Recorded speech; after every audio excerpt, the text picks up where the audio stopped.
Hello everybody, hello, and welcome. It has been a minute. I've been quite busy.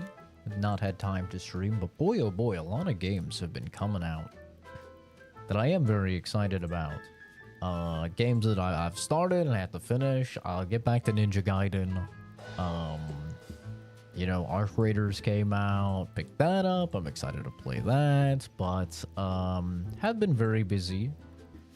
And now that I'm back, it was a pretty obvious choice for me what game I was gonna play when I came back. This was my second most anticipated game of the entire year this year, and this year has been full of absolute bangers, don't get me wrong.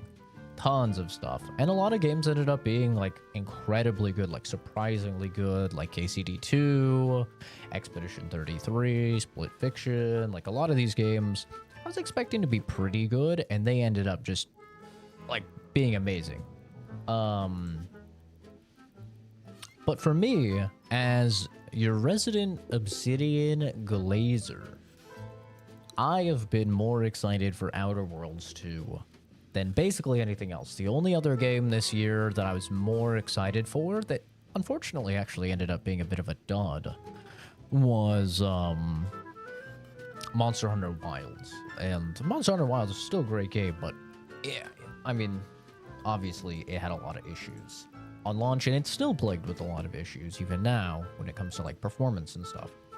But Outer Worlds 1, it's one of those games that, like, despite having very positive user reviews, despite having very positive critic reviews, the online sentiment around Outer Worlds 1 seems to be mostly negative. Like, most of the people that I talk to, online at least, like, they're not really big fans of Outer Worlds. Like, they didn't really like it. And I think that was mostly just a really big flop from the marketing side of things, is that they leaned really heavily into this, like, oh, this is from the people that made Fallout New Vegas, this is going to be like Fallout, and it's very much not, right? It's its own thing. So I think a lot of people kind of went in thinking this was going to be Fallout New Vegas or something akin to that, and it's obviously very much not. But even with that being said, I love Outer Worlds 1. Absolutely love and adore it. For me, that game plus DLC is like a 10 out of 10.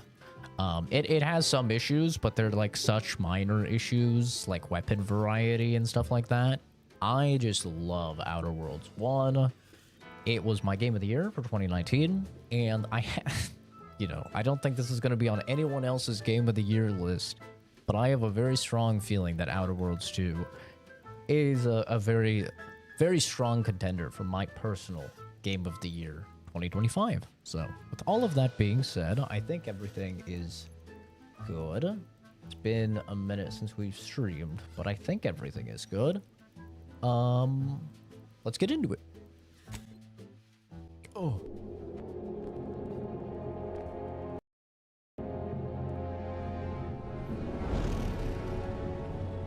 Very interested what they're gonna do with the story Commander, of this one. We've been hit by one of those space anomalies. Buddy? And the piloting system is down. Buddy? The astrogator's gears are shot. Get a hold of yourself. You're an Earth Directorate agent. Affirmative, Commander.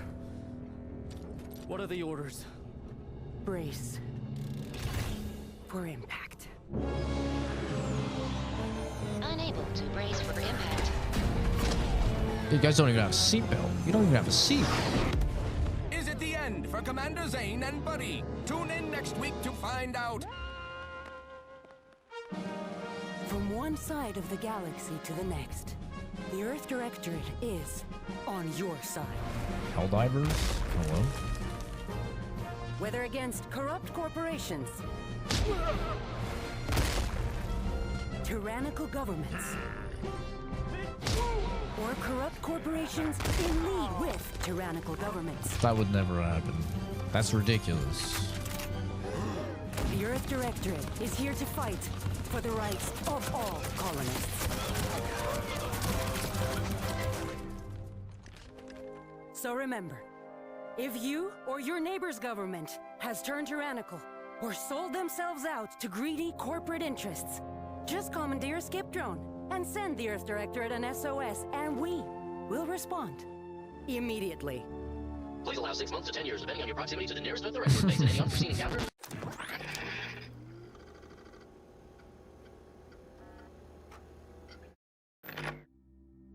Okay, interesting. We're doing Earth-related stuff. Oh no, it's so Jover, dude. Body type 1 or 2. Oh no. Let me have a meltdown. Don't tell me I'm gonna have to pick my pronouns. Whatever will I do? Oh no. Need some caffeine, dude.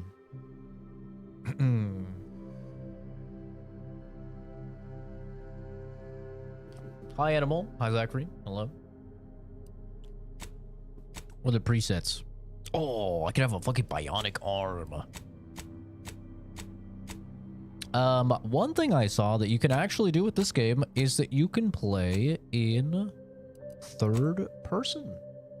So for you third person enjoyers, that's a thing. That was something that was very heavily requested in the first game. And they actually added it. I'm good being a filthy organic, I think. Unless I could have just like a hook leg.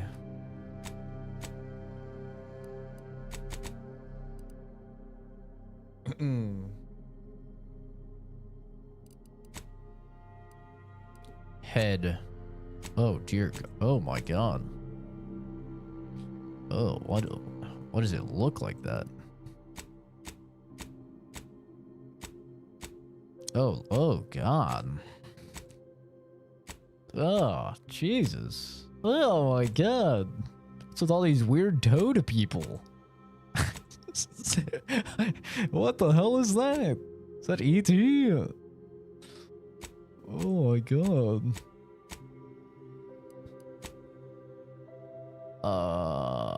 I guess I'll go with that.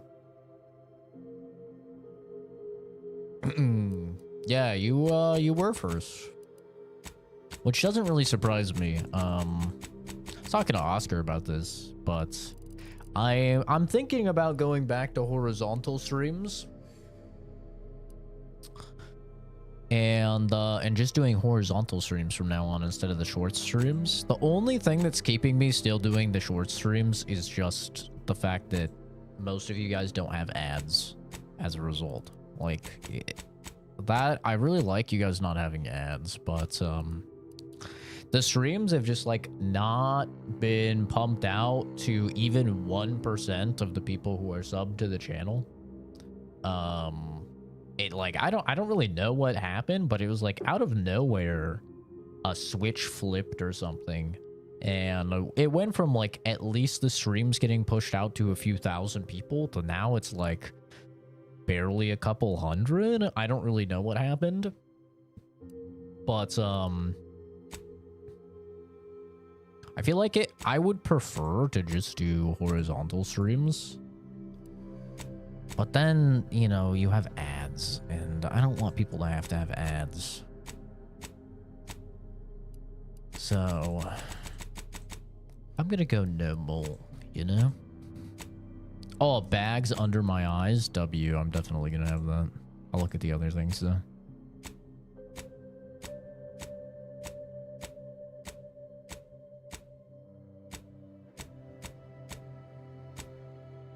Oh, I could have my ass beat.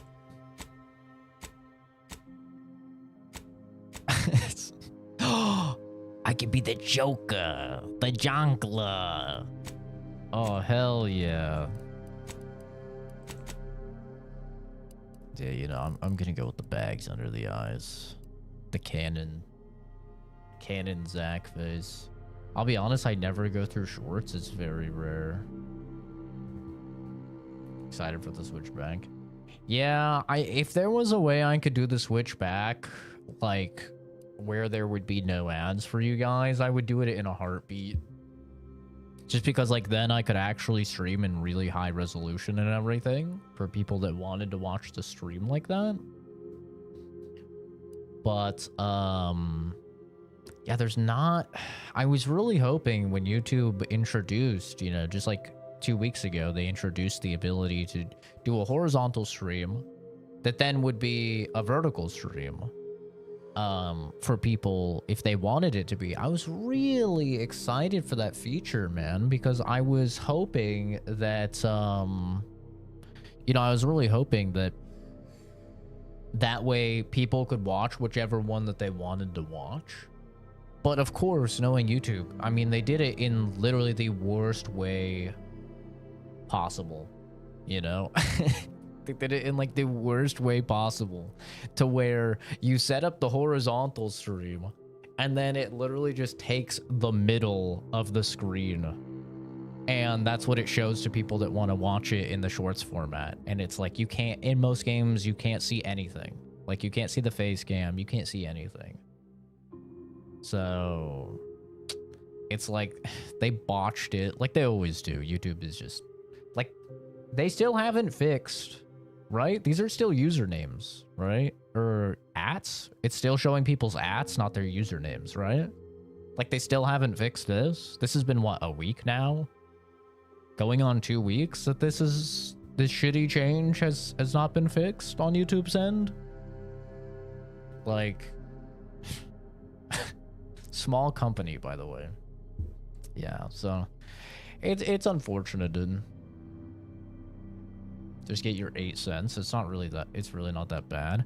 I mean, it is that bad though, because I don't want you guys to have to sit through any ads, because like ads ruin the streaming experience, right? Like you put, like, say you put a comment in, me and Oscar were talking about this, like he'll put a comment in and he watches on PC, so he gets ads. So he'll put a comment in and then he'll get an ad. And so he can't even hear me replying to his comment or like what I say or a story I tell or anything like that. And then he comes back and it's just like, you know, he's cooked. So like, I hate ads from a streaming perspective. Like on Twitch, ads are really bad, but at the very least you have the ability to like sub to a streamer and then you don't see ads. You know, so it's got that going on for it. Maybe YouTube turned off notifications for some people. I don't know, dude. But it's very obvious. Like when you look at the, like, if you look at the channel, it's very, very obvious. Like out of nowhere, it just dropped off a cliff, right? Like you go to live and, you know, it's like, the streams are mostly getting like at least 1,000 views, 3,000, 6,000, 2,000, 2,000, 3,000, 1,300, 1,400, 1,600, 2,300, 971, 2,600, 1,000, and then like it just seems like out of nowhere it just dropped. 371, 396, 294, 297, 155. You know, so I have no idea. I don't know really what's going on with the system, but like ultimately, if no one is going to be recommended the streams anyway, I may as well just stream in what's going to be like the highest quality for the people that are there to watch. It was like my thought process. It was like, I could stream in 4K, 60 FPS for you guys on YouTube. Easily. Like with my PC and everything, I could just have it like be such a good looking stream. You could actually see what the games look at like fully maxed out on the 5090 and everything. It'd look really, really good. We're going back to normal streams. I'm contemplating it. Yeah, I'm definitely contemplating it. Because I don't know, like, if they just changed something with the shorts algorithm or whatever, but, like, the shorts stream is just, it's not really having any of the benefits that it did beforehand. So now it's like people just get an uglier, they get an uglier stream, you know? You get a smushed down, uglier stream instead of like actually being able to see everything. Like right now, you guys are not seeing a good like 30% of the screen. Because I have to, like, in order to have the dialogue so it's even readable, I have to cut off like this much on each side for you guys, you know? So you're like missing so much of the screen.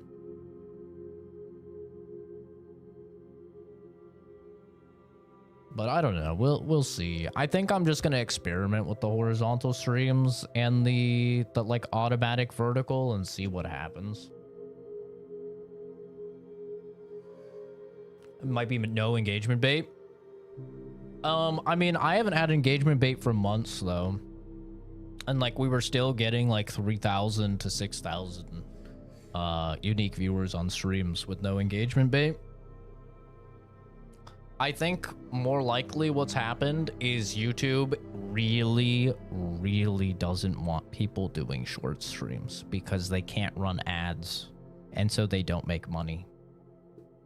So I think what's happening is that now that they introduce the new horizontal thing, because this is when it all started, when they introduced the horizontal streaming that also has the vertical stream like preview, I think they're just like prioritizing those streams now because they're trying to drive people to do that stream because then they can run ads on the streams.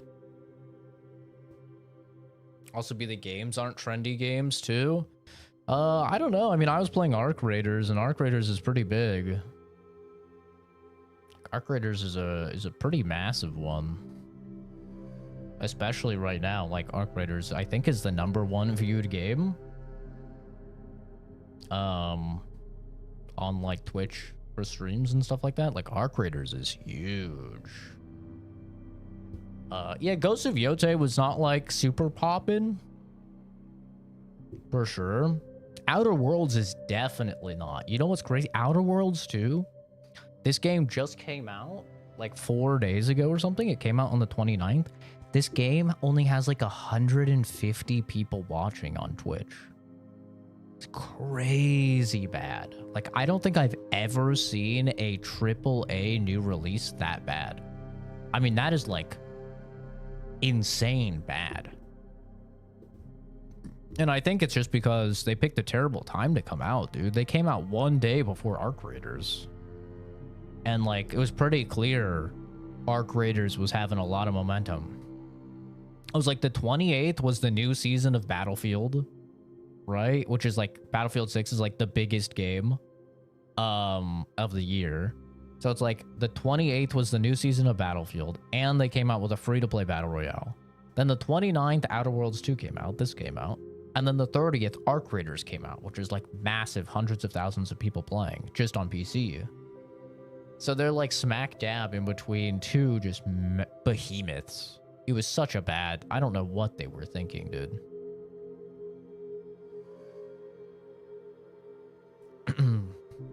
But yeah, I don't know. We'll see what happens, dude. We'll see. I'll probably float around, try out the horizontal streaming with the automatic vertical, and we'll see what happens there.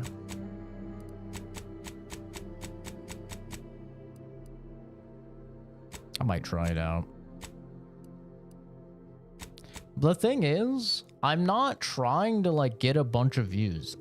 All I want is my content to go out to the people that are subbed. Like, that's all I want. I'm not trying to get a bunch of new viewers, which is why I don't have the engagement bait and stuff like that. Like, I'm not interested in getting a bunch of new viewers. I'm just interested in the people who have subbed because they want to see the content. The 14,000 of them, or however many. I just want those people to actually see the content. You know? That's it. Hello, Azav. GTA 4 remaster. Yeah, that'll be exciting. Same with the Fallout 3 remaster. I'm very excited for the Fallout 3 remaster as well. Tried playing the first game and you were pretty lost? I mean, you didn't remember your ABCs, bro, so that doesn't... that doesn't surprise me too much. I don't have freckles. No freckles. Age. I'm a boomer. Okay, I'm not quite that old. We'll get a little age on me. Oh yeah, look at those wrinkles. Yeah, that's good. Eye color. Or no, I'm brown. I can't really see brown. I'll just pick the dark ones. That's not it. That's red. There you go. I think that's probably brown. My eyes look a little Asian, don't they? Bump them up a little bit. Eye dark circle size. Oh yeah, there we go. Now we're talking. The last 4 letters. Halo CE remake looks amazing on Unreal 5. I just hope the gameplay is actually good. Really? I thought it looked like shit. I'll be honest. I thought it looked terrible. It does not look like Halo at all to me. It looks like a fan made a mod on something. Like they made a Halo mod. Like good graphics. To me, it did not feel like Halo at all. Plus, it doesn't help that on their official like gameplay reveal, the whole mission, there's like 20 points in that gameplay where it pretty visibly stutters. It has Unreal Engine stutters, which like is the worst. So I don't know. I'm not really too... When they said no multiplayer, I was like, okay, I'm not really... Halo without multiplayer? Like...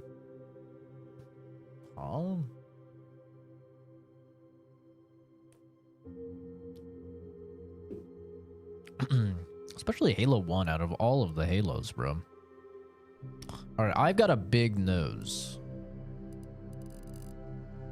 Not that big.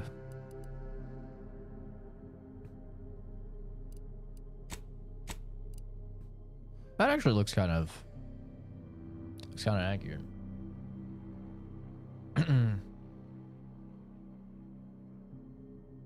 It's very good. I'm not surprised it's very good. It's Obsidian. Obsidian has never made a bad game. Outer Worlds 1 was my game of the year for 2019. So I can't say I'm surprised or anything. I am an Obsidian glazer. Have been and will be. Unabashedly. I have no doubt that this will be in like my top 3 games of the year. The TUV scrambles my brain. I don't know why. Don't like the running in Halo. That kind of killed it off for me. Yeah. Yeah, Reach is where I fell off. Because even though the story of Reach is really good, that's when they started adding like custom classes and they added sprinting and they added, you know, like abilities. And I was like, I don't like this. I was not a fan. Where's the jawline? I can't customize my jawline. Look at this guy's jawline. Look how weak that is. Now this is a jawline. Why can't I give him this? He looks fine though.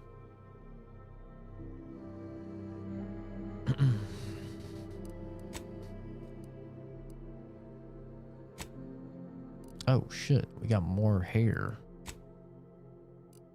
I actually have a lot of options for hair. 63 options for hair is kind of a lot.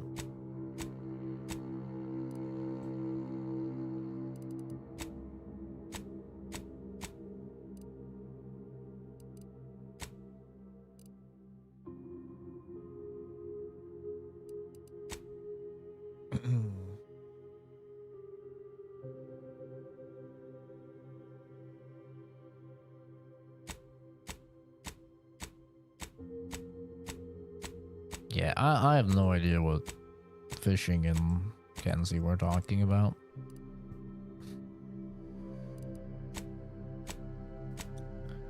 Talking about hair. Not hair. They're talking about...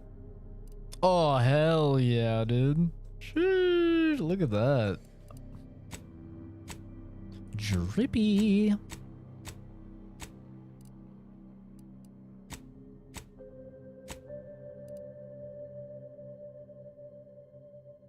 What's with that?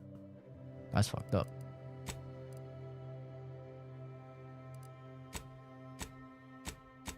Oh, there we go. Now that's my hair.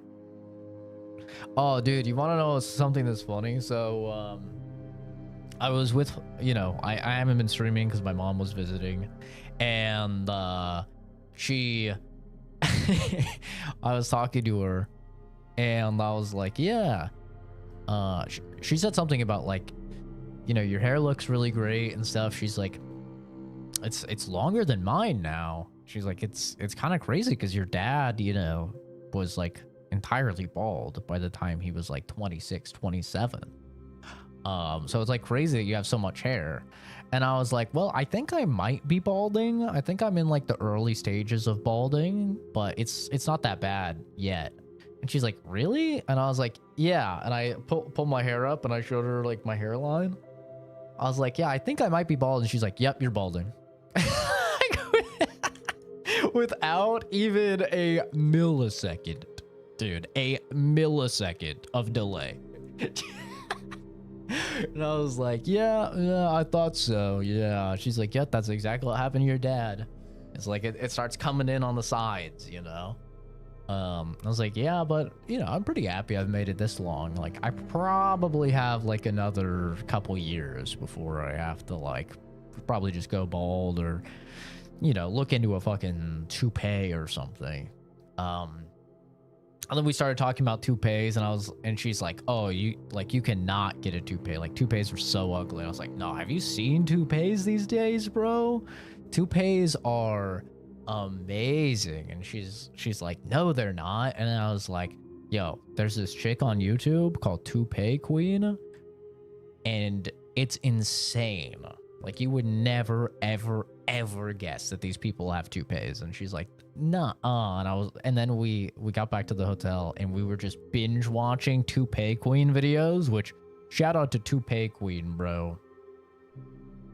Her shit is premium. Like, it's actually crazy how good that shit is. And so yeah, then we started talking about like toupees and stuff, and we were binging Toupee Queen videos. She's like, wow, yeah, I would never ever guess that these people had toupees. I'm like, yes, they're like really, really good. And then but yeah, that was just kind of funny. And then I was like, well, see, I don't know like if I'm full on balding yet, or if it's just like the scuffed hairline I've always had. And she's like, I don't know. So then we started like looking through my old photos, and like I used to have a side part, and it went back like about as far as my hair does now. And she's like, that does look about the same as where it is. She's like, I don't know. She's like, I guess it actually might just be your hairline. I'm like, I think it's probably a little bit of both. Like, I think it probably is thinning a little bit.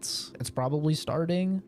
Just because statistically, like, the odds are not in your favor as a man when it comes to male pattern baldness. Like, I think I did a whole video on it on the channel when I was talking about like why I was growing my hair back after I was bald.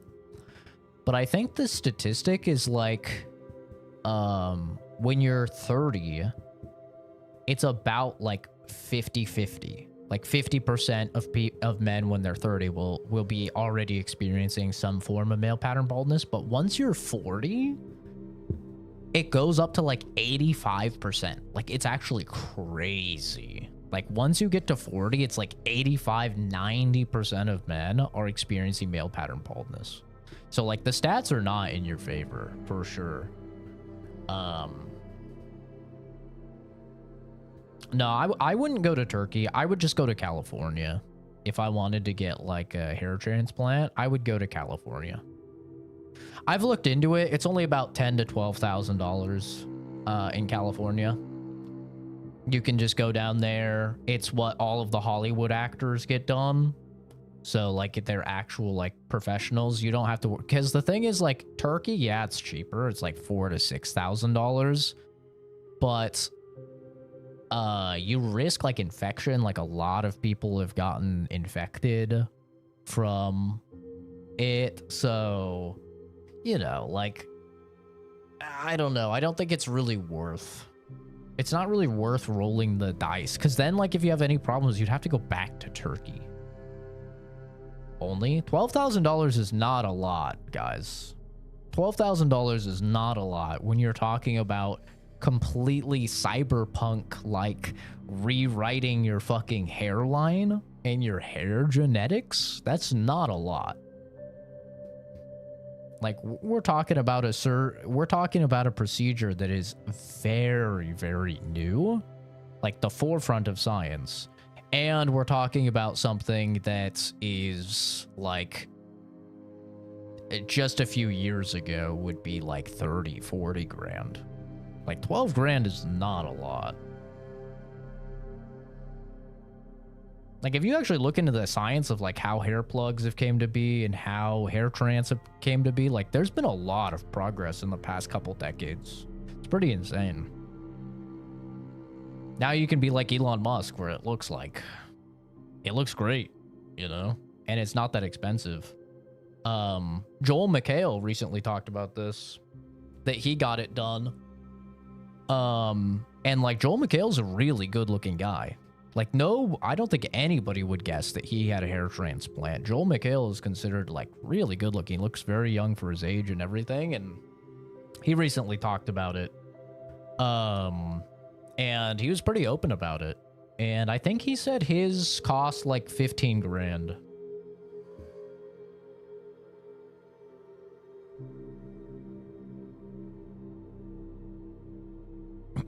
But they say you get your, the funny thing is they say you get your hair genetics from your mom's father, I think is like the most up-to-date information that we know about it. So it explains why I'm not bald yet, when my dad was like already balding when he was like 25, you know, 24.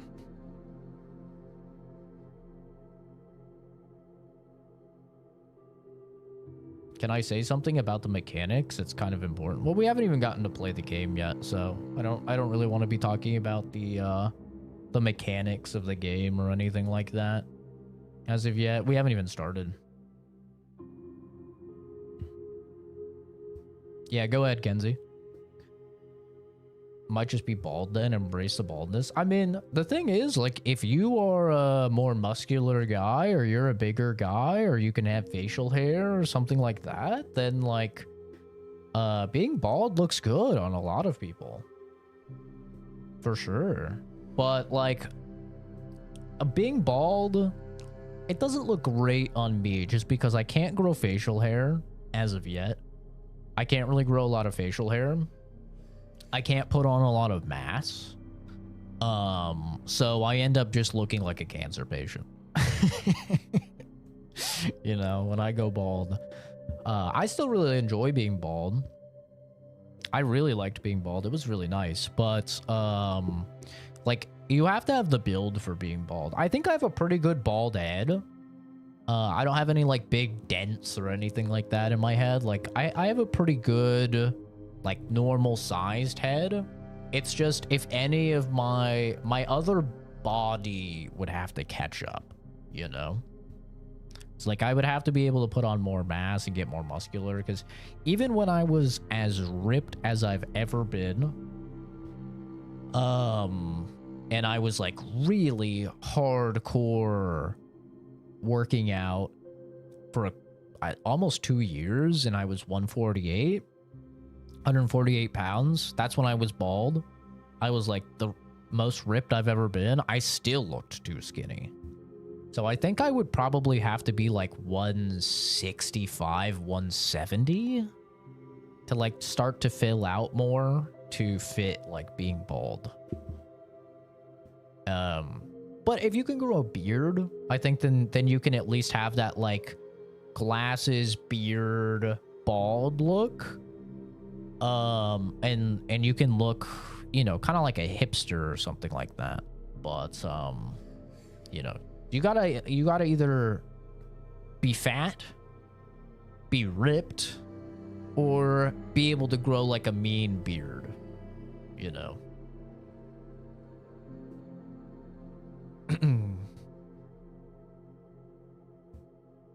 Bald Zach was terrifying. Nah, Bald Zach wasn't scary or anything. Nobody had any problems with it, like in my actual life.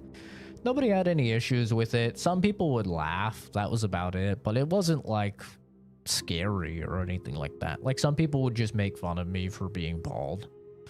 That was it. I didn't have any sort of impact on like my relationships or have people treat me differently or anything like that out and about in the real world. So wasn't any problems or anything with it. It was just annoying having the same comments like from people every single day about your fucking, you know, all of the ball, chrome dome, 8 ball, bald, blah blah blah, you know, whatever. Insert bold comment here. That was just annoying, like seeing the same thing over and over. The same way it's annoying when you see like the 9 millionth comment about me looking like Review Bra or me looking like Pirate Software or something. You know, like any comment, when people just say it enough, it's like, okay, like, shut the fuck up, dude. I've heard the same comment hundreds of times.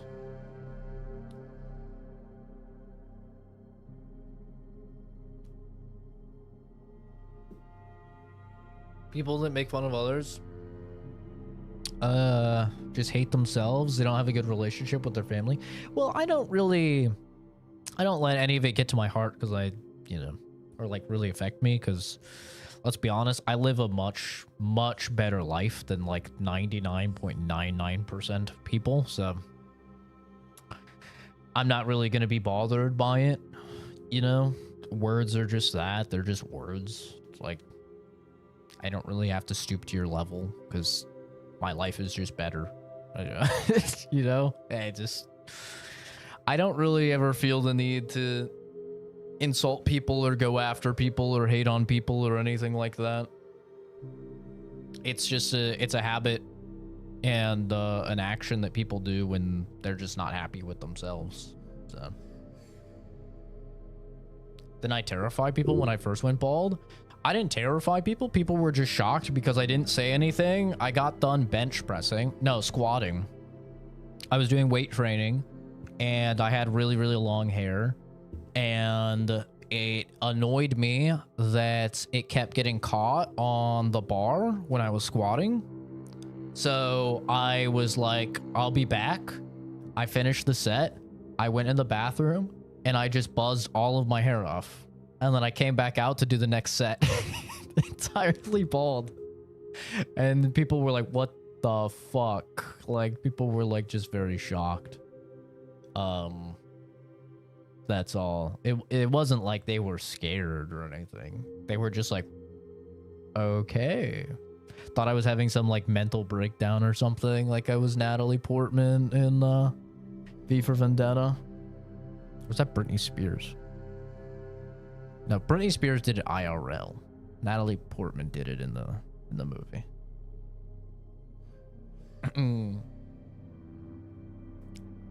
But no, the only time people like really thought I had cancer was when I was really sick as a kid and I came back, and after I was hospitalized, I came back with like a buzz cut. That's when people are like, oh shit, this guy has fucking cancer. Blot. Nah, for me, I don't know. I'm not against getting a hair transplant. Like, I'm not against it. But at the same time, like, I just think to myself, like, what the fuck is the point? You know? Like, it's not that I don't have the 12 grand to spend on it. But it's like, what's the point?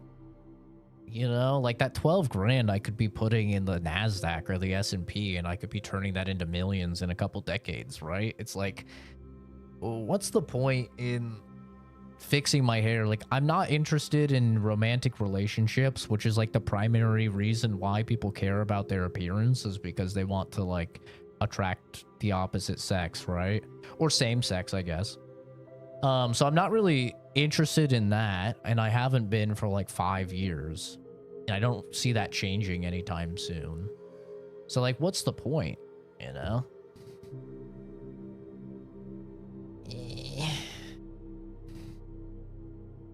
Like, I'll probably, realistically, I'll probably just go bald. Because like, even though me and my mom, we were like looking at toupees and stuff like that, right? When we were going down this whole rabbit hole, once I looked at the prices, I was like, yo, this shit's crazy. Like, the price for like a good toupee and like installment and stuff is like $1,800, which like $1,800, bro.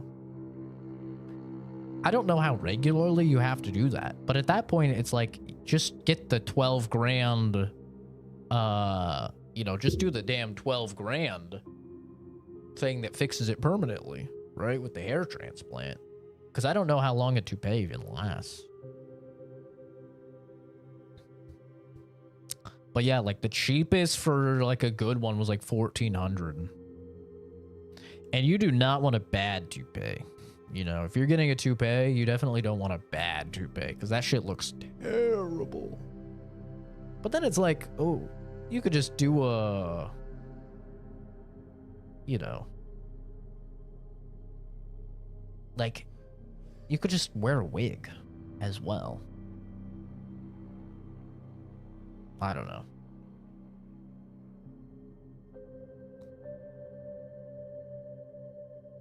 Kenzie, you know who Britney Spears is. Can't wait to go gray. I'll be bald long before I go gray. That's for sure, dude.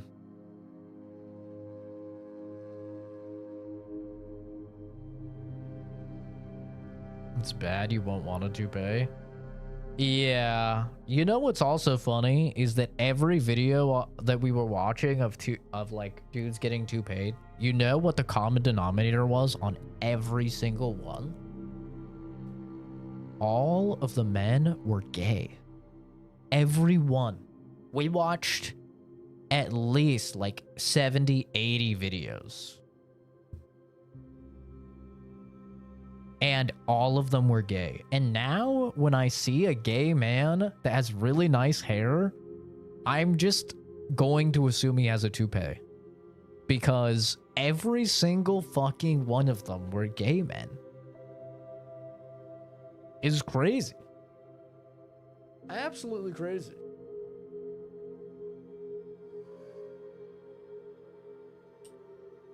And I'm sure some of you are not believing, like, by the way, how good these fucking, how good these toupees look. Let me just find one for a dude. Where's the one where the guy's, oh dude, this one's crazy, bro. I know we're supposed to be playing video games here, but look at this guy, bro. Oh, what happened? Every time I do. What happened? Oh, there we go. Look at this guy. Okay. Boop. Look at this fucking dude. Okay. So you would guess this guy's like, he's old, right? He's like 50 something, right? Look how fucking old he looks. Look at that hair, bro. Man's balding. Look at this shit. Look how good this looks. It literally makes him look like fucking 30 years younger. And it doesn't come off, bro. That shit, look at that shit. What the fuck? Dude, it's crazy. It's actually crazy. It's actually insane. Like, it's wild how fucking different it is. And it doesn't come off. Like, that's where you can, like, kind of see, and I don't think the technology will ever get to the point where, like, if you're really expressive with your eyebrows going up really far, you know? Like, you probably can tell. I don't think you can remedy that, though. But it's crazy, dude.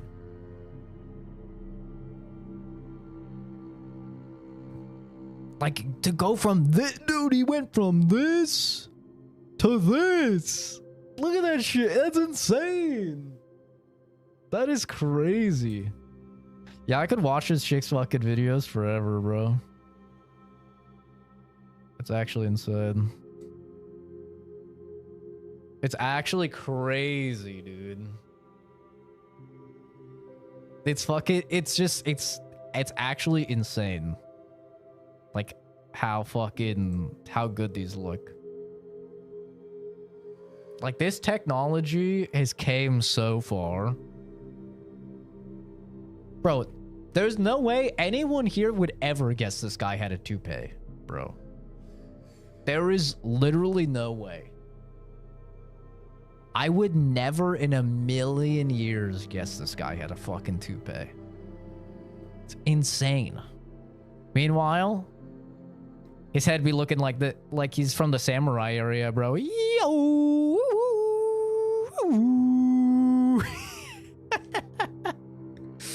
It's so funny, dude.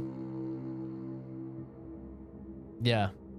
I could watch this chick's fucking videos forever, man. Like, some of the time she can't save them.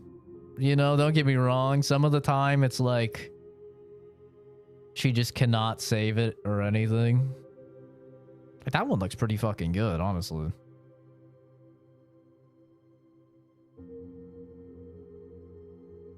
But most of the time, damn, bro, let it go.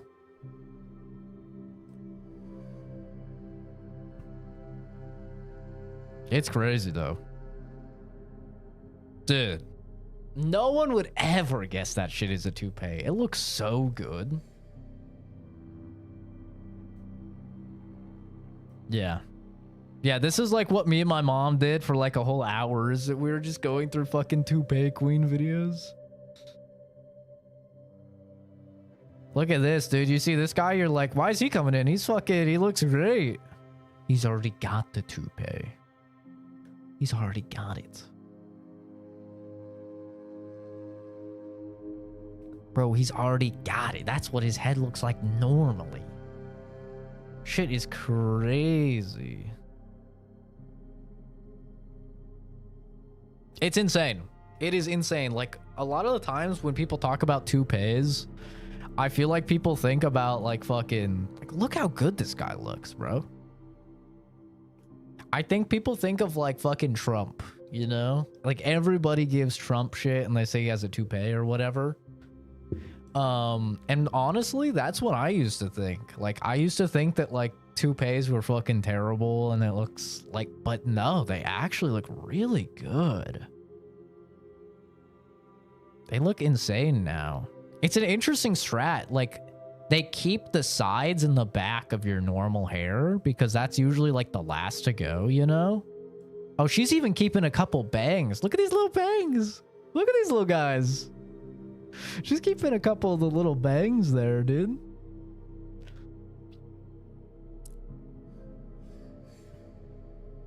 But yeah, they keep the sides and the back. And then they basically give you the fucking monastery monk. You know? It's crazy, bro. But yeah, this is like $1,800. So like it looks really good. Like, don't get me wrong, it looks amazing, bro. It looks amazing. But like, this is $1,800 and you could just spend 12 grand and you could get your actual hair implanted that will grow, and you can customize your hairline or whatever, however you want it.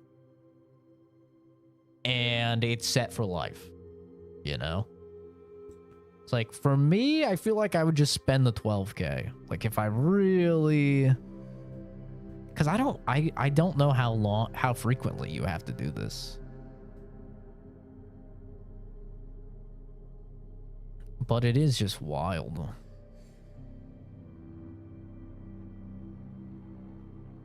Is the hair 1,000 or is the install 800? I don't think the hair, like if you just need to come in for a new toupee, it's like 650, I think it said.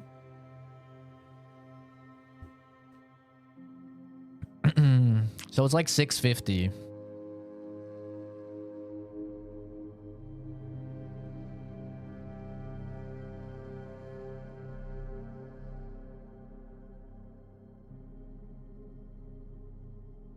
Just for the toupee. So she's charging like what, $11.50 for the install? But I mean, she's fucking good with it, bro. She's premium. She's the queen for a reason, man. Look at this little guy. He needs to get rid of that mustache, though. That mustache doesn't look great. But maybe he likes it. You feel like you could do it at home? No, because you have to get the layering right. The layering is what makes it look convincing. Like my sister went to Paul Mitchell. And she would come home from fucking Paul Mitchell. I'd pick her up from beauty school and she would talk to me about all this horse shit, like all of this shit. I know way too much about this shit because she wouldn't stop yapping, and then she would always experiment on my hair as well and stuff. And the number one thing to make it look convincing is layering. You have to get it so it properly like has a gradient into your hair. You could do it yourself if you were like really, really skilled. You know, like if you already went to beauty school and stuff, you could definitely do it yourself. But like, it's crazy. This guy's already bald. He looks like what, like 23? 22, 23? Like he looks so young and he's already balding this bad. Like, he's already balding really bad, dude. It's kind of crazy how hard it hits some people really early. Like, I'm 29, and I'm, like, just starting to maybe see it on the sides. Like, it's not very clear. See, but some of these guys, they could just rock bald. Like, this guy could rock bald. 100%. Like, this dude could do bald. He has a good body size. He's got some tats. He's got, like, a nice fucking mustache. This guy could do bald. 100%. He's got really pretty eyes, too. And he's got a nice head shape. Like, once she shaves down his head, like, he has a really nice head shape. He could just go bald. But, you know, some people have fucked up heads. Like, he has a really good head shape. He could 100% pull off bald. No problem. You know? I wish they showed this one from the front. I think they only do a side view for this one. I mean, it looks great. But yeah, they only show a side view, I think, for this one. Maybe there's a full video or something, but you know, then there's guys like this where it's like, let's be honest, there's only so much you can do for a guy like this, right? Like, his ultimate thing is he just needs to lose weight. Only so much you can do for a guy like this, but still, I mean, if it's giving him the confidence, right? He's going from this to this, like, he definitely looks better. But, you know, there's only so much. There's only so much the hair can do. This guy looks really good. He looks way younger. Super thinning in the front, very bald in the back. This guy looks way better. Look at that, man. That's good. It looks like the type of guy you would expect to have a toupee.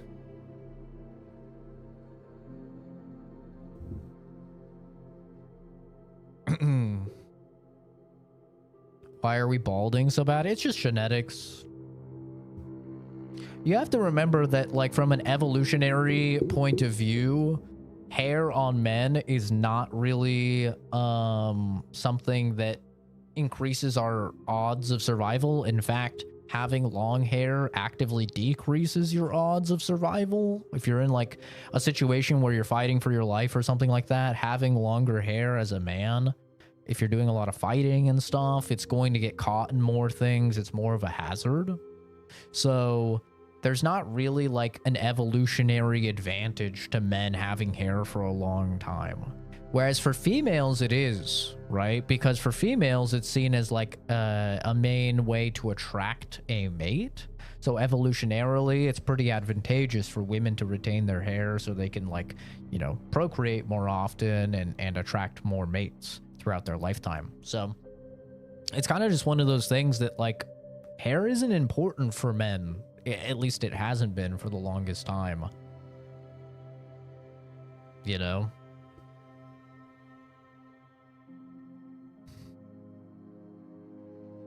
But it's not really that crazy. Like men have always had very high rates of balding. Like I said, by the time you're level 30, you're already like at a 50-50 chance for experiencing some form of male pattern baldness, you know? And I'm pretty sure most of those studies were done, like when I was looking into them, those studies were done in like the 70s, bro.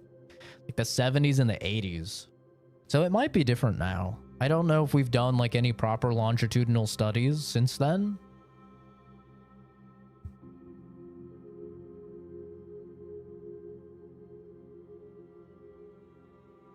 Fuzzy, with all due respect, my guy, I have a degree in biochemistry and I work as a scientist. I feel like I probably know a little bit more about the evolutionary process than you do and traits.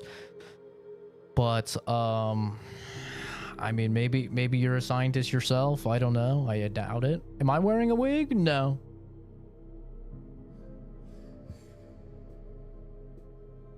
Dude, afros look great.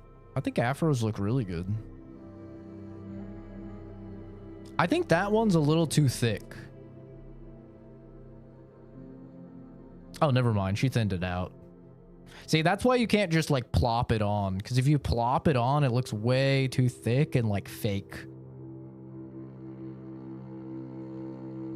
Like it looked really bad. You don't know right, nutty. Brother, what are you trying to say? Are you trying to say that you have a degree in this? Because I'm gonna be honest, I doubt it. I do doubt it.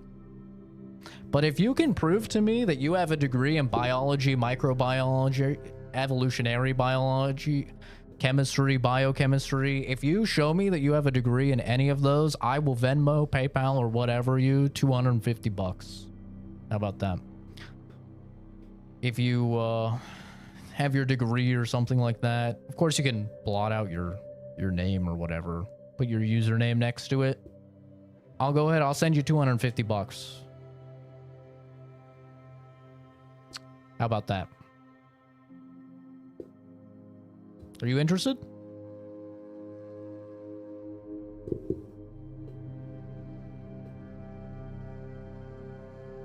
Probably not, because he's probably full of shit.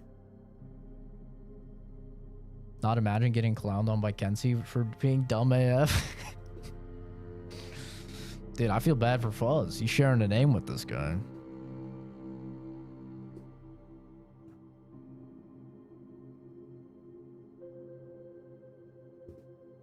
Yeah, see, like this looks terrible. That looks terrible. But then she goes ahead and she thins it out. It looks way, way better, which is probably why you spend like $1,000, right? Think he left? Probably. Most of the people that talk shit have literally no credentials to back it up. They're just running their mouths.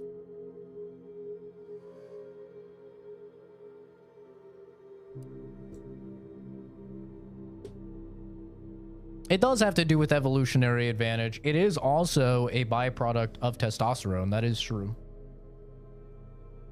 That is true, but testosterone doesn't account for all of it.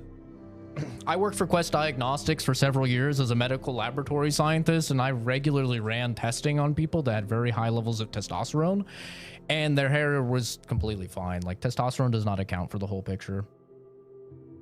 I tested people that had really high levels of testosterone, absolutely no facial hair, no acne. I tested people that had really low levels of testosterone, had full beards. I mean, testosterone is only one variable in the equation. Get my blood drawn there sometimes. Yeah. Yeah, at Quest Diagnostics, we do, I think, a bulk of the lab work for all of the hospitals in the United States.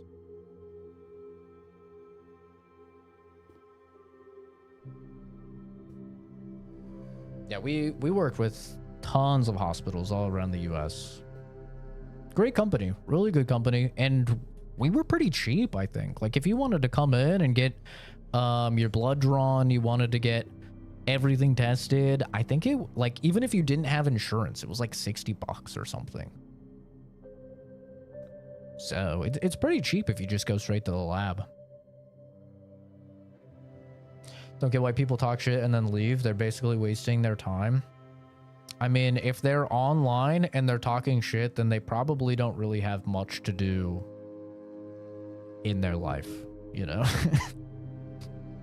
Anybody that's gonna go online and then in their limited free time that they're allotted in the week, they're going to like talk shit online, they probably don't have much of a life at all. So I don't really think to them it's about like wasting their time. They're already probably wasting their time doom scrolling endlessly while drooling all over their display. You know, rotting whatever's left of the little neurons that they had in the first place. What do I think of the new Taiwanese hair regrowth gel? I haven't looked into it. Sounds interesting.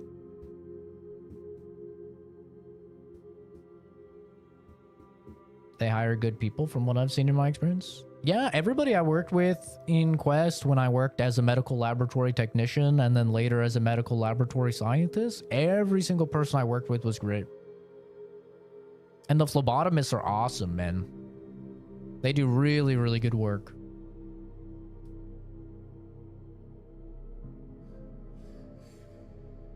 And it's cheap, and we would get people their results and like have it updated on the online portal, like usually within like 2-3 hours for anything that was like that we could test quickly. If you were trying to get like, it depended what you were getting. If you were trying to get like a full enzyme panel or something, then it could take a bit longer.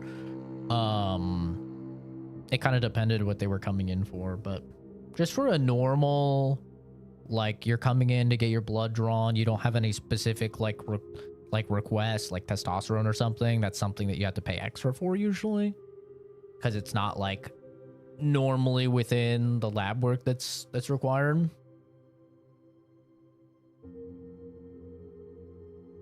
Then yeah, you'd have your results within a couple hours. Like, we were pretty good about it. Our average handling time was like very, very strict when it came to getting the reports like compiled and posted onto the online portals.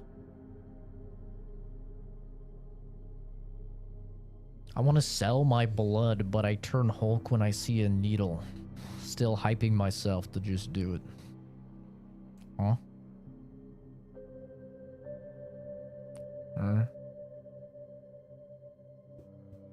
But okay, we'll actually play the video game.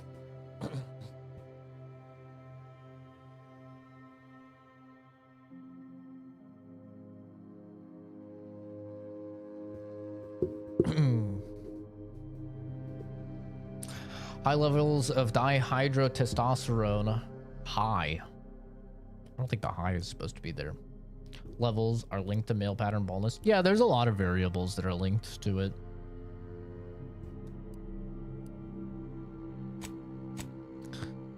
Just like most things in biology, comes down to hereditary, behaviors. A lot of it can be tracked back to evolutionary processes.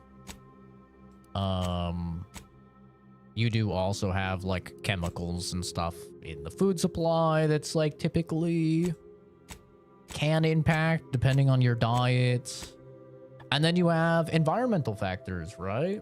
Like a really good example is stress. Stress, one of the #1 things that can account for a whole lot of problems that many people face. Something that is entirely unscientific. You know, like there's no way to really like scientifically measure stress.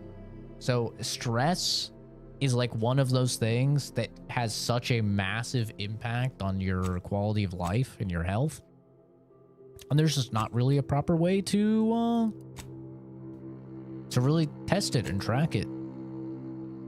I mean, you can do it through monitoring hormone levels and neurotransmitter production rates. If you really go into the nitty-gritty, monitoring things like cortisol levels and stuff like that, you can have some luck with, but ultimately, like, there's not a go-to way to monitor these things. You know, as Oscar recently found out, another big one is sleep. Sleep is another big thing that can amount to a ridiculous amount of health defects, which I recently found out. Made a whole video about that, about how I was being pretty negatively affected because I was averaging about 4 hours of sleep every day for the past like 6 years, and how I've directly seen that in my lab work starting over the last few months here. But sleep can cause all sorts of shit that I guess the regular person may not even know about. Like Oscar had no idea that sleep could lead to sleep deprivation could lead to a significantly increased risk of developing type 2 diabetes, for example. You also have like heart related issues with sleep deprivation. There's all sorts of stuff that can develop. Play Elden Ring Night Rain someday. I already have. Yeah, I've done all of the bosses on stream. They're all on the channel, and I have a review of the game.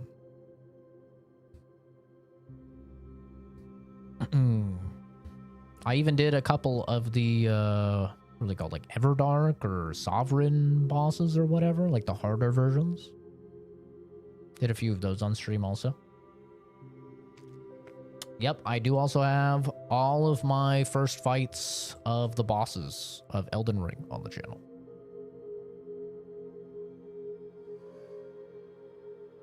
Crazy iron deficiency.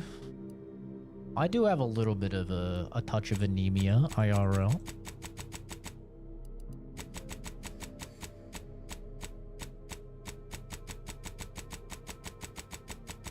Oh my god. We can go wacky with the hairs. I'm gonna guess it's like this. Maybe. I think that's about right. Eyebrows. Do they have any that look like I pick out my eyebrows when I'm bored? Because that's what I do. I subconsciously rip out my eyebrows. Oh, that's pretty good. Not the unibrow, bro.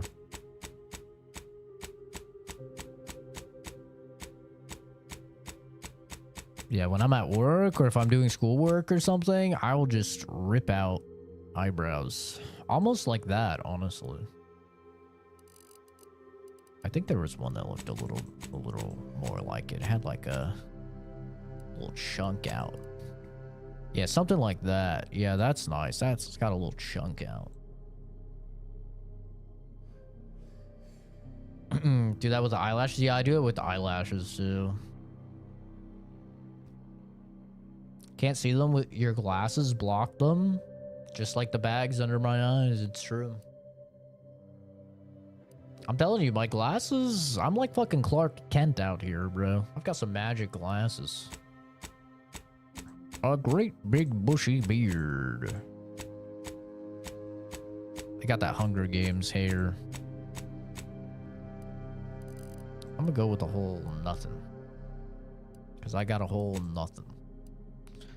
Eyeshadow, eyeliner, things, tattoos. I don't have any of that. On to the important things. Why did you join the storied ranks of the Earth Directorate? Ex-convict. That doesn't sound like me. I'm probably going to go with professor, I'm going to be honest. But I will read it. You never cared for the Earth Directorate, and they never cared for you, so much so that they decided it would be best for you to spend much, if not all, of the rest of your life behind bars. However, desperate times call for desperate measures, so you accepted a deal to work for them to clear your record, or escape while they weren't looking. Your background represents who you were prior to joining the Earth Directorate. Backgrounds are used in a variety of places throughout your playthrough, such as conversations and other things that you can do in the world. These represent unique experiences that you've gained through life.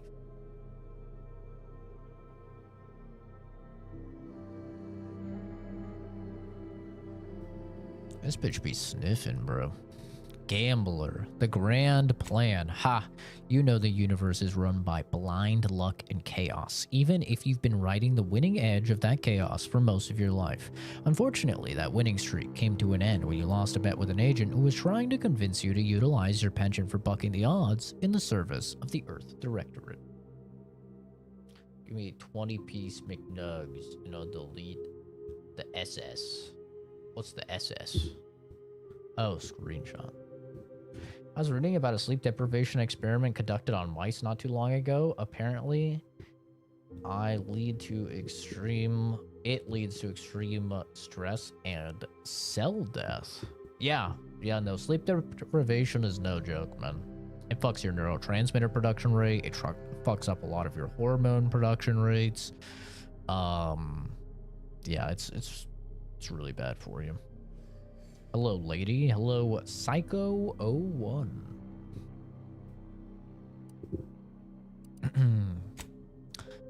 After experiencing a youth of hardship and corporate malfeasance, you joined the Earth Directorate, devoting your life to bringing order to colonies in the throes of chaos. You're a champion of the people, whether they want one or not. The law is not to be trifled with, and neither are you. Well, that sounds really cool. Not gonna do it, but that sounds really cool. You were a prominent voice in your field until your penchant for full contact archaeology and your colleagues' jealousy at your success rate for retrieving artifacts long thought to be lost cost you both your tenure and position. Fortunately, your talent for dealing with the more unsavory elements of artifact trafficking will serve you well in the Earth Directorate. Cool, I have underground ties. That's kind of neat. You may have lived a life that skirted the laws of any colony you found yourself operating in. But that's what you were paid for. And definitely not a reason for your unsatisfied previous employers to hunt you down, is it?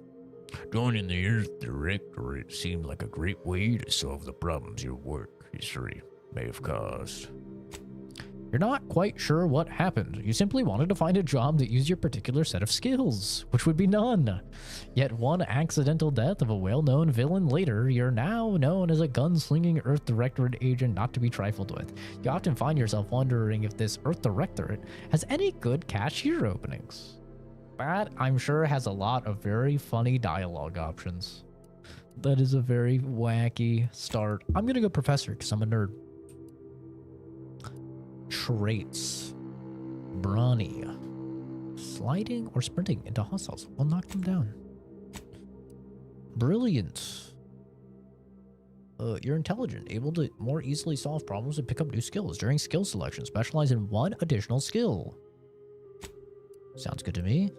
Heroic. Others tend to naturally follow and look up to you. Minus 20% companion ability charge time. Innovative. You're inventive and crafty, always able to find unique solutions to complex problems. You found numerous ways to be more efficient when crafting. Crafting recipes for ammo, throwables, and resources create up to twice as many of these items for the same amount of crafting materials. Lucky. You're lucky. Things tend to go your way. 5% crit chance. Certain opportunities are just accessible to you. That sounds kind of good. You're quick and dexterous, able to move more quickly while stealthing and in combat. Crouch speed, combat sprint speed. You can power through even the deadliest of injuries and requires more than usual to take you down in combat. Death is prevented for 3 seconds the first time you would have died each combat. Suave. You have a way with words, getting you discounts at vendors and talking your way out of minor crimes. 10% discount at all vendors, and bounty must be 2 times higher than normal to be seen as an outlaw. Take care, Zachary. Thanks for stopping by. Witty. Your fun demeanor and quick wit makes you popular with others. Others are willing to forgive your past transgressions. Reputation with any faction can never decrease below neutral, preventing any penalties that would be gained from having a negative reputation with a faction such as vendor surcharges.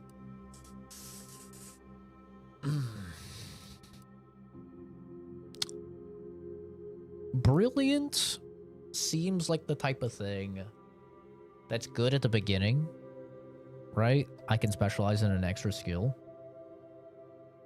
But I think it will not matter in the long run, depending on how many times you can level up based on the first game. This is enticing, not for the crit chance, but just certain opportunities are just accessible to you. That seems interesting. Oh, you can choose 2 positives, but then you have to choose a negative. Oh.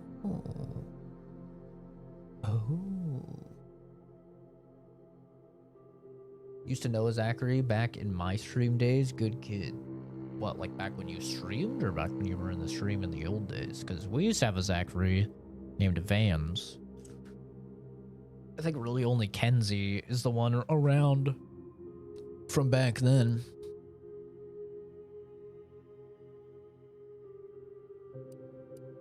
Witty seems really good.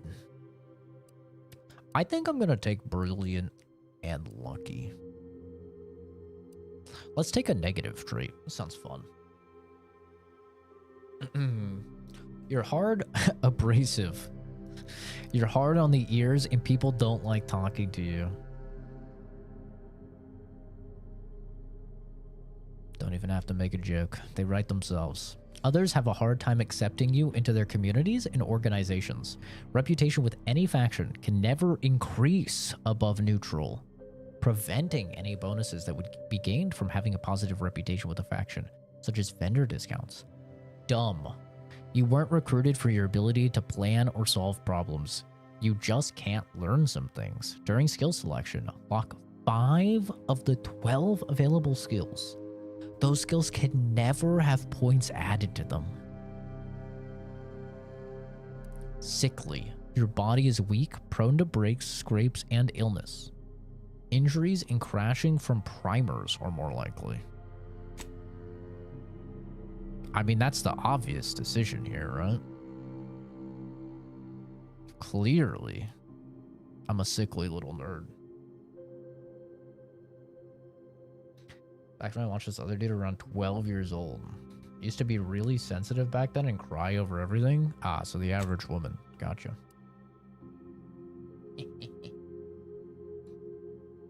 The engineering skill increases the effectiveness of all armor, granting inherent damage reduction. In conversations and while exploring, engineering aids in the ability to act on the knowledge of mechanical systems. Investing in engineering allows you to select perks that further increase your defenses and benefits from weapons, helmets, and armor mods.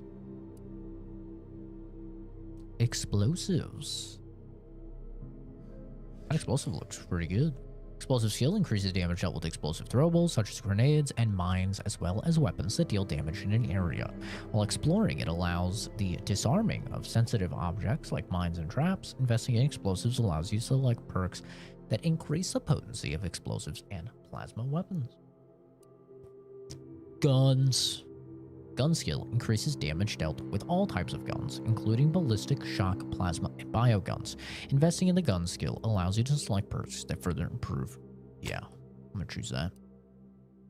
Probably.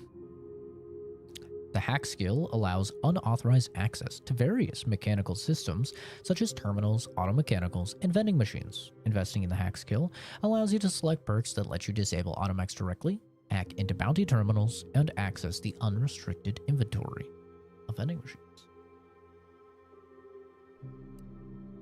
Okay. Leadership skill increases the damage and survivability of your companions. Investing in leadership allows you to select perks that let you use companion abilities more and improve overall effectiveness of your companions. Lockpicking, you gotta choose it, right? The lockpick skill allows you to unlock locked containers and doors. Investing in the lockpick skill allows you to select perks that grant the ability to pickpocket humans and preview the contents of locked containers. Melee, I don't care. Medical. The medical skill increases maximum toxicity in the city, allowing more uses of the medical inhaler at a time and increase resistance to seranium poisoning. Investing in the medical skill allows you to select perks that further improve your inhaler, temporarily tame creatures, and make better use of corrosive weapons. I remember corrosive weapons are actually kind of OP. It was like by far the best weapon type because it just got rid of armor and did a bunch of damage. So we'll see if that's the same in this one. The observation skill reveals hidden objects in the world and subtle behaviors in conversations. Investing in the observation skill allows you to select perks that let you find more loot, track enemies, and more effectively use enemy weak points. That's pretty cool. So this is like leveling perception in Baldur's Gate. That's pretty fucking cool, actually. I really like that. I think I'm gonna take that. That's a new thing. Oh my god, there's so many good ones though. The science skill increases your maximum gadget energy, allowing you to use gadgets like tactical time dilation for longer. Investing in the science skill allows you to select perks that further improve your gadgets and potency of shock weapons. Oh, interesting. So it's no longer improves your science weapons. Start at 2 can be raised to max faster. Sneaky. You have to do speech, right? Bro, you are burn the Quran.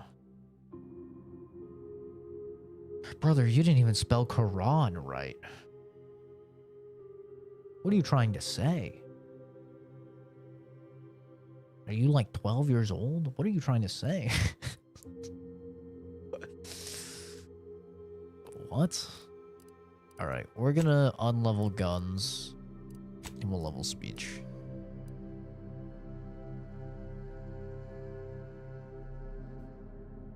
At or below your skill level can be open. I want to take engineering as well.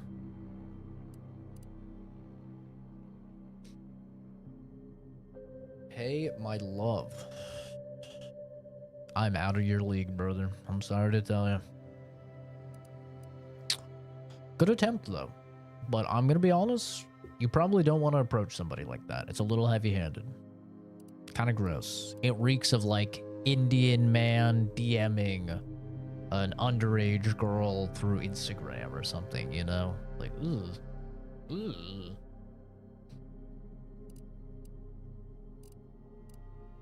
Not a... Yeah, I wouldn't recommend it, personally. I don't think the success rate is going to be very high.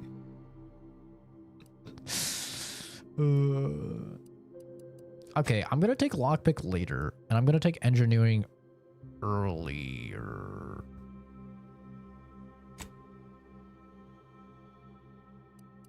I think we'll do that. Never played Outer Worlds. It looks very Bethesda-like at first glance. Is it good? It was my game of the year for 2019. I love Outer Worlds 1. The DLC especially. Some of the best DLC I've played in a game. Very, very good DLC.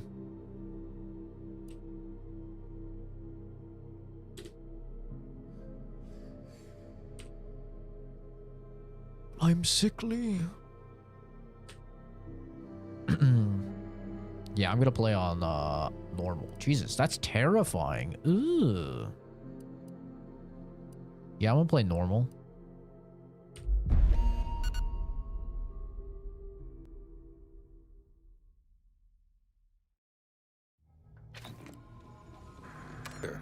As always, I'm calling on you for a mission requiring both your unique intellectual prowess and aggressive instincts for item acquisition.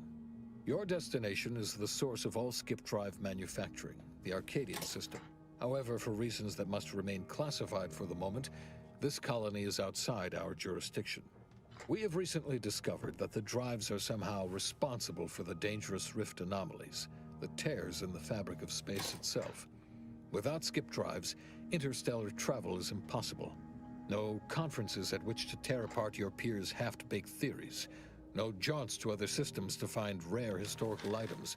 No propagation of knowledge of any kind. That's cool. That's In professor short, dialogue. Stagnation and death for the colonies. Your mission is to rendezvous with DeVries, our forward agent, and assist her in retrieving the information needed to determine exactly how the skip drives caused the rift anomalies. But be advised, if you or any member of your team are captured, you will be on your own. There will be no rescue. We cannot afford for this to turn into an intergalactic incident. Agent DeVries will be contacting you shortly to coordinate your plan of action. As always, I look forward to your academically grounded yet thoroughly imaginative musings in your summary report. I'll be with you and your team, Commander. It already has that obsidian writing that I love and a lot of other people hate and find cringy. I have a feeling I'm going to love this game. Graphically, looks pretty damn good, I'll be honest. Better than I thought it would. My sensitivity is a little high.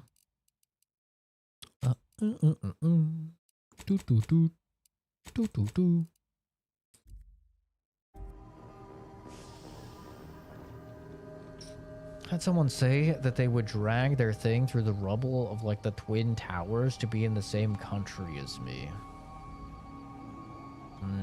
Yeah, I've read stuff like that before. People like, I would drag my ball sack through a mile of broken glass just to get a whiff of her fart. You know? Hi, Agent Pascal told me to bring you your new model tactical time dilation device. They say these newfangled ones cause no, that ain't right. 10.25% less brain damage than the old ones. Hell yeah. Wow. A whole 10.25%, huh? Yeah, impressive, huh? Way it seems to make everything move slower still feels a little weird to me, but they tell me I'll get used to it. They say the way it works is like, well, you know how parts of your brain can become damaged if you're in suspended animation too long? It kind of does the same thing. Stimulate brain damage? Oh no, they don't simulate it. It's the real McCoy. The lab coats swear it's perfectly safe. Science is amazing, ain't it? It sure is. Rambling on. So, well, anyway, here you go. Look, Commander, truth be told, I asked to deliver it to you. I was just hoping to get a moment to ask you for a pointer or two, you know, on how to be a great agent like yourself. Because, well, you're a legend. And the other agents, well, let's just say they disagree on just how I should go about it.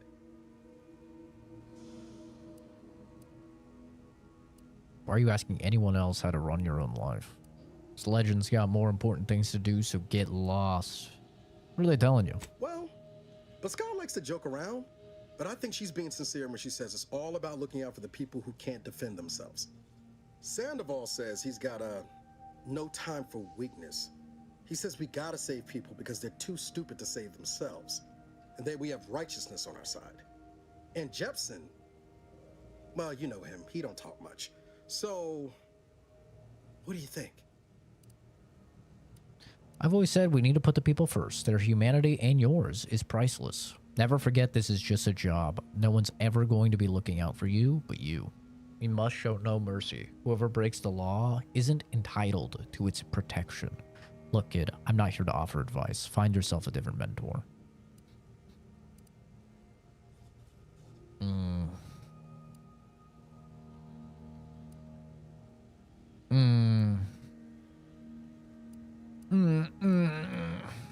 I'll choose the goody two-shoes one.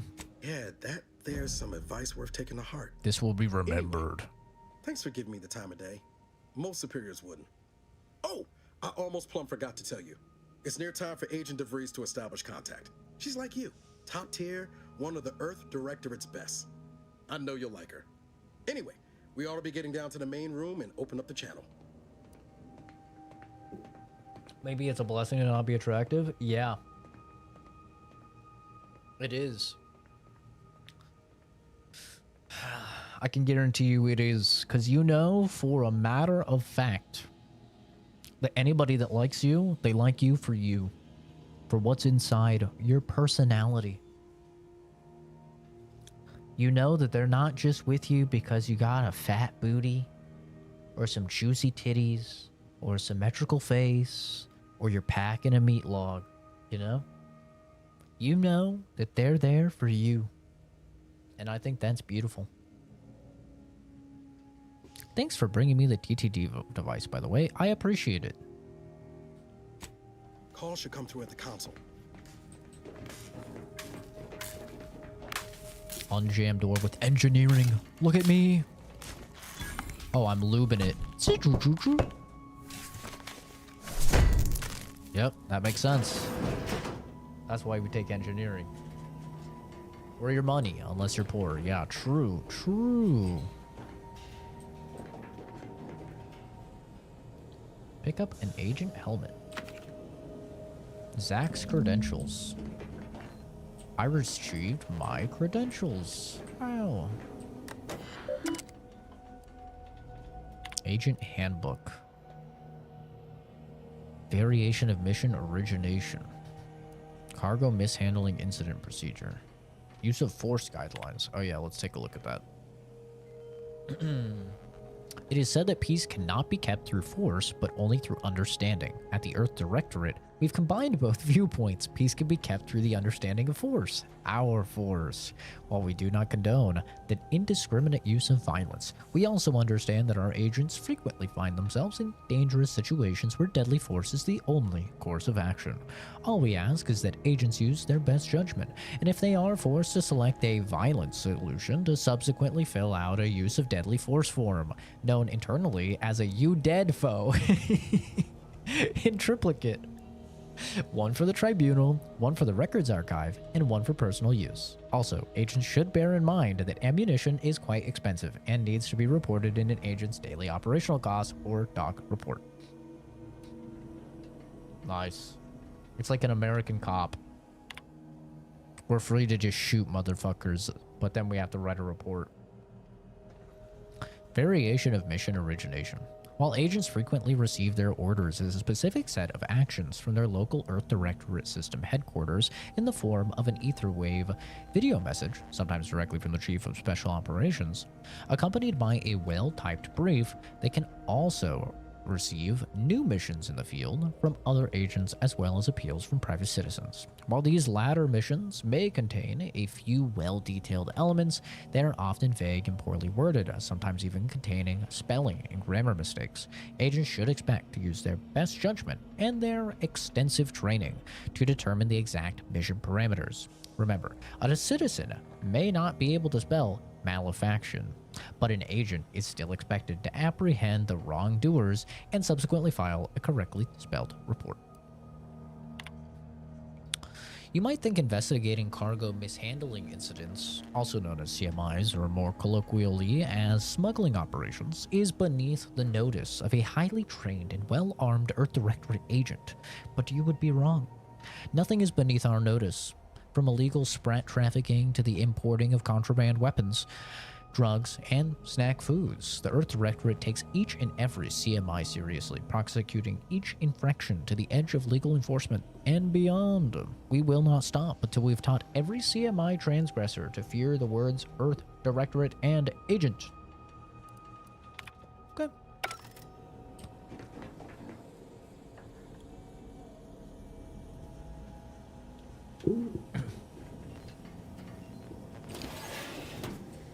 Yes, we could have got in through some vents. A cigarette lighter. We got a cigarette here.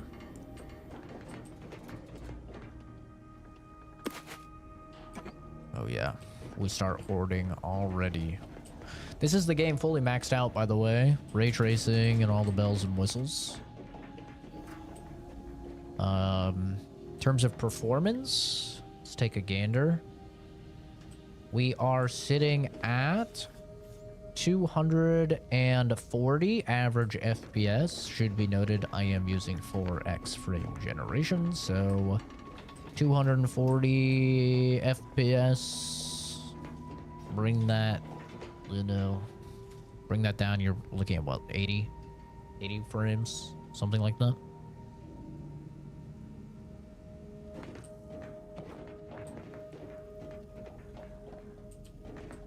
Hello, Eric. There'll be time for chat after the meeting. Rude. Hello, Helen. Let's hear what this forward agent has to say. I want to hear what you have to say, Liddy. Wow, wow. This looks very Fallout, doesn't it?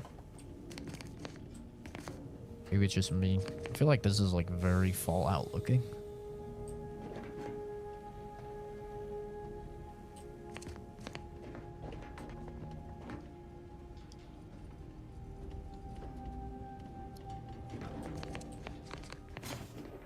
Necklace. Short rounds. Tournament black market weapons.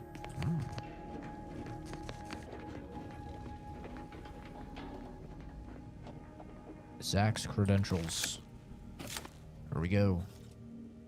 Commander, considering the danger and consequence of the mission we're about to undertake, I hope you'll forgive the lack of pleasantries. Arcadia is ruled by a dictatorship that calls itself She looks like the Protectorate. Yennefer. They are beyond secretive. However, it is their inability to even imagine that someone could infiltrate their system that has given us an advantage. One I've found a way to exploit spectacularly. As unbelievable as it may sound, once you make your way to my location in the Skip Labs, we will be liberating an unsealed Skip core. Oh, look at that. It's a professor dialogue, but they don't work if they're unsealed and will explode if you try to open them. Exactly right. But that whole story about the explosive seals being necessary to complete the circuit so they'll function, well, it's a lie. The seals are just there to conceal the inner workings of the drive so no one else can duplicate them.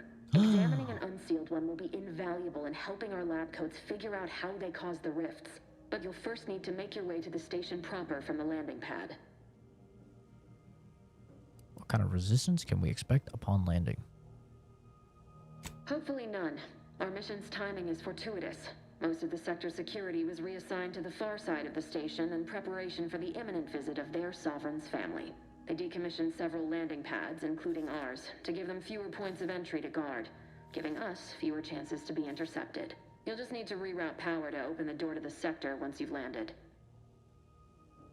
I'll say that the intro to this game is definitely like a little bit slower than the intro to the first game. You know, the first game, it's like, yo, you're a dude.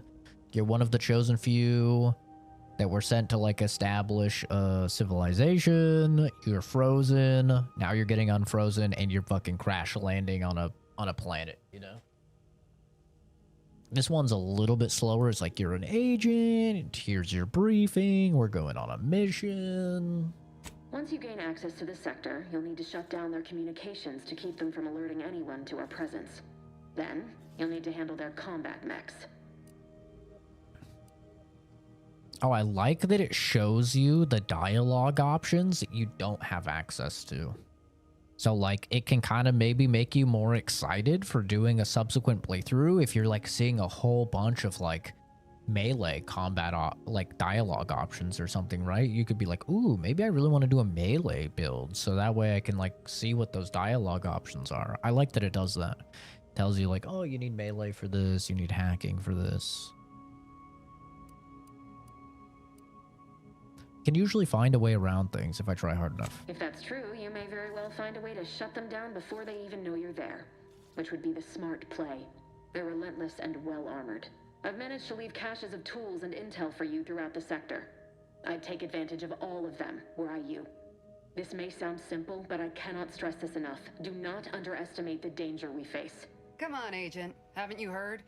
We're the best and brightest. We infiltrate corrupt governments before breakfast most days. Do you think this is some kind of joke? The Protectorate are the worst of the worst and will not hesitate to string you up if you're caught, if you're lucky. They think nothing of regularly chemically lobotomizing their own subjects for even the slightest error. Your life isn't the only one at risk here. Wow. Let's calm down. Yeah, tell a woman to calm down. That always works well. Yeah. I'm autistic, and even I'm not that socially retarded. I don't care who you are. No one talks to my agents that way. Do you understand me? Noted. Let's move on. I agree. Keep your witty remarks to yourself. No one talks to my agents that way. I'll speak however I choose. Do you know what I've sacrificed? What I'm prepared to sacrifice still? I've spent the better part of a year laying the groundwork for this mission. I don't need a team led by some egghead refugee from academia fouling it up.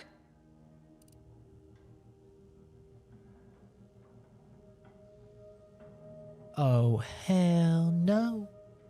Sister, you did not just call me an egghead refugee from academia. That's so accurate. How dare you? Promise you, no one on my team will be fouling up the mission. We're professionals. You do remember who's the commanding officer on this mission, right? Bitch. Yes, of course. You were in command here. I apologize if I allowed my nerves to get the better of me. That's right. It will not happen again. I promise you. I need to go now. My absence will be noticed soon. Get on your knees. Once you land, I'll patch in over comms and guide you through the sector. Augustine! I mean, Agent DeFreeze. I just wanted to say we're all looking forward to working with you. Who? Niles? Is that you? Law, what are you doing here? It's been so long. I'm an agent. First assignment. Suppose I look a mite different now. Less grease. Oh, and no more smelling like fuel neither. Most days. Can't wait to see you once this is over, Agent. And good luck. Same to you, Ibarra. DeVries out. Navigator's warmed up in the cockpit, Commander. Whenever you're ready to fly us in. I'm ready to fly us in. I'm always ready. How do you know her? That was something. She was different than I remember her. But then she would be, wouldn't she? Just hope she's doing all right. You guys bang? The secretive nature of the mission and this import must be weighing on her something fierce. I hope it was okay to talk to her direct like at the end there. Were you two friends? She didn't necessarily seem happy to see you. You need to focus on now. You can reminisce later. No, it was not. Next time we have a briefing, don't speak unless spoken to first. I mean, that is true. Were you two friends? We were certainly, friendly. Augustine saved my life when the Earth Directorate swooped in and liberated Triangulum. Left an impression, you might say. Now that I've been cleared for active duty and got my certifieds all in order, I hope I can repay the favor someday. There'll be time to jaw about all that later. But these guys are all gonna die. All that she was saying about you, Commander, ain't sure it sits right with me. Me either, but we have a job to do, so let's do it. Don't let it bother you. As you said, she's under a lot of pressure. We all are. Oh, you can believe me and her will be having words when this is over. Whatever you say, Commander. Oh, we gonna be talking. Awaiting docking procedures, Commander. Well, Commander, thanks. Really appreciate you sticking up for me back there. You really gave DeVries what for. But I'm still not sure what all that was about, to be honest. I was just offering up reassurances and Super Agent Extraordinaire DeVries lost her head. A crack from me shouldn't have brought that on. This whole mission, girlfriend. There's something off. I mean, Law. We'd not even heard tell of this colony before, and they're the only ones manufacturing skip drives? How's that possible? Skip drives represent the ultimate power, which means they can buy anything or anyone. I'm concerned too, but for now we'll just have to trust the Earth Directorate and DeVries.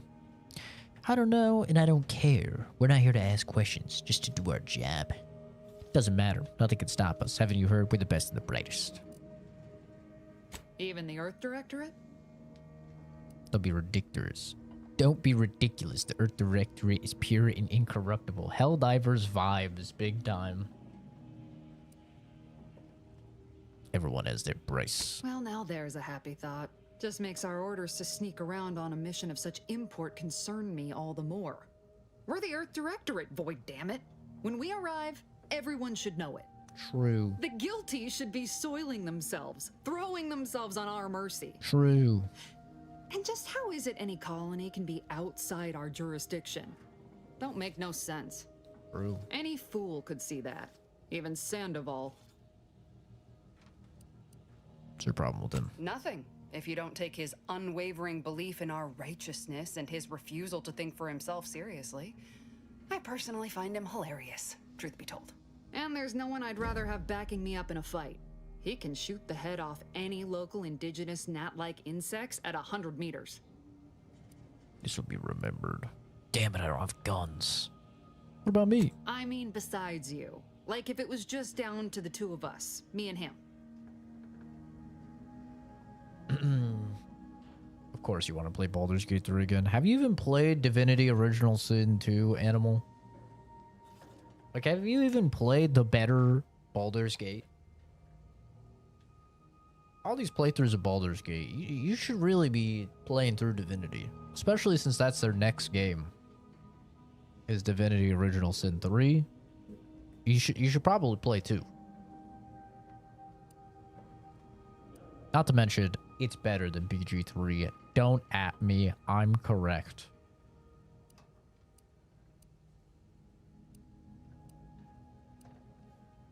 So I'm dead in this scenario? We all gotta go sometime, Commander. Oh, now, thanks. if you'll excuse me, I gotta commence with my pre-mission ritual. Guess your gray matter is still foggy from hibernating, ain't it? My pre-mission ritual of 3 bowls of purple berry crunch? Can't believe you eat that. Tastes like wood shavings. I love me some Purple Berry Crunch. As Earth Directorate agents, it seems like we should be staying away from corporate goods. Isn't it great? The copious amounts of sugar really helps keep you sharp. They say it's 50% by volume, but it feels like twice that.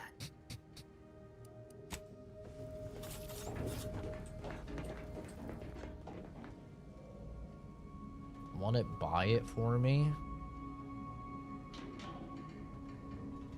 God, I With all can't due stand respect, you fucking brokies. What in the void were you thinking with DeVries back there? She's not only our forward agent, she's highly respected. It's no wonder she reacted the way she did. Sound just like And fucking Pascal Josh. Well, she's Pascal. She needs to get her head right if we're to operate efficiently as a team. I brought it up. I brought up a video game that you should play. Yes. Does not mean a video game I should buy. You people have no shame. I'd rather be caught fucking dead, gunned down in the streets than to ask somebody to buy something for me. I grew up, I didn't even ask my parents to buy something for me. My sister, she would always get so much stuff. Like she would get so many things because she just had no shame. She would just ask my parents all the time for stuff. She'd be like, we'd go to the store. She'd just be like, oh, can I have that? Can I have that? Me? Never. I never asked for anything because I knew my family was poor and I knew not to ask for things because I don't like people getting me things. Because then I feel like I owe them. But she would just ask people. I don't know how people do that. I don't know how people just ask for people to buy them stuff. I've never done that. Even when I was homeless, I didn't take money from strangers because it just felt wrong. It felt wrong for me to just like do nothing and ask people for money. So I just suffered until I got part-time positions and temp jobs. I don't understand, man. Divinity Original Sin 2 is in fact better. It is. It really is. Me and Josh were talking about it, and Josh thinks that the story of Baldur's Gate 3 is better, and the gameplay of Divinity 2 is better. And I was like, nah, I think they're both better.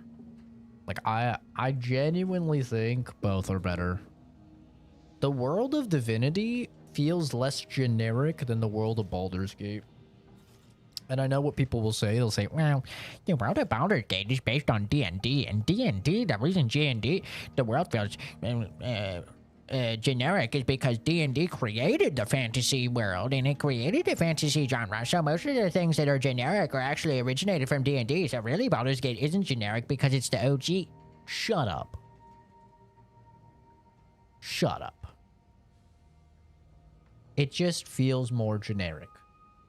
Generic fantasy. I don't care if they created it.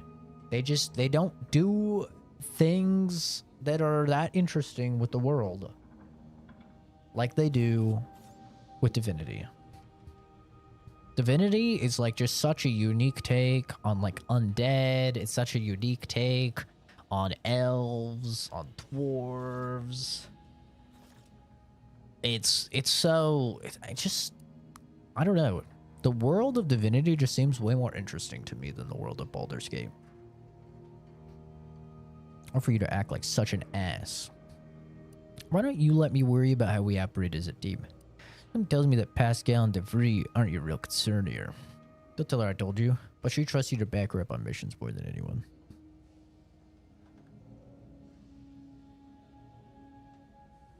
She said that? You sure she wasn't just putting one over? I guess it's possible I'm just taking her constant questioning of everything good and noble about being an agent personally. It's like she ain't sure whether we're always in the right when we liberate colonies. You see what an opportunity this mission is, right? Bringing another colony under the Earth Directorate's righteous control? Seems to me, Arcadia had their chance. It's time for us to put an end to this farce and set them on the right path. Hell yeah, I love colonizing.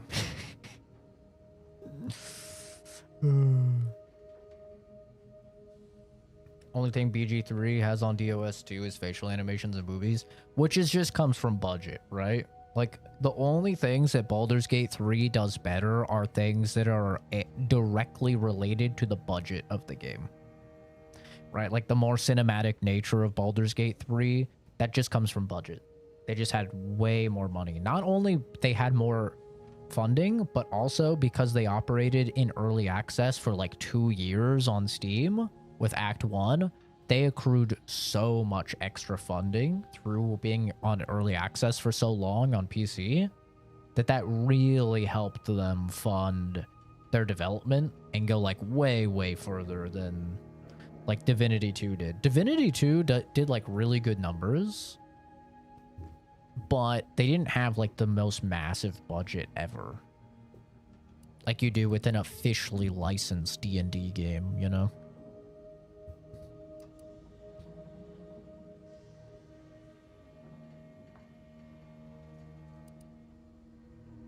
Obviously. It's not like we've not liberated colonies before this, and always for the greater benefit of everyone involved. Well, except for the deposed despots. It's always the same story with these places. These people. Without the rule of law, those with power go wild with it.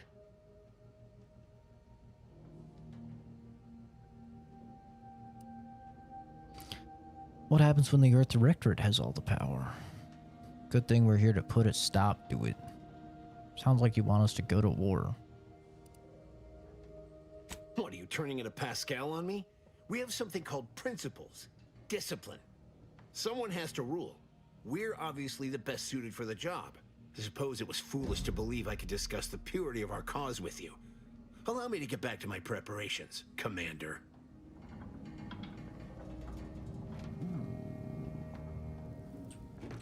He's mad that I'm not drinking the Kool-Aid.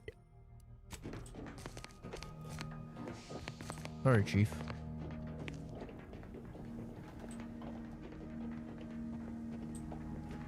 Ready to move out, Commander. Oh, he definitely gonna die. He has no dialogue. IRL, I never ask for stuff, mainly because I couldn't. Mom's always been broke and always will be broke. My dad tells me to ask for stuff since he's in prison all my life. I have never asked anyone for anything ever. I've never have, and I never will. Like I said, it just feels wrong to me. I have always, like, people regularly ask me for stuff. And I just, like I said, I just don't understand it. I can't do it.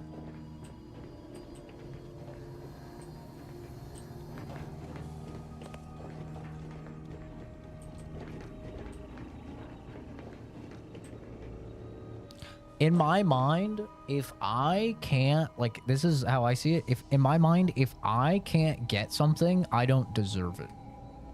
That's how I see it.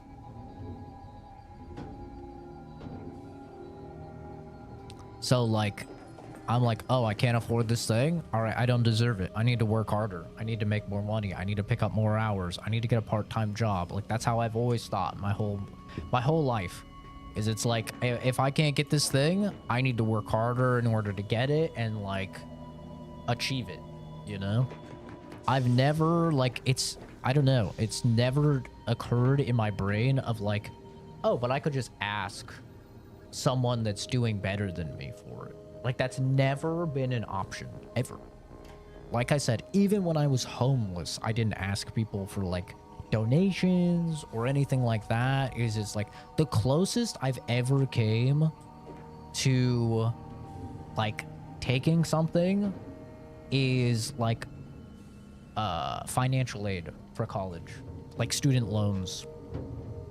That's the closest I've ever came. And I didn't really have a choice in that matter. You know, you fill out FAFSA so you can get scholarships and stuff like that. But, like, I never felt bad for scholarships and grants because I earned those, you know? I had to do interviews for those. I had to write essays for those. Like, I feel like I earned those. Loans was one of those things where it's like, I mean, I have to pay it back. So I don't really feel bad about taking it because I'm going to have to pay it back anyway, right? Obviously that was before I knew I would get student loan forgiveness, which was a big W, but I also, like, you know, as much as I like to troll Jordan about it, it didn't feel great. All right, before I do this, I'm gonna pee, and then we'll get into this. But yeah, my little sister, she would always ask for stuff. She even still does. Like, even, like, when we were in Japan, she would, like, be asking my dad for stuff. And I'm like, we're, like, fully grown. We're fully grown adults with jobs and our own money. Like, why are you still asking dad for stuff? But she would, and then my dad would still get it for her. I'm like, what the, you know, like, what the hell? But I don't know. I've never been able to do it personally. But I'll be right back. Mama, what are you doing?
But yeah, now I'm like to be honest, I'm kind of regretting. Like, I kind of regret publicly talking about how much money I make and stuff. To be honest. I feel like I should have just, like, I don't know, continued to pretend to be poor or something. Because ever since, like, I started talking about how much money I make, I have a lot more people asking me to buy them stuff. Like, friends in real life, friends virtually, like, a lot more people are asking me to buy them stuff. And like, I have bought people stuff in the past, don't get me wrong. But, like, now I feel like, I don't know, it's almost being, like, used against me or something. And I'm just like, maybe I should have never talked about. Maybe I should have never talked about how much money I make, because now it's like, well, I mean, come on, bro. Like, you said you set $500 aside every month, right? And like, so like, this is nothing. Like, you can loan me $50. It's only like, it's like nothing from your 500 that you set aside every month for like fun money. I'm just like, God. I should have been more secretive about my finances, I guess. I always thought like transparency is a good thing, but I suppose it just leads people to kind of take advantage of you.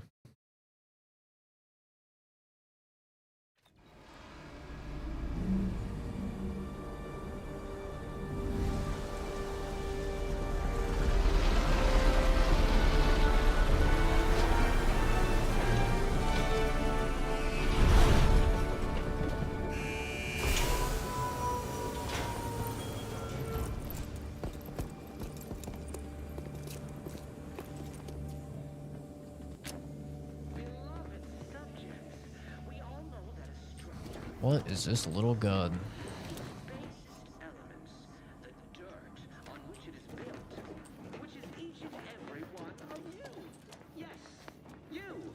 You are not just a cog in the machine. You are the cog in the machine that keeps us productive. I may be your sovereign, the protector of Arcadia, and the bedrock upon which our system is built, but even I can't succeed alone. So be diligent, and remember, failure This is will cool. be met with severe consequences.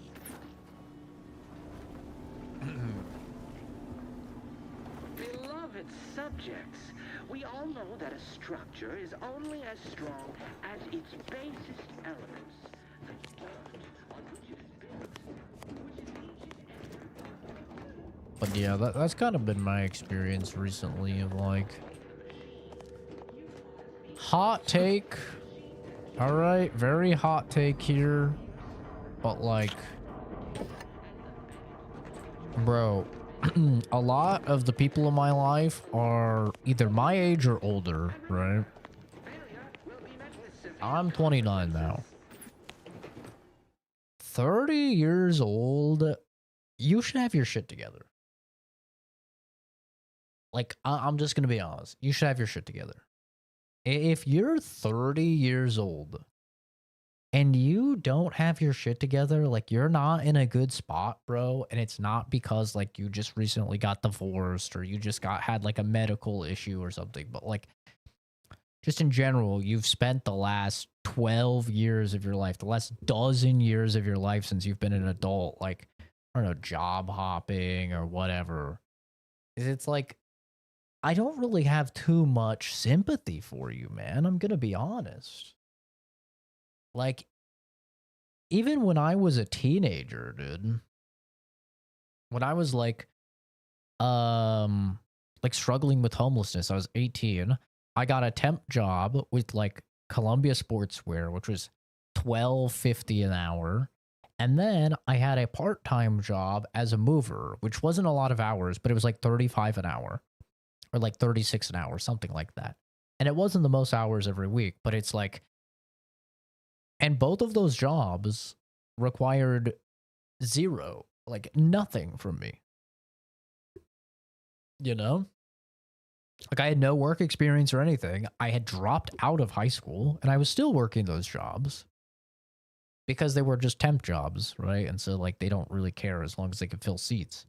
And it's like, I'll look out here, and you can pretty easily find, like, temp jobs, customer service, in a call center that are, like, 21 an hour. Like, 21 an hour out here if you're, like, in Phoenix or something.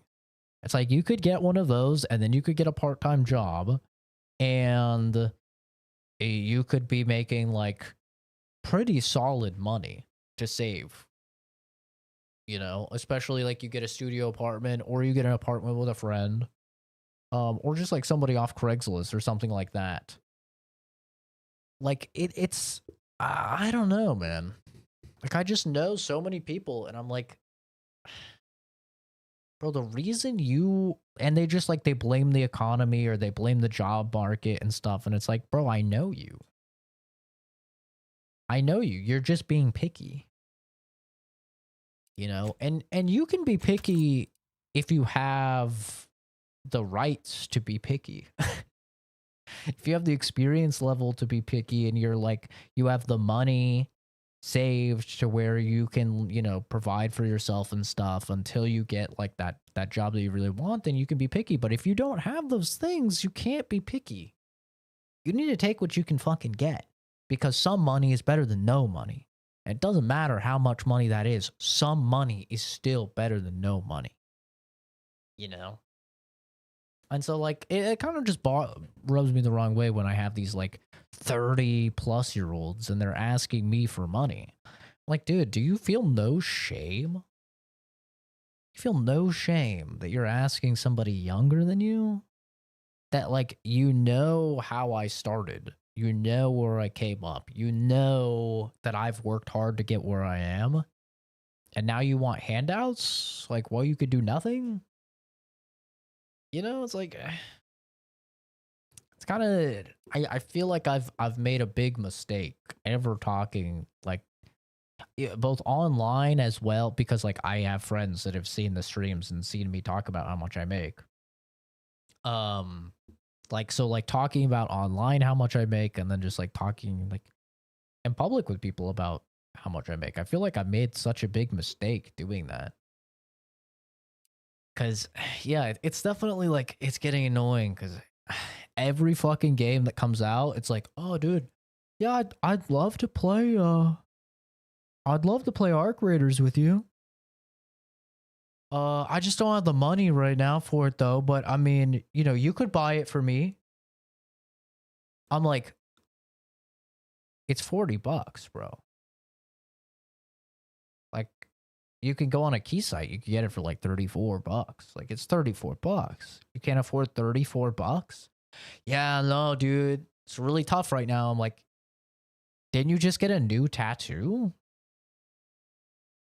Yeah, oh yeah, but, you know, I had that money set aside for that, you know. It's like,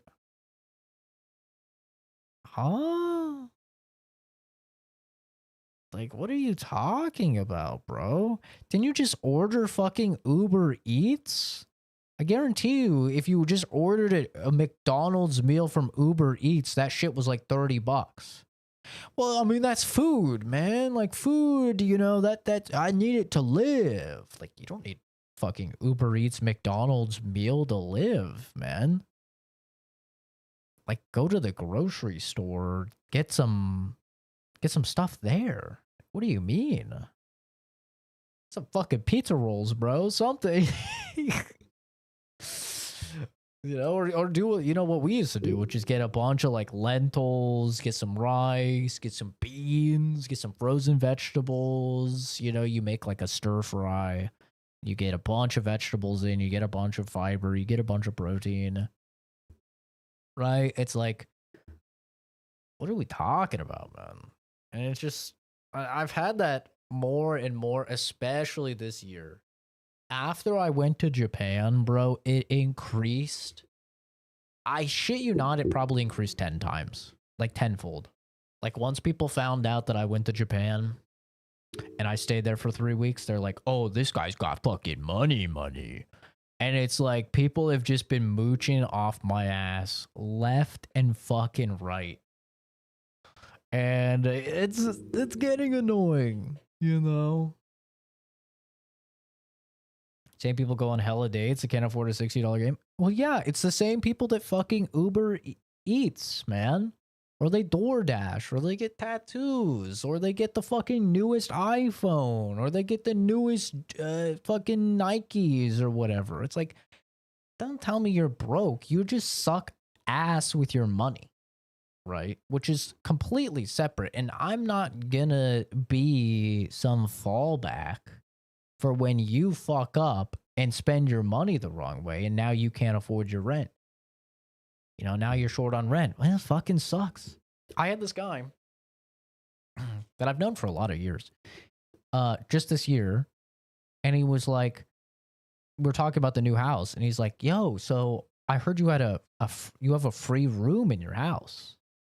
Like, this was like when we were going to be moving into the place. And I was like, oh yeah, you know, I think I'm going to set that room up for an office and stuff. He's like, dude, wouldn't it be so cool if like I moved in with you?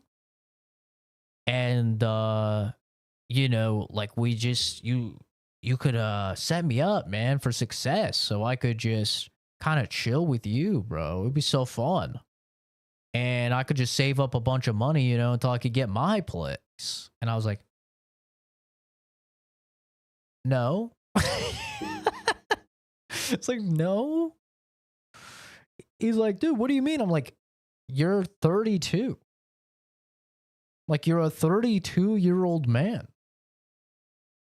No. I'm not gonna, I'm 28. I'm not gonna have a 32-year-old man fucking living in my home as I'm paying 2 mortgages and shit, you know?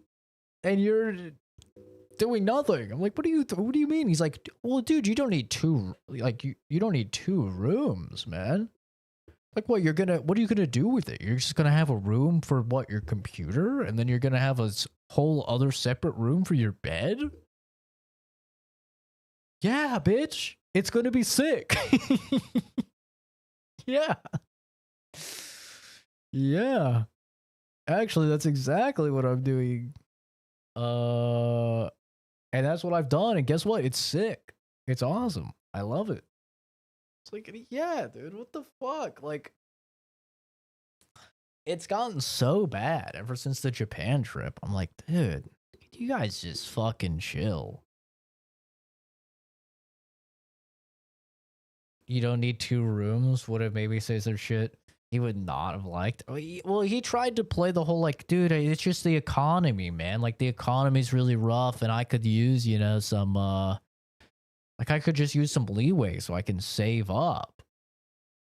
He's like, don't you realize, like, how lucky you are that you're able to, like, buy a house? And I was like, brother, it's not luck. I didn't win the lottery. I went to college. I got a degree that is actually useful. And I got a job. And I worked the job. Like, I didn't win the fucking lot. Like, if I won the lottery, that would be one thing, you know? Like, if I won a lottery, I could kind of understand, like, people wanting some money, you know? Because then it is like, okay, you just got lucky. And, like, don't you realize, like, how lucky you are? And, like, you have, like, so much more. It's like, okay, I could somewhat see that. People asking for some handouts or something, like, some help. If you just won the fucking lottery. I would never do it. If someone I knew won the lottery, I would never ask. But I can understand that more. But it's like, bro, I've just been grinding for years and years. Like, it's not like I got lucky and something fell into my lap or something. It took me 7 fucking years to get a 4-year degree, bro. Like, I've just been grinding.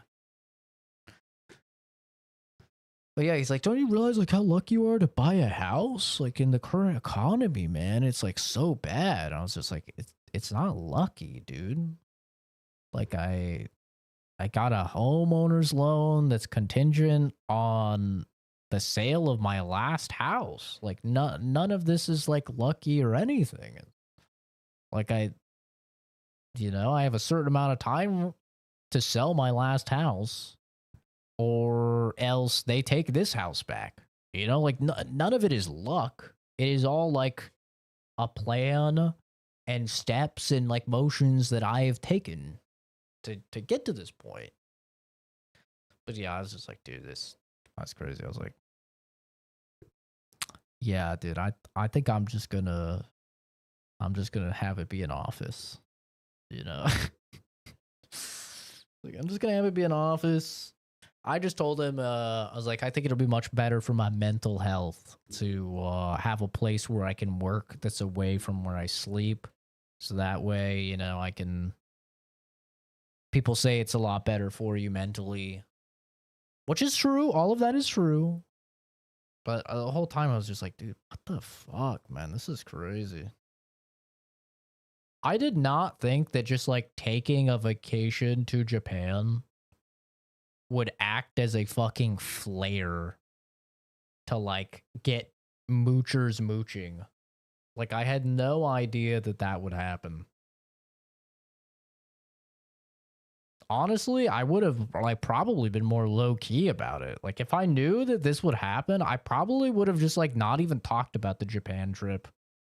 I would have just been like, yeah, I gotta head out. I'll be back in a few weeks. Some family emergency or something, I had no idea. But I guess it's just because like the average American never even leaves the fucking country. So like the moment that an American hears that you just went to somewhere like Japan, they're just like, oh, this guy's fucking rich. Oh. Never mind the fact that like, one, it was only $4,000 total, and two, I had been saving and planning for that trip for like 4 or 5 years. Like, never mind those details. But yeah, it's... Your dog's their own room? Mama would hate that. He loves being in the room with me. Even when it's like 90 degrees here in the office and he's dying, he's still like, I'll open the door for him to leave and he still won't leave. And he's like, he still doesn't want to leave. But yeah, like, that is probably my pet peeve. My pet peeve, other than lying, I mean, it's kind of to do with lying, I suppose. Maybe that's why it's my pet peeve. But I have a pet peeve of people that just suck ass with money. And just them not being honest about sucking ass with money. That just really, like, grinds my gears. Like, it bothers me. Like, when people ask for handouts or they ask for help or something. And, like, their habits. The stuff they buy. And they'd be spending a bunch of shit on stuff that just doesn't make any sense. And it's just like, dude, can't you just be honest? I think that's probably why it rubs me the wrong way. Because it's like, it's rooted in dishonesty of like just not taking accountability for your own actions. What is this? The Money Channel? Hey, what is this? The Money Channel? We talking about money here? What are we doing? Hey. I don't know why that read like a fucking New York accent or Jersey accent to me. I could sleep on your couch? Yeah, dude, honestly, I was not going to be surprised. He's like, oh, I know you got a futon. Just sleep on the futon, bro. Like, oh my god, dude. Yeah. It's like, I can get behind some things, I can get behind the inflation, the cost of goods rising. All of that is 100% true. I can get behind all of that, and I can understand, like, people who are struggling financially. But then when I see you ordering fucking Uber Eats multiple times a week, now you no longer have any ground to stand on. Like, I better not hear you say anything about money if you're ordering fucking Uber Eats multiple times instead of going to the grocery store and like just getting groceries like a normal human being, you know? Like, it's stuff like that, or it's like you're talking to me about how tough money is and you want some money, but like you're also talking about how excited you are for your next tattoo. It's always tattoo people. You ever realize that? It's always fucking tattoo people.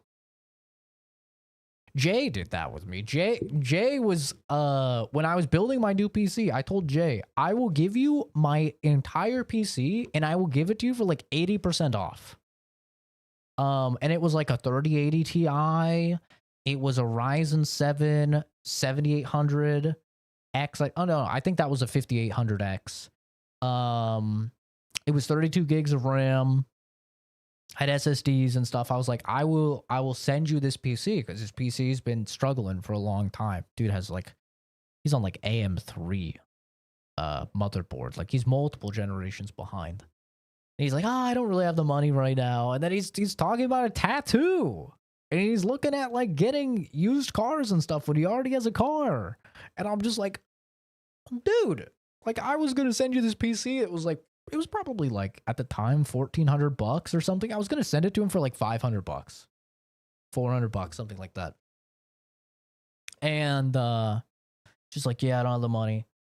And I called him out on it. I'm like, dude, what do you mean you're getting a tattoo? You said that you couldn't fucking afford the PC I was gonna give you. I was gonna give you a whole ass PC, man. Oh man, I mean, there's a PC isn't really high on the list right now, you know? Like, I then like fucking weeks later or whatever, he's like, man, I really wish I had a better PC or something. Anytime I hear him, and if he's ever on a stream, you'll hear me say it as well. Anytime he starts being like, man, I wish I could play this game, but my PC isn't good enough. Every time I'm like, hey, if only you knew a guy that was going to sell you an entire fucking PC that would have ran everything, you know, for like $400, $500. He's like, yeah, whatever, man. like, come on, dude. That's the shit that gets me. Would have bought that. Yeah, this was a few years ago when I initially did the upgrade from, like, when I basically rebuilt my entire PC. Jay was really talking about like his PC at the time, and I was like, I think that's when I had my 3080 Ti. And which, like, still a 3080 Ti will play all of the shit that comes out even today. Like, I think you could play any single thing that comes out and you could practically max it out still. And I was going to give him like the whole fucking PC for like $500. But yeah, I was like, God damn it, bro. That's the shit that I was like, okay, dude, like, don't talk to me about how bad your financial situation is as if I am not your friend and I know all the shit that you're spending money on. Okay, you can get away with that if we're coworkers or something and I don't know anything about your financial life, right? Or you're a viewer in the stream and I don't know anything about your financial life. Then you can get away with it. But like, when you're my friend and I see how you be spending your fucking money, you can't get away with it anymore, bro. Like, sorry, man. I'm not gonna fucking help you out when I see you get new tattoos or whatever, you know? Beloved subjects, we all know that a structure is... Commander, Ibarra and I will secure the building down here while you're upstairs restoring power to the door. Sure. This guy's, he's ready. That keeps us productive. I may be your sovereign, the protector of Arcadia, and the bedrock upon which our system is built, but even I can't succeed alone. So be diligent. Oh, lockpick. Failure will be met with severe consequences. Feeling this so far, I am literally on the opening mission. So, cannot tell you. Oh yeah, I saw the Digital Foundry video about this. I think they said if you see this to turn off... I think they said to turn off the hardware ray tracing, actually. I think that's what they said. Yeah. Yeah, they said if you see the fuzziness to turn off the hardware ray tracing. That's a shame. Yeah, I can't tell you though. Even though I've been streaming for 2 hours and 25 minutes, we've probably played a whole 10 minutes of the game. We were on Character Creator for a long time. And we've been yapping. Because I haven't streamed in a long time. So, we've been catching up on yapping and shit. That smell. Did a sprat get flash fried in here? Sure did.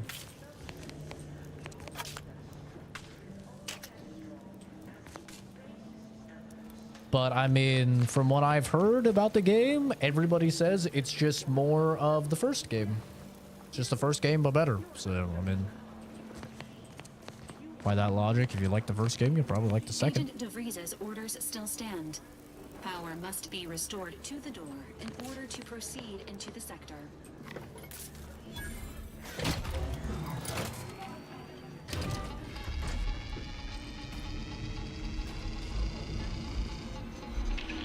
The mech's gonna come out? Yep. The electrical system misfired somehow. Security's been triggered. This needs to be dealt with quickly. You two, dead. Uh-oh. Expiring without permission. Greetings, subject. Hello. We cool? A subject is better able to serve when all their... Commander, we finished our sweep.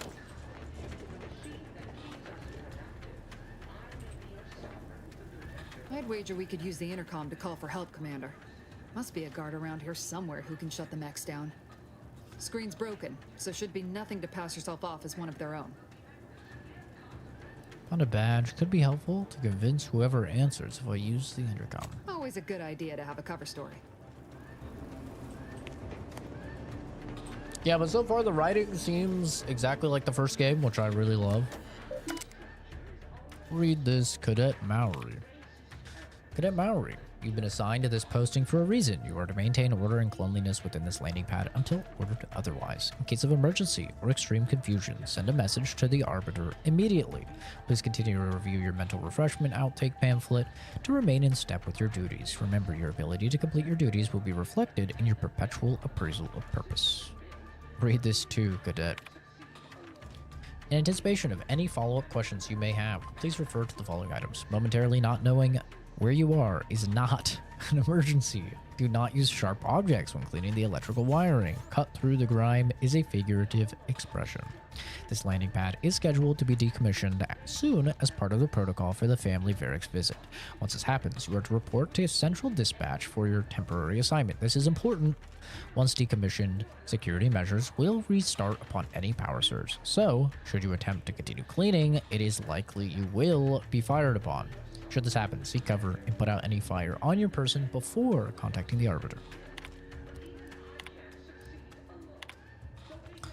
The past few years have been difficult since the death of our beloved first sovereign, but the Protectorate remains strong. Our new sovereign, the first sons, and the grandson of our beloved matriarch will lead us to a new future for all of humankind. Our moral obligation to lead humankind was set back on Earth when the matriarch and the first presiding bishop of the Order of the Ascendant first envisioned our perfect society. It is our legacy. It is our mandate. It is who we are, but none of us can do it alone. Your neighbor takes comfort in knowing that you would not hesitate to report them for questionable behavior, and we know you feel the same. However, even the most upstanding subject sometimes needs guidance, so remember, if you're not sure what to do, rely on your local vigilant to guide you. In preparation for the visit of the family Varric, kin of the Sovereign, the following security measures will be put in place. Landing pads O through 53 through O to 59 will be temporarily decommissioned. Any access to the sector must be funneled through landing pads O62 and or O66 where security has been tripled. To keep Sector 50 free of crowding, only a select number of authorized subjects will be allowed to continue their work in that area during the family Varric's visit. All other subjects shall be temporarily reassigned. All guards will be assigned to a location to patrol. These patrols may not be seized until ordered to. Please refer to your designated arbiter for further details. Okay. Cadet Warden 4th Class Corbin receiving. It's a glorious day in the Protectorate. How can I serve? Wait a moment. You're calling from landing pad 0-53? That's listed as decommissioned. And yet the defenses have come online? Please be so kind as to inform me of your name and ID number so that I may report you for this infraction. And hurry, please. The transmission of the Sovereign's family's arrival will start any moment. I can scarce afford the demerits missing it would entail. As a cadet, Robin Mowry, subject number 831. Can you please shut down the defenses? I can't afford any demerits either. Can you please help me out? Shut down the defenses? Well, if you don't shut down the defenses down immediately, you'll be getting more demerits. I'm an Earth Directorate agent. I'm here to seal and unseal this gift core. Sorry, Rug Bolton. Mowry? Oh, now I understand. I'd heard you were, that your condition wasn't, optimal. What? I know I shouldn't be asking this, but what was it like? The mental refreshment? It was great. You should try it. No! I mean, yes! Of course I would. Willingly. Were I to fail to adequately fulfill my duties to the Sovereign and the Protectorate, I am pleased you have been returned to us as a fully functioning subject. Oh, speech 1. Turn off the defenses now. If you don't, I'll make sure you're mentally refreshed. Then can you help me out? I don't want to be sent back to mental refreshment, was it? I can't do that. I mean, I would, it's just... You know what, though? In your condition, you're unlikely to even remember this discussion. So it should be of no consequence to me. I will disable the defenses for you, Mowry. But in the off chance you happen to recollect any of this, I beg you never speak of it. And please, do not go around pressing any buttons or fussing with any more whatsits. You wouldn't want to be sent back to... I mean, reassigned again? Look how you fooled that guard, Commander. Let's not waste time congratulating ourselves. It's that easy. I would just have to not set off the alarm again, as funny as that really would be, though. Oh, I love that there's a mantle now. There was no mantle in the first one. It was kind of pain. I think there's a slide too now, right? Yeah, there's a slide now. Look at us. Look at us. We're doing things. We're making video games. Shock rod. Used to power shock weapons and automated technologies. Bypass shun. Ooh, that's used to hack.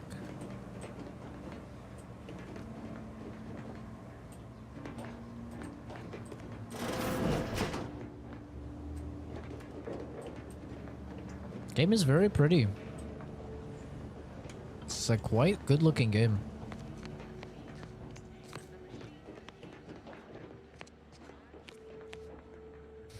Or like $30 done by some dude on meth ruined my understanding of tattoos and the prices.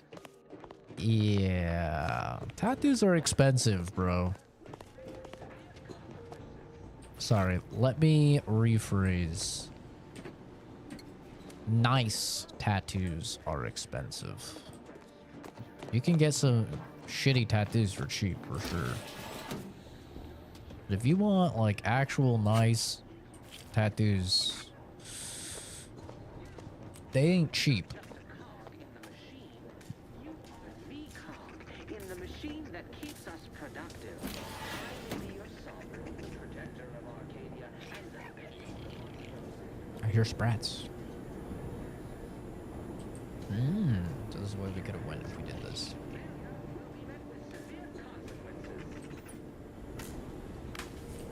But yeah, I mean, I'm on record as the resident Obsidian Glazer, so like, I'm not gonna lie. I'm probably gonna love this game. That's just how it is, man. I love Obsidian games. Even Obsidian quote-unquote bad games like Avowed earlier this year, I still have at like a solid 8 out of 10. I really, really enjoyed the game. You're definitely...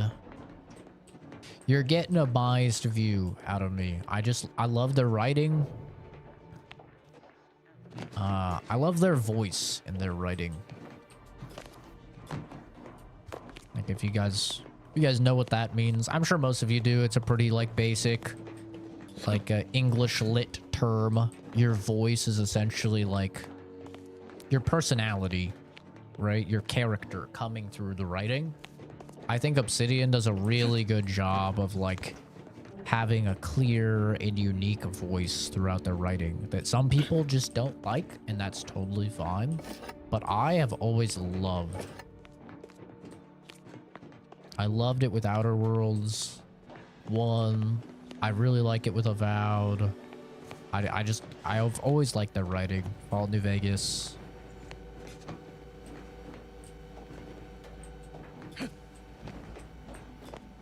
Oh, there we go. Commander, the situation is becoming more fluid than I'd originally planned for. We've got to change our approach. Split the team to handle comms and security concurrently.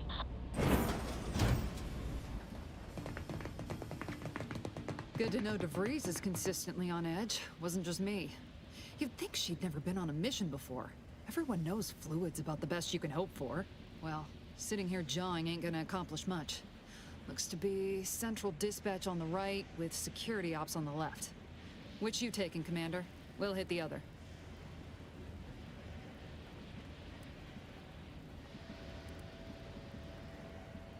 Oh, God. Kinda figured that'd be your choice. Ibarra and I'll take central dispatch, then meet you at the skip labs. We'll stay well out of trouble, won't we, Cadet? That's right. Like you told me, Commander, everyone's well-being depends on our success. If whatever's going on here is as bad as the Chief thinks, then we'll make an end of it. Right. Well, then, notwithstanding Ibarra's enthusiasm here, or DeVries' concerns over fluidity, I'm fairly certain we've got this under control. Rest easy, Commander. This is definitely way more cinematic and has more production value than the first game as well. That's like instantly coming through.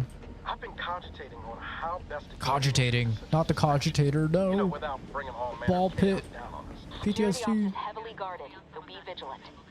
You'll need to shut down security measures once you're inside. I've left a drop for you in the watch post. There's a key to a maintenance tunnel you can follow into the building. I have no points in sneak, but I do have points in hacking. So. I don't think I have points in hacking. I have points in engineering, I think. What you know? Close enough, right? Maybe? Ibarra, you got any thought to how we ought to proceed? You're being awfully quiet. It's coming, honest. How about I, show you when we get to where we're going? Beam, beam, beam, beam, beam, beam, beam, beam.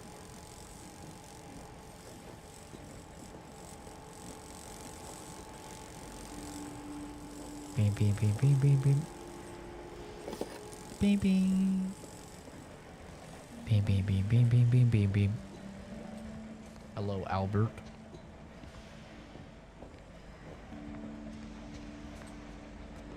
I don't think I actually need to sneak. I don't see anybody here. Other than that construction guy.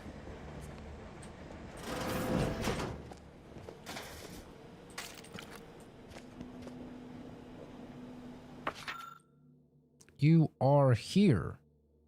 Go here. Access will provide entry to the maintenance route. Call out the map. Okay. Sure. Sounds easy enough.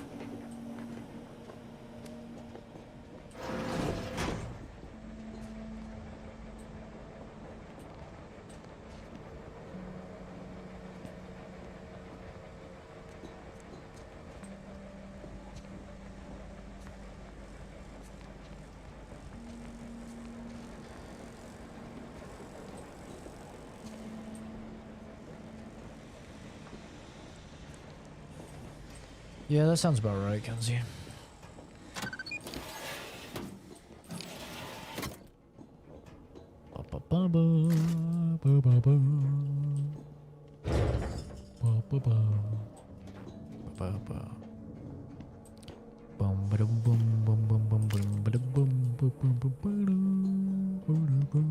Jensen and I are in position above the sector, Commander. Path's been cleared. Only encountered one guard. He's been dealt with. You should have seen it. Wasn't pretty.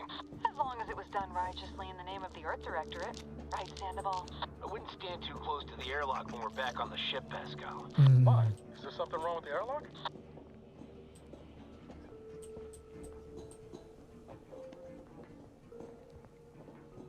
Sneaky. It's kind of nice having a mini map as well. Awareness and stealth. Enemies that see or hear you will build awareness. Avoid walking directly in front of an enemy's line of sight or approaching too quickly to avoid getting detected. After gaining enough awareness, enemies will become suspicious and turn to face the disturbance. If they gain even more awareness, they'll investigate the area they last heard or saw something in. If they find you, they will become alerted and attack. Crouching both makes it significantly harder for an enemy to see you or hear your footsteps. The sneak skill decreases the rate the enemies can spot you. Look for various perks or effects. You make your footsteps silent.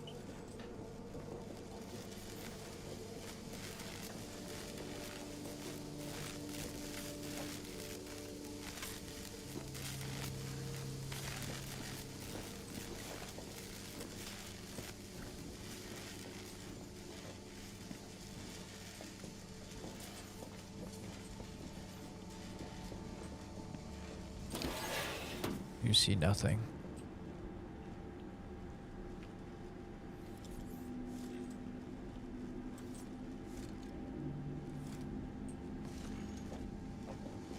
I think there's loot here. Sometimes you gotta risk it for the biscuit, brother, you know what I'm saying?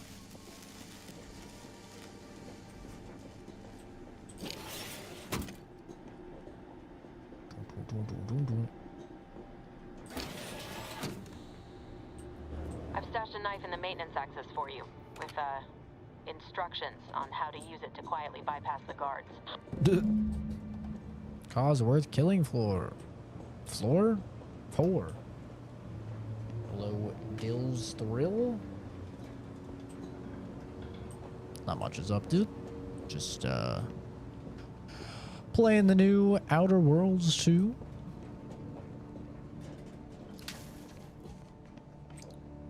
Jesus Christ, what the fuck happened? Oh my god.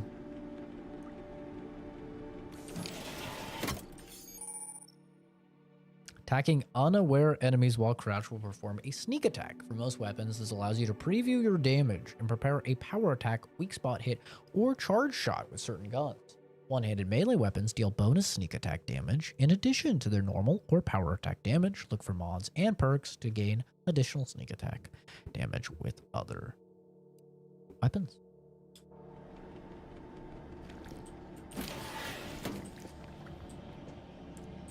I don't have the lockpick skill. I knew I should have taken it. +5 max health. Collectible. I don't have to kill this guy, right?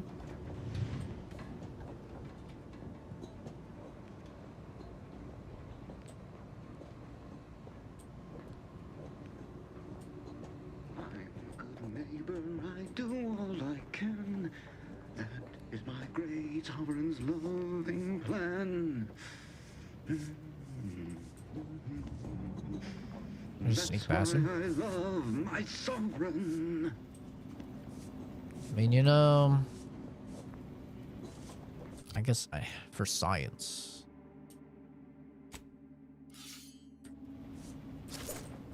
You know, just for science.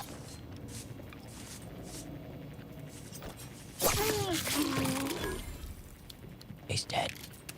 Oh, it's so worth. Get a fucking lockpick.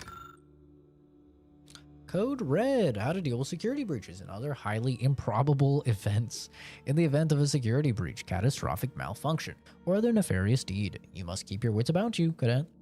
If vigilance, and focus are the keys to protecting our society. The probability of infiltration from outsiders is so low, it's virtually non-existent. But there is an infinitesimal chance of trespass by malcontents, malingerers sounds right, or misanthropes. Were such an event to occur, it would be the gravest threat one could face on Horizon Point. Any unverified individuals must be swiftly eliminated. If they cannot be, then it is your duty to sabotage the station itself so that any knowledge and technical accomplishments herein may not fall outside Protectorate control. Looks decent though. Yeah, it just came out at a very, very bad time. Kind of funny. Outer Worlds 1 came out at a bad time and had a bad name. A lot of people confused Outer Worlds and Outer Wilds. And so like Outer Worlds 1 definitely like had a bit of a struggle because of that.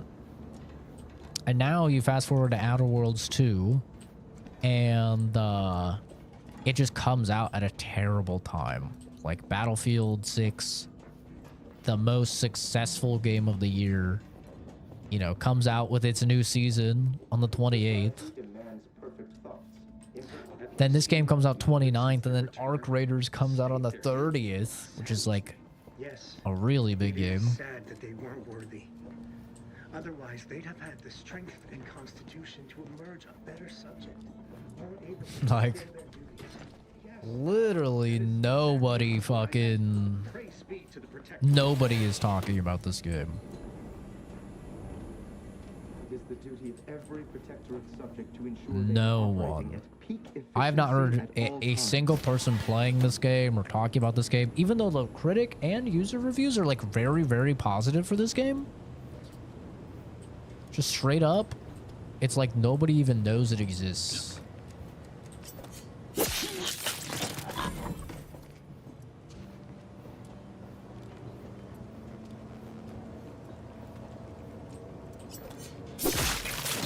Oh my god. Chop this man's fucking head off. Oopsie. A little more than I meant to do.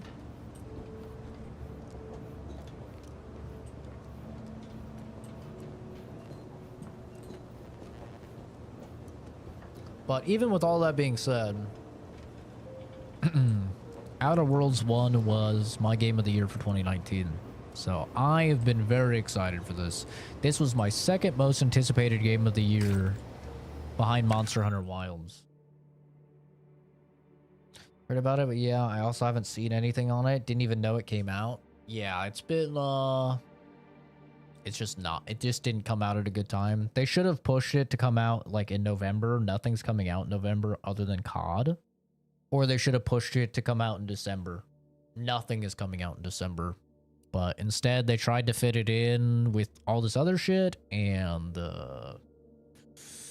I checked on Twitch when I was like setting up the stream for Twitch. Game has been out for like 4 days, right? It came out on the 29th. So it's been out like what, 5 days? It had 170 viewers. 170 total viewers for a game that came out 4 days ago, a AAA $70 game. That is like, I don't think I've ever seen a flop that big. Like, bro, when I say Concord had more viewers, Concord had like 3,000 viewers, 4,000 viewers on Twitch. This game had had like 172 when I went live. Like, that is so bad. That is terrible. I mean, maybe it's doing better, like people playing it. Obviously, it's on Game Pass, so like probably a good chunk of people playing it on there. I mean, we don't really know. A lot of people obviously canceled their Game Pass because it increased to $30. A lot of people like freaked out about that. So I don't know, but oof, it's rough. I'm not gonna lie, I feel like Obsidian might get closed down. Like, I would not be surprised if, even though they're releasing games that are reviewing well critically and reviewing well by users, I think Avowed didn't do very well. And now this game doesn't seem to be doing very well. I would not be surprised if Microsoft just kills Obsidian. Genuinely, which would really suck because like I said, like they make good games. Just I think a lot of people just agree they're overpriced. Like Avowed was not a bad game at all. I thought it was like really good. I really enjoyed it. But basically everyone I talked to, even people that liked Avowed, were like, yeah, it doesn't feel like a $70 game. Like I think if it was like 50, people would have been way more positive to it. And then people said the same thing about Outer Worlds 2. So like this just doesn't seem like a 70. Well, it was going to be 80, but then they walked it back. It just doesn't seem like it should be that expensive. But I think that's kind of their tactic, right? Microsoft's tactic is to make games overpriced so you get them on Game Pass instead. Like they want to create this like this funnel that gets you to get Game Pass because you think Game Pass is a better deal, and then they want you to forget that you subscribe to Game Pass and just like that's how they get you. So they either price the game really expensive, so that way like at least they're getting the money from big money from a sale, or you get Game Pass and they're getting the money from Game Pass. Like this seems to be their strat that they've done for a while now. And I'm gonna be honest, I don't think it's working. I don't think it's working out for them. I think you're just having people cancel Game Pass and you're having people not buy the game or pirate the game. I see a lot of people saying they just pirate the games now. Warden Gian. I'm writing discreetly to propose a solution to your recent personnel troubles. I've recently heard that one of the former cadets under my senior's purview has demonstrated significant changes in behavior and efficacy after undergoing a 6-month mental refreshment sojourn. Considering the success, I wonder if it might be a viable option too. The rest of the letter appears to have been abruptly abandoned. They want to ultimately funnel you to Game Pass so they can make it an everlasting pass. Have you pay for everything else they sell as well? Yeah, exactly. I think it's the same. I said this way back with Hellblade 2. Like, if you guys remember Senua's Sacrifice Hellblade 2, it came out, had a lot of controversy because it was like a 5-hour game. It was $50, and it was like entirely linear, basically just an interactive movie, and people were like, this is way overpriced. It's way overpriced, $50 for this. But you know what? They priced it at $50, so it's like either you bite the bullet, you buy 50, or you just play it on Game Pass. And that was like my strategy way back when, of like that's what they're doing. And now they've pretty consistently been, in my opinion, overpricing titles to get people to go to Game Pass. And now they've increased the price of Game Pass. So now Game Pass, if you're on console, and you want to play like the day one games on Game Pass on console, it's $30 a month. So like now they've kind of raised it on both ends. The games are more expensive. They're $70 now for games that should probably be like 50 or at least 60, or at most 60, I guess I should say. And then now it's $30 if you're on console. Now, luckily I'm not on console. So for me, it's only $16 for Game Pass, which is like totally worth still. Like $16 is like fucking nothing, you know, when you get to play like all of these new releases. But it's definitely kind of crazy.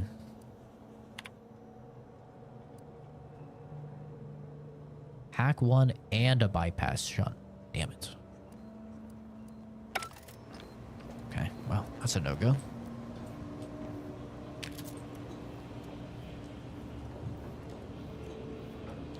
I didn't take hacking.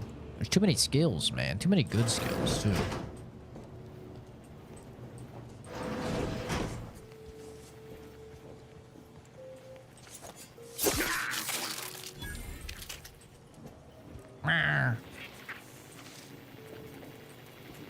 Ugh. Shit's doity.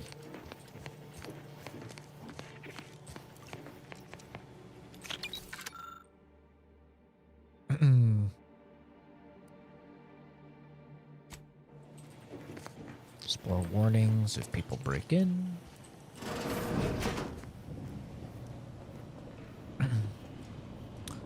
I think just in general, people are getting more frugal with their money, you know? Like the number of times I have people like come into chat and just be like, yeah, I'd love to play this game, but there's no way I'm spending 70 for it, right? Or whatever. It's like, it happens all the time. People are just getting a lot more frugal with their money. And it makes sense, you know, with a lot of other stuff increasing in price, cost of living and groceries and stuff like that. He was just cleaning. He was made of XP, unfortunately for him. Mass cancellations in the past made it glaringly obvious. Yeah, I mean, $30 is just crazy. Like $30 is absolutely insane for Game Pass. I mean, it's still worth if you only get it like for 1 month at a time and then you play through the games. Like it is still worth at that point, but most people don't do that, right? Like most people are irresponsible with their money. They don't keep track of their finances very well. They don't budget very well. So most people, they will subscribe to Game Pass and then they'll just stay subscribed to Game Pass. And that's where it's really bad. Cause like, if you were to just get Game Pass for a month to play a $70 game, like this month, right? If you get Game Pass this month, you would pay your, let's say you're on console, you pay your $30, you get to play Ninja Gaiden 4, which is a brand new $70 release, very good game, by the way, and you'd get to play Outer Worlds 2, brand new $70 release. From the reviews and everything, seems to be also a very good game. So you'd get a $140 value out of your $30. Now, you don't own any of those games, so if you're like a big replayer or something like that, you're kind of screwed. But like, it's still worth from that perspective, assuming like, you know, you cancel your Game Pass. Even if you get it for 2 months, it's still worth. But most people don't do that, right?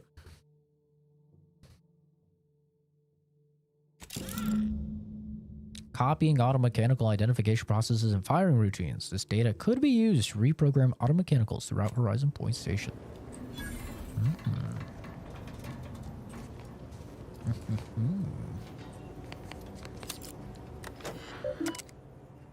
Hi, Brandon. I love cosmetics. I will waste money on that. To each their own. I've definitely bought a whole lot of cosmetics.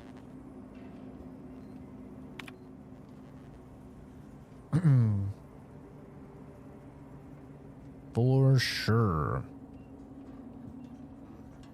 I regret to confide in you that I have been a mite foolhardy with my work as of late. It seems my prized hauler automech drifted too close to the core in the diagnostic laboratories. Its coating has unfortunately warped.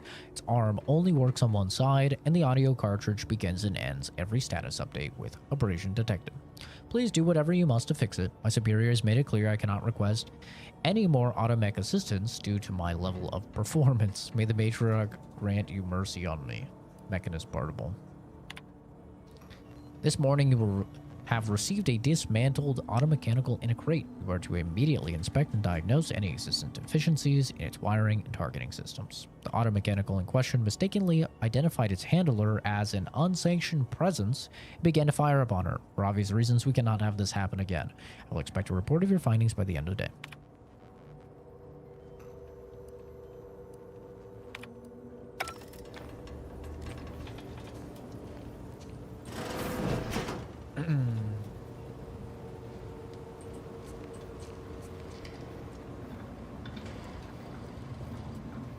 Kenzie's having a schizo mode. Schizo mode breakdown. Wonder how I find these, like, hidden things that I took the perk for. I've left some distraction devices in a floor panel by the scaffolding. Use them to breach the control room. Just wait until their guns are pointing away from your position. Observation skill helps you detect hidden stuff. Huh?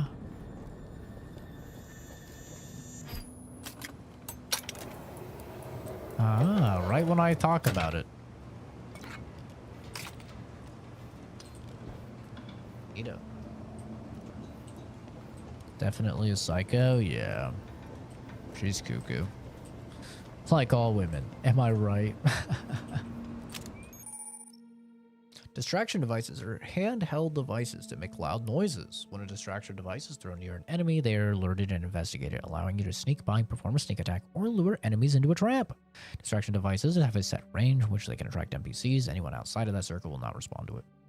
Oh, nice. We have actual grenades in this game. That's nice.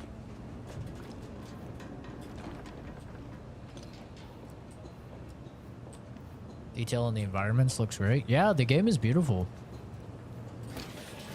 About this assignment didn't bother me, I assure you. But it was just too close to implying that some jobs are less worthy than others for me to let lie. We all are equal in the service of the Sovereign. You're here.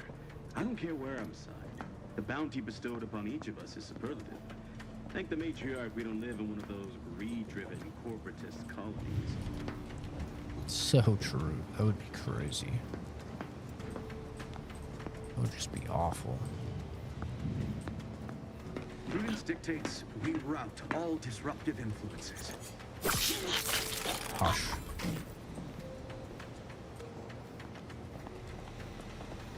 I don't need any distractions. Just sneak up on him and stab him in the back of the head. Questions? Questions? Nope. I think I basically have everything sorted. Thank you, though. Prestige brandy. Prestige. Hi, fishing. Good morning. Be that. What time is it? 5? Okay.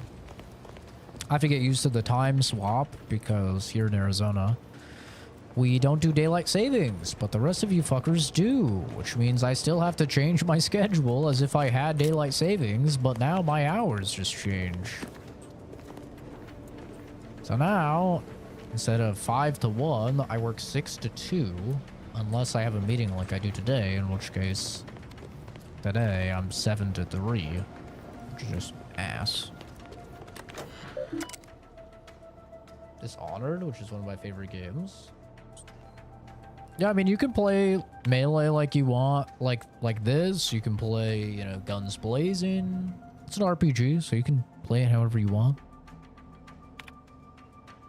I'm most satisfied to hear that all of our personnel are adhering diligently to protocol. I would expect nothing less as we prepare for the Sovereign's family to visit our station. Cadet Mauri is set to return from mental refreshment shortly, and the reports are not good. Prescriptive remedial tasks until we can gauge his capabilities for ourselves and let us keep him out of sight during the upcoming visit.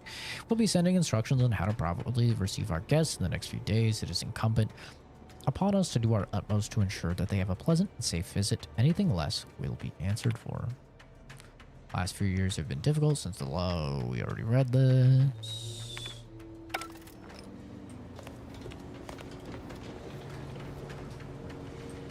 Dishonored is goaded.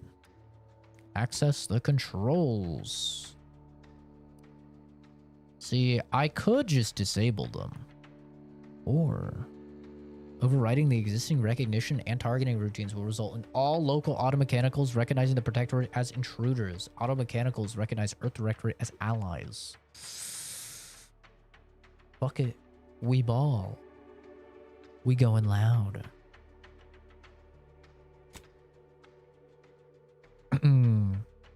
Automechanical security measured status. Targeting systems miscalibrated. Warning. Horizon Point is currently vulnerable, which is punishable pursuant to Protectorate Penal Code. Blah, blah, blah, blah. Automechanicals recognizing the Protectorate as intruders. Automechanicals recognize Earth Directorate as allies. Get hacked, stinkies. Commander, this wasn't part of the plan. You were distracted next, not raise further alarm. Get outside and reconvene your team. I'll be waiting at the skip lab. It's my plan now, bitch. And my plan involves a whole lot of shooting. Now that I have disabled their security and commandeered their bots. Oh yeah, Quiet Lake, of course, yeah. Definitely Quiet Lake. What's this do?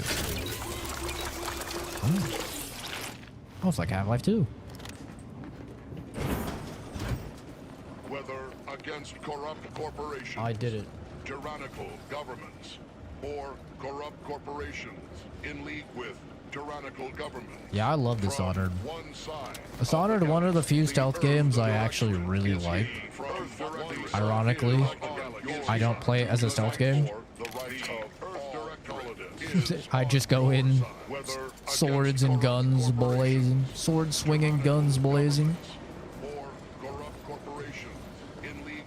summoning hordes of rats to just eviscerate people. Something's not right. Uh-oh. I told you they were gonna die. They're 100% gonna fucking die. Whoa. Hold on. What's this doing here? Oh, shit. Was that an explosion?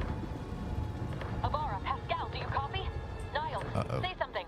What the fuck just happened? I see smoke. Well, that's not ideal. I'll be with you guys shortly. I need to loot the area. Respectfully.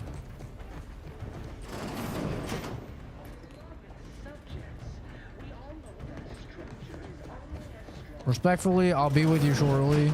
There's looting to be done. Ooh, a grenade. Oh, I can just open random fucking cabinets with this ability? Wait, that's kind of sick. The Vigilant was so proud when I was assigned to this research facility, but I've shamed him, shamed everyone. Arbiter Jackson frequently and forcefully reminds me that I'm lacking in discernment and ability due to my repeated failures. I even stepped in a pool of sick yesterday and didn't notice until another cadet angrily informed me. But everything pales in comparison to my inability to grasp the articles of doctrine. Several of them seem contradictory on their face. But it must be miscomprehension on my part, as all aspects of the Protectorate are infallible. I'm truly at a loss, but to admit confusion would only cast further doubt on my worthiness and add to my demerits. And if I accrue too many more demerits, mental refreshment awaits me. I know it's meant to make those who need it better subjects, but the stories I've heard of the unfortunates who return with half-lidded, absent stares, no longer themselves, forgetting even who they are. Sovereign preserves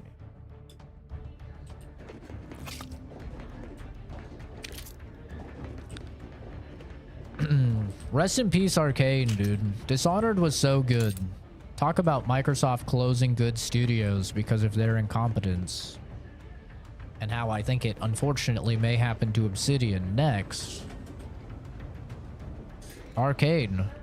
Rest in peace, bro. They fucked Arcane hardcore. Forced them to make Redfall into a live service multiplayer game when they didn't want to. They had no idea what they were making. Redfall, just absolutely terrible product. Truly one of the worst video games I've ever had the displeasure of playing. And then closed the entire fucking studio. Fable could have outlast all. Oscar, I'm sorry. I don't root for games to be bad, but I think it will be so funny if the game is just terrible or it gets canceled just because of how much you've hyped it. Like, I'm not rooting for its failure, but I will say it will be fucking hilarious if it does fail, because you've hyped it so much. You've glazed Fable so much. Attempting to resuscitate Agent Ibarra. Please stay Ooh. clear. Is he missing a fucking arm? Jesus. Wow, the rookie got himself injured. What a surprise. That's crazy. An unabridged unabridged debrief is not available at this time, but in the parlance of Agent Pascal, some crazy, censored, alert. This unit has lost contact with Agent Pascal. There is a 90% chance she is trapped under rubble, most likely mortally wounded and the I owe you 100 if it's actually a good game. Dictate stabilizing Agent Ibarra's vital signs before If you're still around on the channel, Oscar, I'll buy you Fable. If you're still around on the channel, it comes out, it's actually good, I'll buy you Fable. Ibarra needs more help than you can provide here. Take it back to the ship, now. Stay here until I figure out what to do. I'll be back. So help me, if Ibarra dies, I'm turning you into scrap. Better save yourself. Take it back to the ship, now. Attempting to move Agent Ibarra is not advisable at this time. This unit will relocate Agent Ibarra to the incognito once he is stabilized or deceased.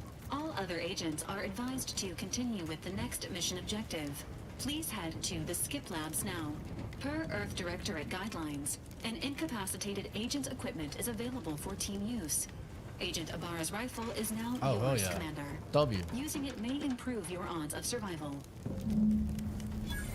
Commander, guards are closing in on your location. Agent DeVries, we need an updated tactical report. We've got agents down. This makes no sense. There were no hostiles in the... What's the gun? Repeating rifle. Short rounds. Sounds cool. Immediate area. No logical cause for that explosion. Ooh. There's nothing more we can do. A for them. lever action? Okay, I'm hard. There were no lever actions in the first game. Change our mission. We have no Oh, choice it looks but to sick. keep pushing Is there an forward. inspect button? Uh-oh. Are those bad guys? I think those are bad guys. I'm going guns blazing. Fuck them.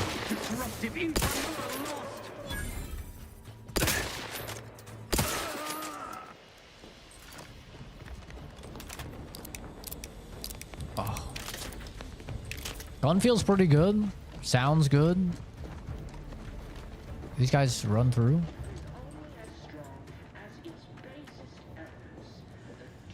How do I... 5. Oh, I'm gonna throw a grenade in here. They're stacked up in here. I'm gonna toss a grenade in. Hey, hold this. Fucking nerd. Oh my god. Oh, you guys are scientists. I probably shouldn't kill you. That'd be fucked up.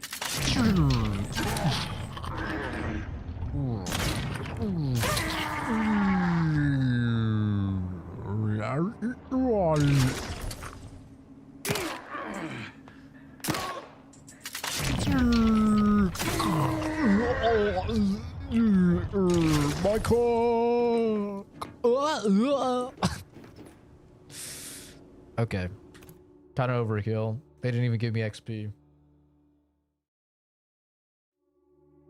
Every single game that builds hype for years is bound to flop? I mean, history hasn't shown that. There's been a lot of good games. These guys are all scientists. I mean, I'm still gonna kill you, but... you know. The ragdolls are much better than the first game. That critical also felt pretty damn good.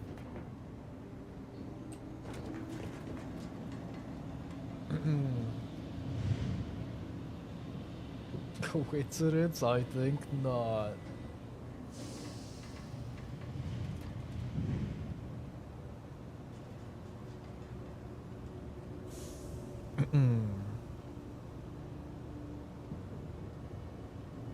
When did I join the stream?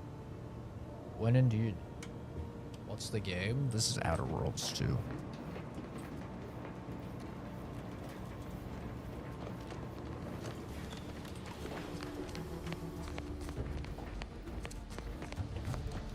I really like the new observation ability. Did they remove the unique effects from like shooting people in the cock and the leg and stuff like that in tactical time dilation? Or have they just not explained that mechanic yet, I wonder?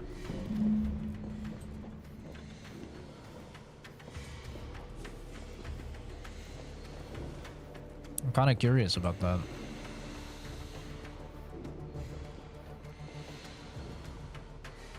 This is the game they keep pushing my face in YouTube? You've been seeing ads for the Outer Worlds? Really? I have not seen a single Outer Worlds 2 ad. I've only been getting Arc Raiders ads. Has anybody else been getting ads for this game? I have literally not seen one ad, and everyone I've talked to has been like, I didn't even know this game came out.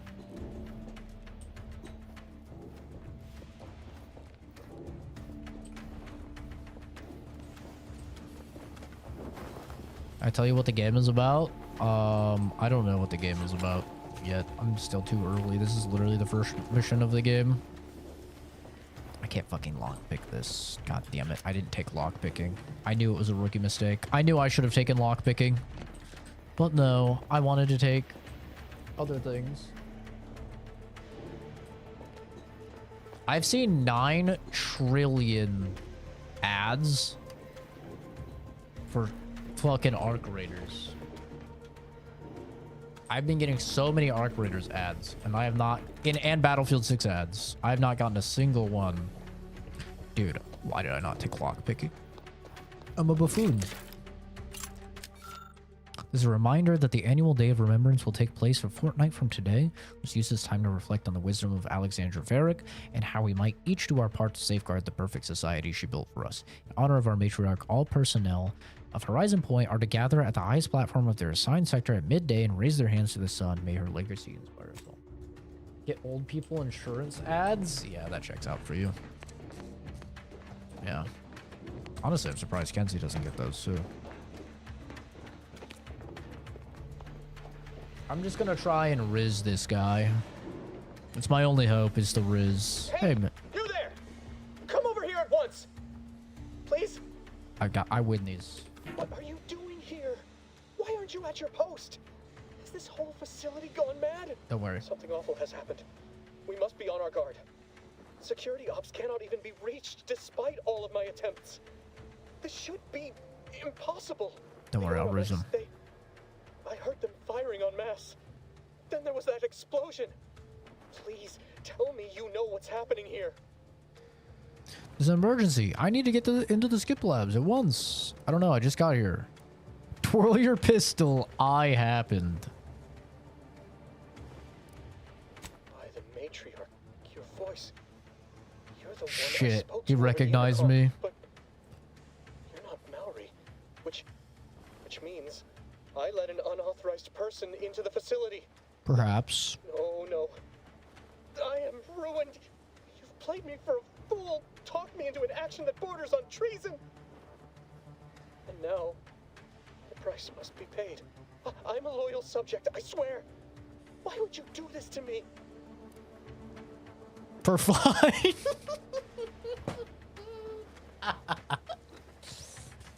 I love Obsidian games, bro. They really just let you be such a menace. You could be the biggest menace on the planet in Obsidian games. God, you remember when Bethesda had good writing like this? Remember when Bethesda let you be evil? Oh, God. I see no one here to pass judgment on your actions. I certainly won't be telling anyone. Little professor dialogue, because I've got a job to do, and I suggest you let me into the skip labs to finish it. Why? To demoralize you into letting me in, of course. Forget it. I'll find my own way. Yeah, we'll go with the professor. They need no witness to convict me. My demerits assure they'll be interrogating me about all this. They'll read my guilt on my face, hear the failure in my words. No matter how I try to conceal it, I'll just wait here for them to come and take me away. It is over for me. I need accepted. Shit. The rizzing isn't working? I'm still a loyal subject. Even if no one else does. Required info discovered. Oh, or observation. This is cool. So because we've read the lore about how he is terrified of getting, basically going to the fucking concentration camp, right, for a re-education, we actually have like a unique dialogue option. That's cool. You actually get stuff for reading the lore in this game. It's obvious you're terrified of mental refreshment, but you'll just willingly submit to it. You okay? You sound like you're gonna throw up. Believe me, I should know. Sickly. I know you're a good subject, and you'd be an even better one if you help me out. Well, have fun wallowing in your self-pity. I'll find another way past you. Of what matter is it if I go willingly or not? The fact is that it is unavoidable. My latest perpetual appraisal of purpose was less than adequate. It's just sitting on Arbiter Jackson's terminal, waiting like a blade above my head.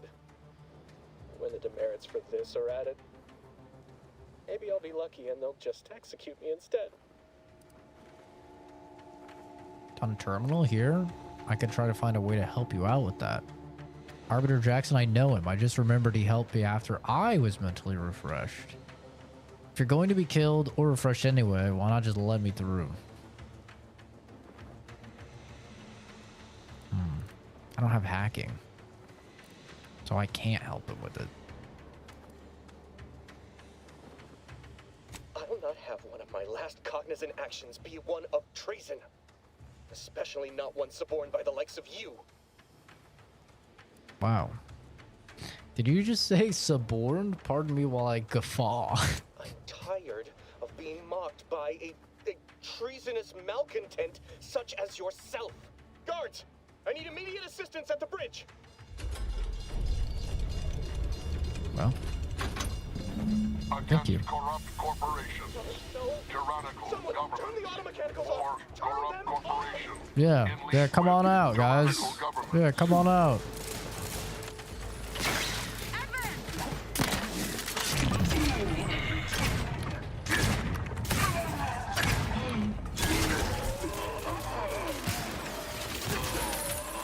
Oh my god, they fucking eviscerated that guy.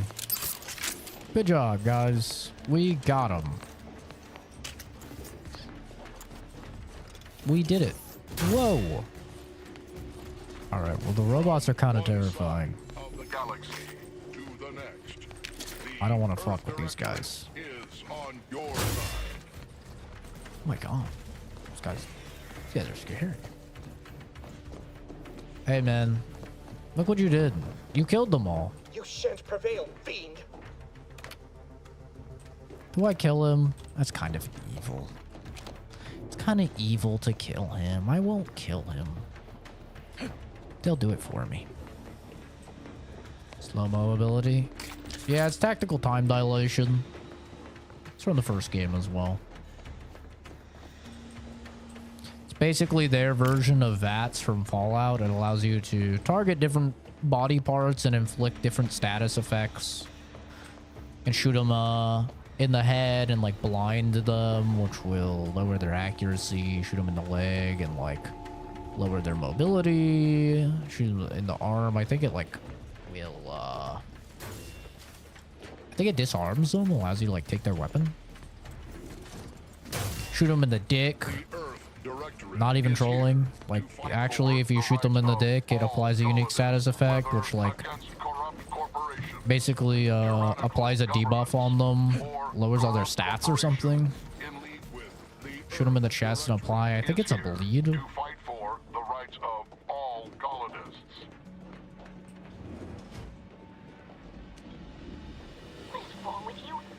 Maybe if you hadn't been wasting time hacking Protectorate and mechs, Niles wouldn't have been caught in an explosion.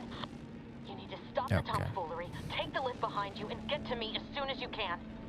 It is imperative we retrieve this unsealed core and escape this station. This bitch loves to nag. Big nag enjoyer.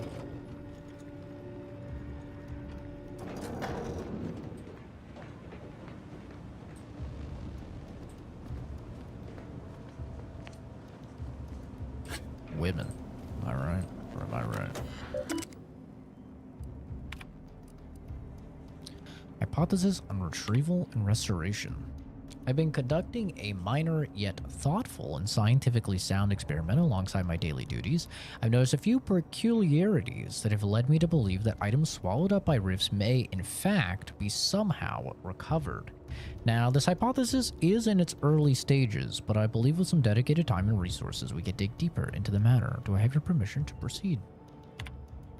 Cadet, While I wish I could applaud your industrious spirit, your unwillingness to focus on your mandated work has given me pause. Do you not believe the decision to place you in this position was a wise one? Are you suggesting that the plan is not an acceptable path to follow? May these questions open your eyes so you may see the root of your brazen effrontery. Set aside your hypothesis and instead redouble your efforts toward finding a cause for the rift's creation, as you've been chosen to do. Sovereign guide you, Warden Jian. Your new work order is acknowledged, and a roster of specially equipped automechanicals will be arriving shortly. Our team of mechanists are raring to get started. Surely with this new methodology, our work in stabilizing the containment chamber will be all the more effective. As a side note, I'd like to assure you that the mechanist partible only has one automechanical under his purview, so the rest of the fleet should remain functional as anticipated. Got him. Do you need to play the first to get into this, or is it set apart from the first? It seems pretty distinct from the first, but I would still play the first because it's very good and you could get it for very cheap.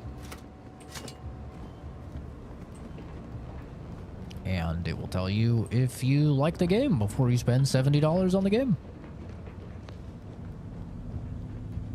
A lot of people played the first one and they really did not like it. So I would strongly advise playing the first one before spending, you know, the $70 and taking the plunge on the new one.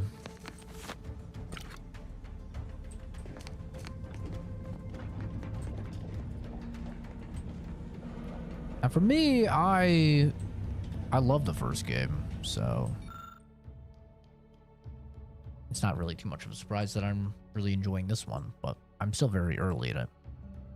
Avarice Note is verbose and uses highly specific scientific terminology, but you're able to parse the author's meaning. There are several factors to consider if we are to successfully ascertain the cause of and possible remedies for the spatial rift anomalies. These factors include, but are not limited to, the ship's size and mass, its speed at a time of skip, and the age and number of uses of the skip drive itself. The most complicated factor, however, is the number of ships that have skipped at specific locations. We are currently making great strides in finalizing the methodology to model this in the laboratory. Needless to say, discovering the root of the problem remains our priority. Background Professor. Look at that. We can read it because we have the professor. Any bugs so far? No, just a little bit of jank with like some of the ragdolls and stuff. I'm picking up increased security activity in your area. They'll be at your location at any moment. It's not our place to question.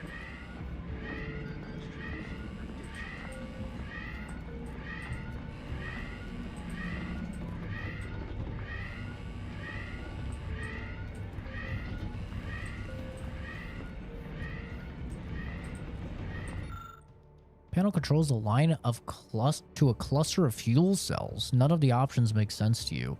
Mash buttons. Trait lucky. Say less.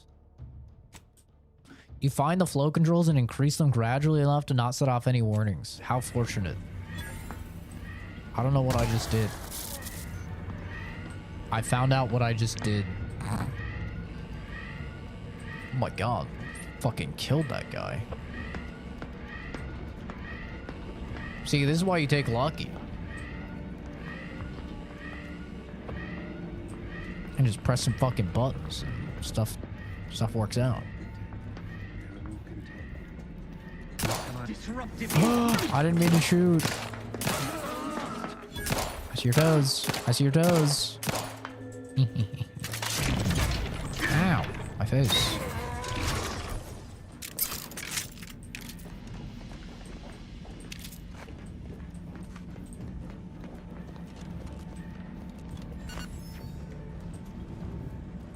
I like that they have a hotkey for just eating food now, so you don't have to just go into your inventory to eat it.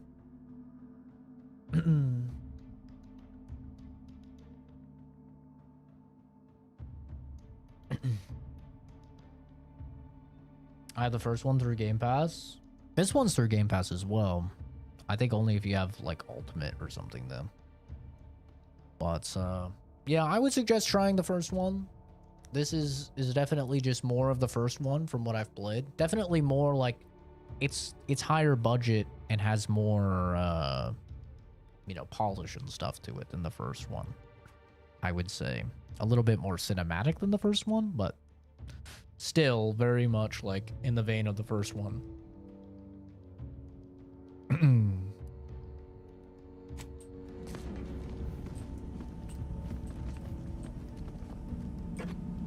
Earl Grey tea. How nice.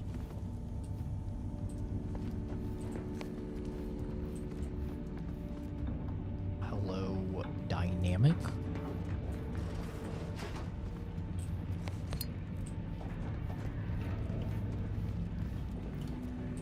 I like that there's like random shit you can use to just murder people depending on your skills. That's cool. Commander, can you hear us? Something's wrong. We can't get into the skip lab, and DeVries isn't responding to our comms. In other words, we're trapped out here.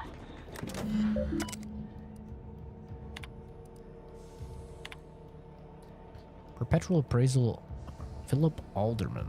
Cadet 3rd Class Philip Alderman has accrued 3 demerits in the past quarter. Mishandled and/or misplaced lab equipment, has been prone to distractibility, and has submitted 2 separate requests of his superior and a mechanist in another facility. While Cadet Alderman has proven to be an asset in computational lab duties, his extracurricular activities are becoming a distraction. I fear this may result in the cadet deluding himself into believing that he is important enough to make such requests. Recommend placing him on a PIP, Purpose Implementation Plan, so his official duties may rightfully become the center of his life once again. Actually, you're spreading gossip. Left eyepiece off electronic looking glass after use. Overheard laughing on duty. Languid gait and posture. Disheveled uniform, oil-stained breeches. Jesus Christ. Oh, fucking mechanist.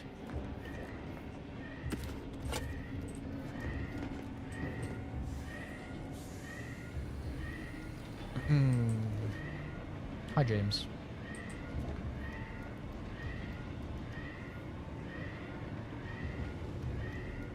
I think the most cinematic Assassin's game goes to Assassin's Creed, specifically the Civil War one. I haven't played an Assassin's Creed since Brotherhood, so I don't know. I can't really talk about Assassin's Creed.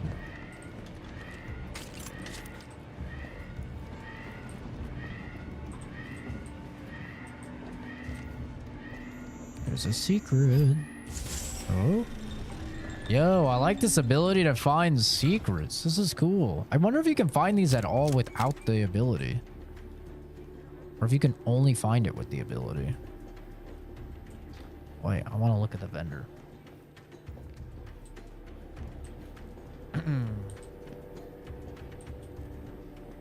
Do I like the Far Cry games? The last Far Cry game I liked was Far Cry 3 Blood Dragon. Everything else has been like, eh.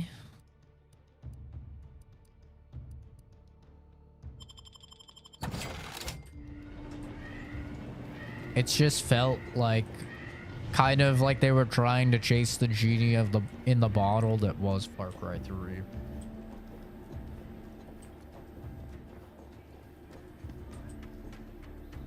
Can we ban James? James, you're a fucking loser, bro. Why are you hounding a chick through a live stream chat? Asking for a Snapchat. Maybe go talk to women in real life, you fucking loser. Jesus Christ. Tactical time dilation. You're equipped with the latest in Earth Directorate technology. The Tactical Time Dilation, TTD. Gadget slows down the world, giving you time to think as well as take action. You have a limited time in this mode. Standing still drains your gadget very slowly while moving, and attacks drain it faster. Energy meter refreshes slowly. Oh, does it not cause status effects anymore? It's interesting. Or what's this do? What does this do? Oh, shit. Oh.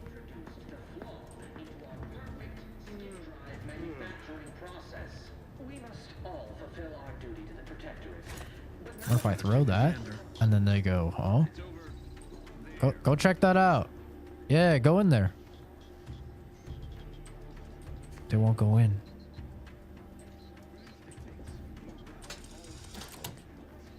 Oh, we got electrocuted a little bit. Barely, though. Must have been the wind.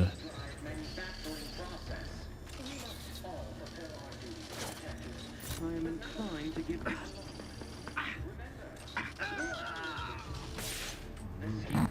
Which one's over? Did he just die to it? They're dying to it. Must have been the wind. Continuing inspection. They're just fucking walking into it. Can I shoot through this? Oh my god. Oh wait. Where are you going? You little stinky?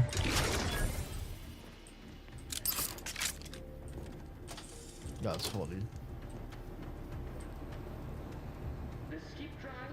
Mm-mm.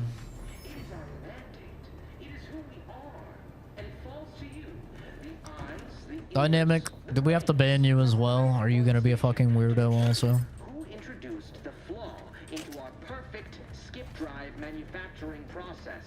We must all fulfill our duty to the Protectorate, but none of us can do it alone. Remember, we're all in this together. The skip drive is our legacy. It is our mandate. I'm getting weirdo vibes from him.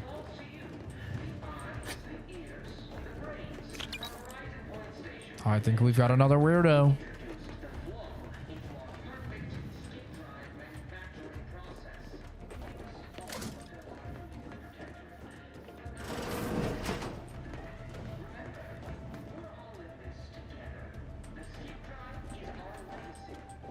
Chat. Be dynamic to death with hammers, please. Kill him. Brutally murder him. This is what we do to fucking weirdos here, brother.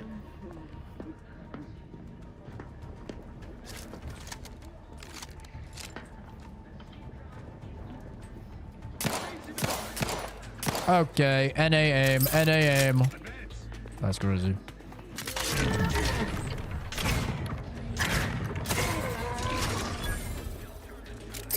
NA aim. Of the galaxy to the next. They would drive us into Earth Directorate is on your side. I'm fine. It was all on purpose. It was all on purpose. So the robots would come out.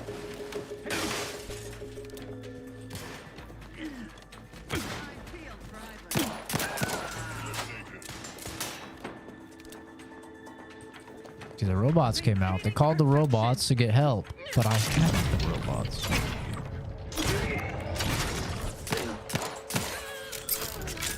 All part of the blame.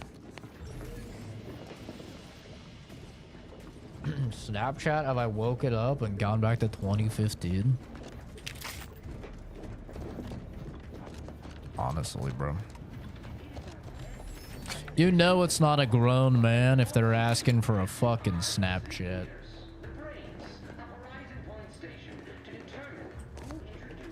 If a grown man walks up to you and asks for your Snapchat, bro, that's gotta dry your pussy up so fast. Like, what the? Bro, you're a whole ass adult. Why are you using something for fucking teens to send nudes? Let's not lie to ourselves. Okay, that's why Snapchat became popular, okay? I remember being in high school when that shit was popping off. And the whole reason Snapchat was popping off back then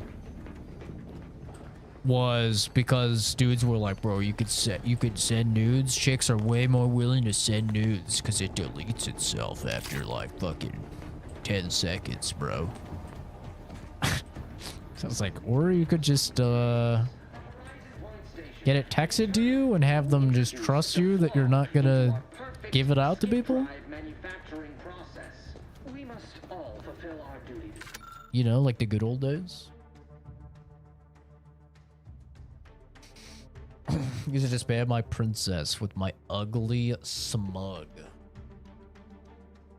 gonna guess that means mug. What about Instagram? Bro, if you're a grown man, you should just be asking for a number. You, like, asking for an Instagram, asking for a Snapchat, you should just be asking a chick for her number. If she doesn't want to give you her number and she counteroffers with an Instagram or with a Snapchat, then all right, that's fine. Some chicks will do that. I've had chicks do that before, but you shouldn't be asking for an Instagram or a Snapchat. And maybe if you're like really young, you're like, you know, you're like just 19 or just 20 or something. But like if you're fucking 30 or like even in your late 20s, it's like, yeah. My age of 18, I've asked for numbers. Well, you're not a grown man, Rocky. No offense, brother, but you're you're legal. That's what you are. When I say grown man, I don't mean barely just came of age. You know, you have no idea how the world works yet.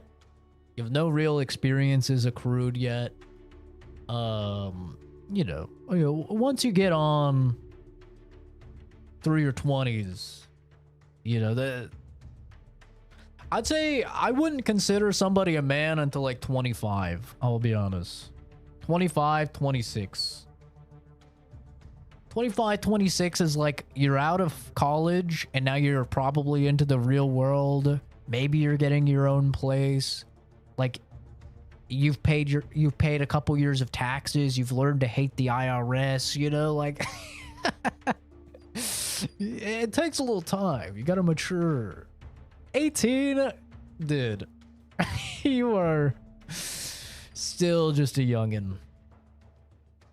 40-year-old man here. Snapchat is for children. I've never used Snapchat. Yeah, I'm 29 and I don't use any Instagram. I don't use Snapchat. I don't use any of that. I don't do any of that shit. The closest I get to like social media is YouTube. And like I guess you can maybe count Discord, but Discord is a messenger app, so I don't know, like back in the day we didn't count you know, like fucking Skype as a social media. We counted it as a messenger app. So I don't really think Discord is social media either. It's like a messenger app. It's a little bit different. YouTube I think is definitely social media though. But YouTube's about as far as I go.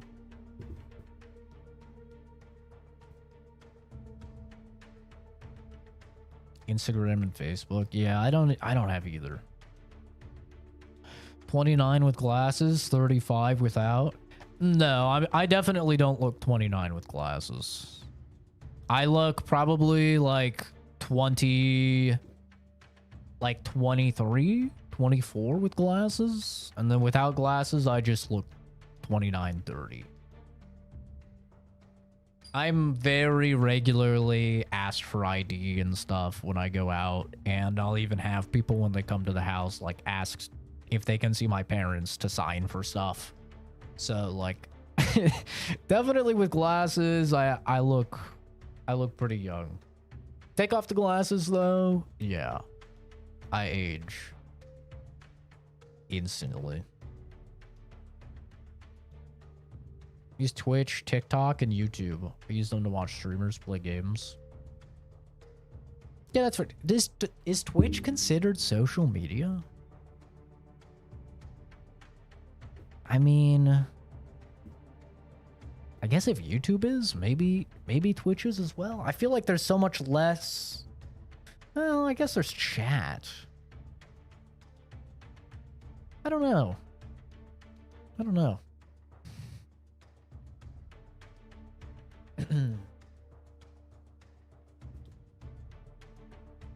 But yeah. If you ask a chick for her number and then she says like, I'll give you my Instagram, I'll give you my Snapchat, that's different. Like I said, I've had a couple girls do that. I just tell them, no, it's fine. Like, appreciate your time. Have a great rest of your day. Because I don't use Instagram. I don't use Snapchat or anything. And I've gotten in the first time it happened, I got in the conversation with the chick where I was like, oh, I don't use social media.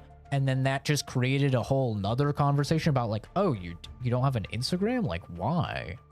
And stuff like, so now I don't even go into the conversation. Like now if they say that, then I'm just like, okay, that's fine. Like, have a great rest of your day. Thank you for your time. Because like, I'm not going to go into why I'm a fucking 29-year-old man and I don't use Snapchat or DM people on Instagram, you know? The funny thing is like, to my understanding, the reason why women won't give their phone number out or they feel weird about it is because they think that you're gonna like, you know, find their information or whatever. But like, from my understanding of Instagram and Snapchat, bitches be posting a whole lot of personal information on Instagram and Snapchat. So like, I don't really understand that. But hey, what do I know, right? I think it falls into the category. Yeah, maybe it does. If it has a messaging system, it's a social media. I think, for me, it's like the comments. Like YouTube, I consider social media because obviously it has videos and it has comment sections, and it even has community posts now. And it has like community, if the YouTuber turns it on, they have like community posts and stuff like that, which I haven't turned that on. I think that system's stupid. I don't think it really adds anything, and I don't want you degenerates posting on my on my YouTube. God knows what the hell you freaks would post, but so I haven't turned it on. But I think that definitely firmly cements YouTube as a social media. Twitch, I think Twitch is just like the stream and the chat, you know. It's, I mean, you can talk in the chat when the streamer's offline, so I guess like there's kind of something there.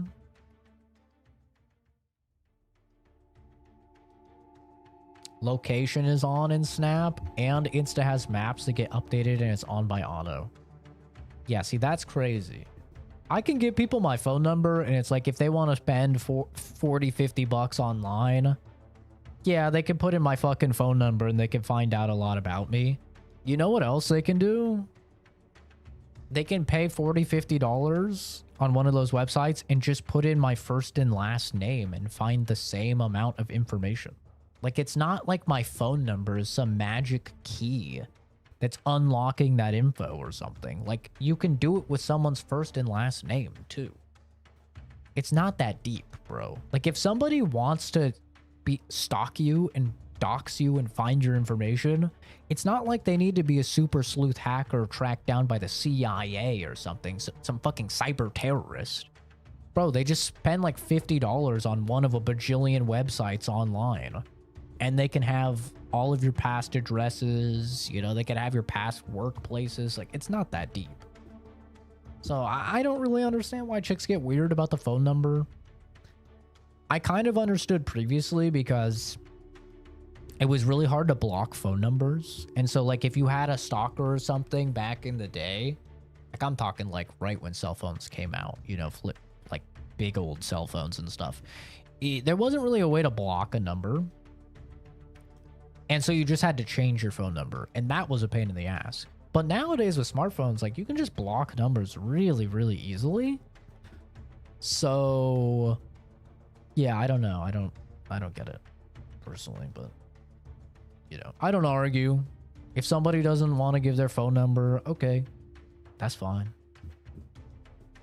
You know, no chick is hot enough for me to create a fucking Snapchat. I'm sorry. That chick just doesn't exist. Like, I'm gonna be honest. Sorry, bro. I'm not jumping through hoops for your ass, okay? Especially when, you know, I don't even know you. Pretend to be Bin Laden in privacy, but post live restaurant locations? Yeah. I'm not beating the boomer allegations. I'm not beating the based allegations, okay? Because I'm fucking based. I'm not gonna jump through your hoops, woman. You're gonna give me the phone number or I'm leaving, okay? If that makes me a boomer, all right, whatever. I think it makes me based. Okay? Sorry, bro.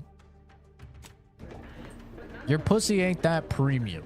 Okay? I hate to break it to you. I know you're a boss bitch and you're the queen bee and yada yada yada, but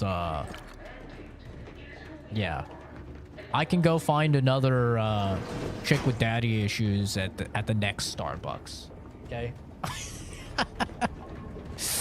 Go to the next Starbucks and find a fucking barista that'll hey, baby, give me a chance. I'll go to a fucking Barnes and Noble and go in the weird section, you know, where it's all the like wolves and shit. Like, trust me, man. I know how to pick them up. One of them will be desperate enough to say yes. I might have to throw that ball 100 times, but eventually I'm getting the fucking home run. Or the strikeout, I guess. Whatever the fucking sports ball terminology is. Oh, you know what was funny? Speaking of sports ball. The World Series happened over the weekend. And I was playing some games with the boys, and one of my buddies, Xavier, he invited his friend to play, and none of us knew this guy other than Xavier. And apparently this guy, big baseball guy. So we were playing during the fucking World Series, I guess, like the finale or something. And we're playing a game. Everyone's chilling. We're shooting the shit. Then every single one of our cochleas erupt because this guy screams bloody fucking murder. Yeah, fucking Yamato's going to the blah blah blah. Yeah. And we're all just like, oh, what the fuck was that, dude? He's like, oh, sorry, it's the World Series. We're all like, none of us know anything about fucking sports ball. We're all like, what the fuck is that? Like, what? Is someone killing you? Why did you just scream bloody murder? Who is Yamato? Some dude sneaking in your house, fucking cutting off your toes or something? It's like, no, he's a fucking baseball player or something. Dude, this guy was screaming bloody fucking murder whenever, like, something would happen in the baseball game. And my one friend was like, dude, I don't think I am this passionate about anything in my life. Like, we were just all clowning on this guy because he's like, I don't think I've ever loved anything. I don't think I love my own child this much. Like, that guy's fucking screaming. Oh my god, it's so funny. I was like, did you bet like a lot of money on this match or something? Like, you're that excited because like you're gonna win a bunch of money? He's like, no, I didn't bet anything. I'm just like, dude, sports fans are crazy. Those guys are crazy. Oh man, it's the first time I've really like, you know, interacted with a sports ball enjoyer. And it was insane. I was like, oh my god, bro. This is another level. Boy, damn it! Can't you get anything right? You were supposed to be dead already. And here I was certain an agent known for their academic pursuits would be slowed down by the chance to examine a culture none outside this colony had ever seen. I knew the hot chick was miscalculation on evil. my part, but one that will soon be rectified. What's going on here? Why are you doing this? Hope whoever you're working with paid you well to betray us and the Earth Directorate. Well, it wasn't just because you're horrible at your job. You think you can bait me with insults? I am a better agent than you could ever hope to be. Not that it matters. Very shortly, nothing will. Let me put this simply, simple enough for even you to understand. The grand plan mandates this abomination of an experiment must die, and you along with it. Convenient how someone else is always the one being sacrificed in these scenarios. Oh, it does, does it? What exactly is this obviously flawed grand plan? I have a different interpretation of the plan. It says you're the one who has to die here. I have neither the time nor the need to explain the veracity, the nuances of the plan to one such as yourself. Wow. But why involve us? Why don't you just do whatever this was before we even got here? Niles is just collateral damage. He thought you were his friend. I was fond of him too. Saving him would have been preferable were I given the choice. But the plan cares not for our wants. I couldn't risk the delicate balance of the predictions. The mathematical computations involved are very specific. Screw the math. It's not too late for you to stand down. Niles is still alive. What if your math is wrong? Do you really want to take that chance? Are you going to kill us because of math? That's something more upsetting than your betrayal. Did the math say, I'm going to kill you? Because that's what's about to happen. Niles is still alive. There is no too late.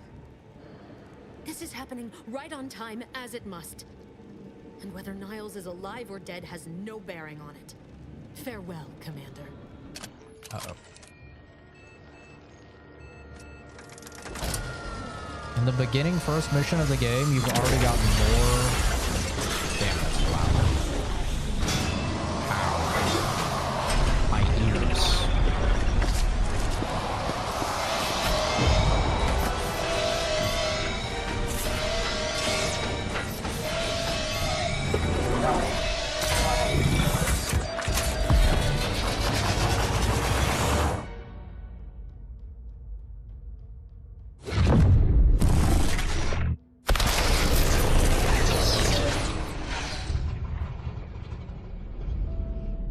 She's bright as fuck.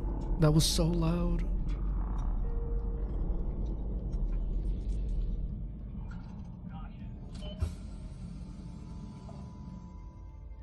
Yeah, the guy was screaming though, the baseball guy, and he's like, "Oh, the Dodgers fucking won!" Has been killed by a naturally occurring rift anomaly. I was like, "Is that good?" Alert to all Earth Directorate agents. Contact with Earth has been low. It's like, it's good if you like the fucking Gunga, LA or something. It's like, it's bad if you like Toronto. I was like, oh yeah, I was born in Toronto. He's like, oh yeah, well you guys suck. We just won. I was like, okay. Cool.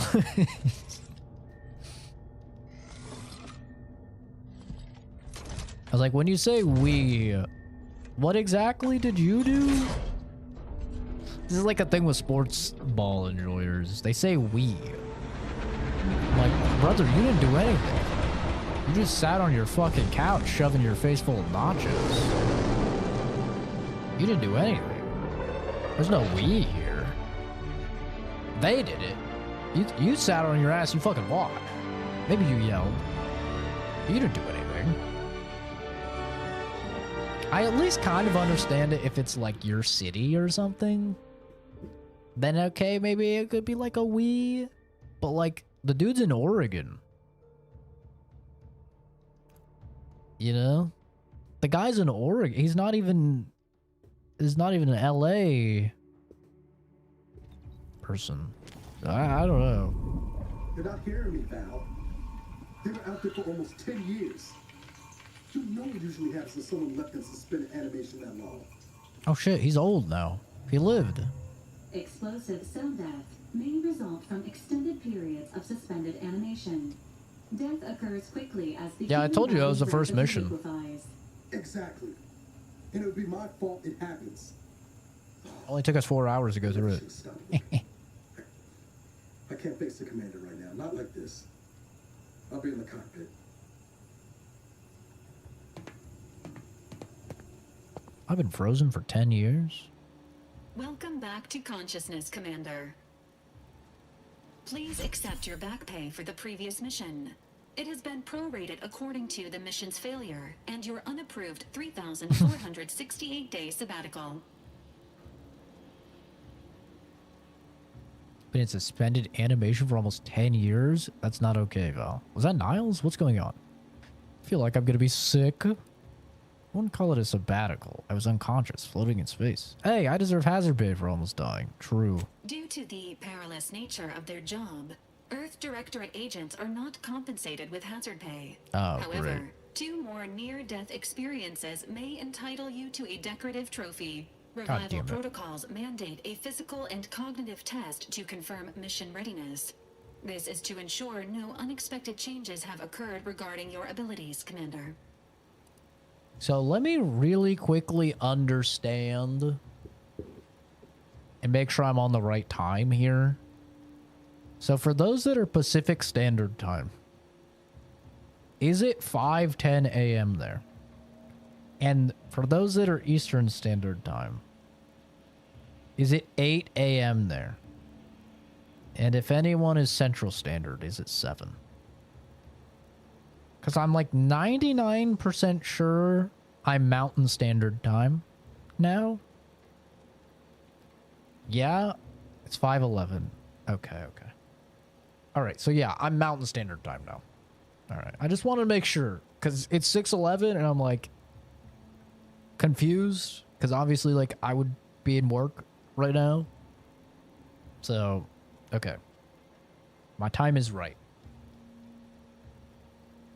We've still got like 50 minutes. So I'm now Mountain Standard Time. So it's 6:11 for me. When the Cubs won it in 16, the city just exploded. I don't know what wins it in 16 means. Oh, does that mean like 2016?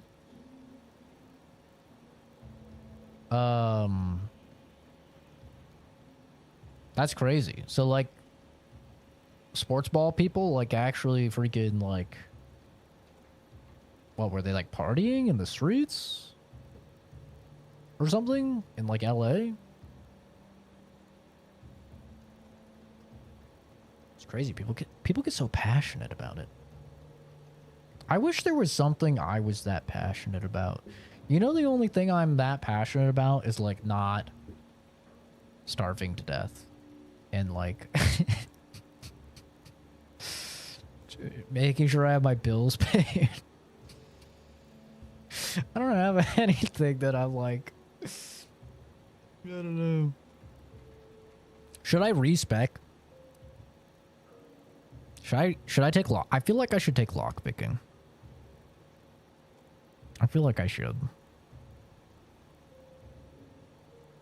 Say, I'm gonna take lock picking.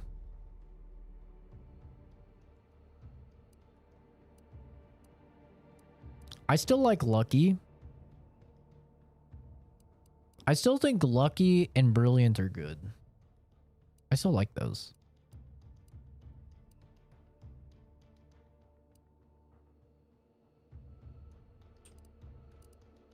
But I think instead of engineering, I go lockpick.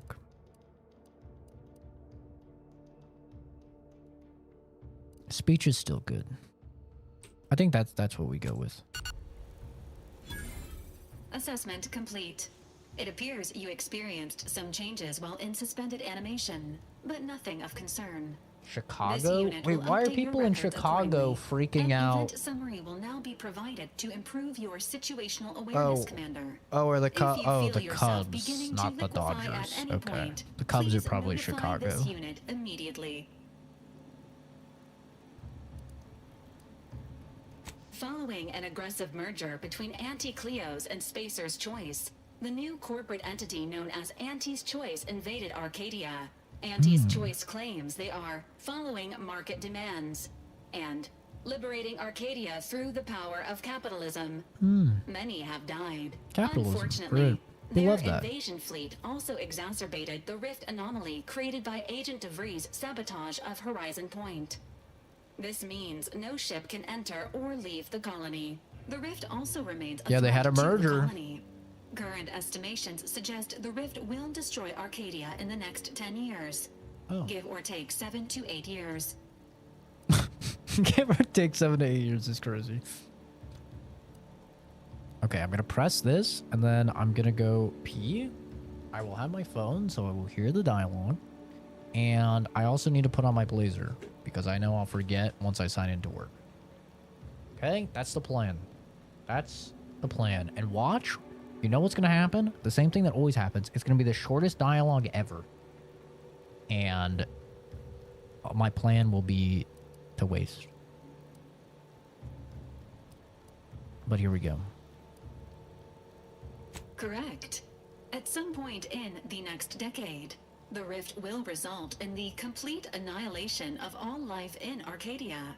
But currently, it is a low to medium priority concern. Agent Ibarra has expressed far more confusion and alarm about Agent DeVries' latest actions.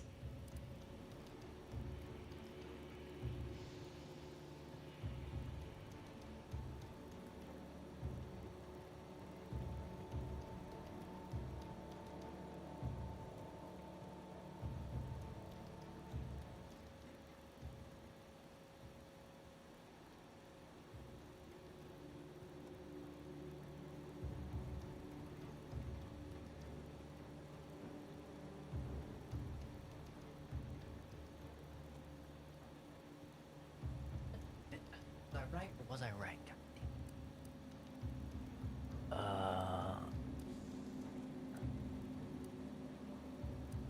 Agent DeVries did indeed survive Horizon Point. This was confirmed when she brought down the old Earth Directorate surveillance satellite earlier this month. The satellite had been gathering information since before your mission. When it fell, it signaled agents across the colony, leading to the discovery of you and Agent DeVries. Agent Ibarra prioritized your recovery above pursuing Agent DeVries. This involved disassembling and rebuilding the astrogator to allow the incognito to travel to your location.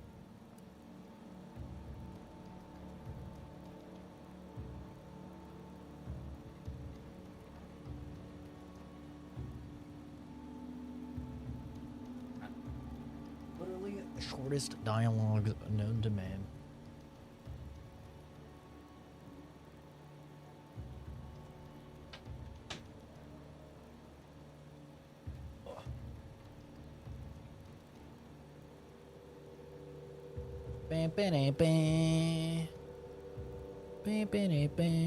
It is inadvisable. However, Agent Ibarra has had many years to teach himself new skills, though he has not shown the same aptitude in soap making, hydroponics, or cooking. This unit has also observed a marked improvement in Agent Ibarra's hygiene regiment since the satellite was brought down. He is shaving again, and routinely changes his clothing. Final update. Hell yeah. Due to the deaths of every other squad member, Agent Ibarra is now a full agent. He is currently in the cockpit. Please extend your congratulations when you see him. Sounds good. Do I get my first level up? W. Level up. Every time you level up, you earn skill points to spend on improving your skills. Spending a skill point raises the skill by 1 up to your current level. If the skill is specialized, that limit is raised by 2, allowing them to surpass your level. Skills are used for various checks across the game. Often you have a passive bonus that is raised immediately, will allow you to access more and more perks for purchase.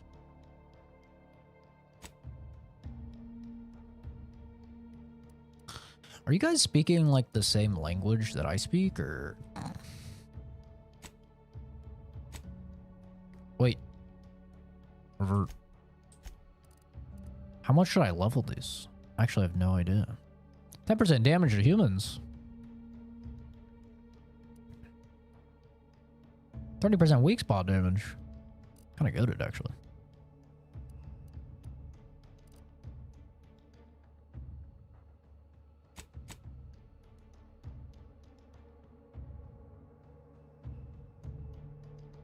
Okay. I guess that's good. How come this only gets 1 point if I'm...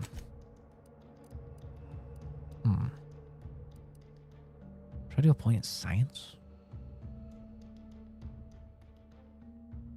Let's look at the perks first. Every 2 level ups, you gain a perk point to spend on unlocking exciting perks. Most perks are gated by skills, but some require the purchase of specific perks or the acquisition of a powerful item. More powerful perks are only available after you've acquired a certain number of total perks. This requirement can be fulfilled by the purchase of any available perks. You can favorite perks to help plan out your build. Ooh. Yo. I like trains. Okay, that's nice. I don't care, but very nice. Okay, so this was one of my main complaints with Outer Worlds 1, is I found that personally the perks were just not that interesting.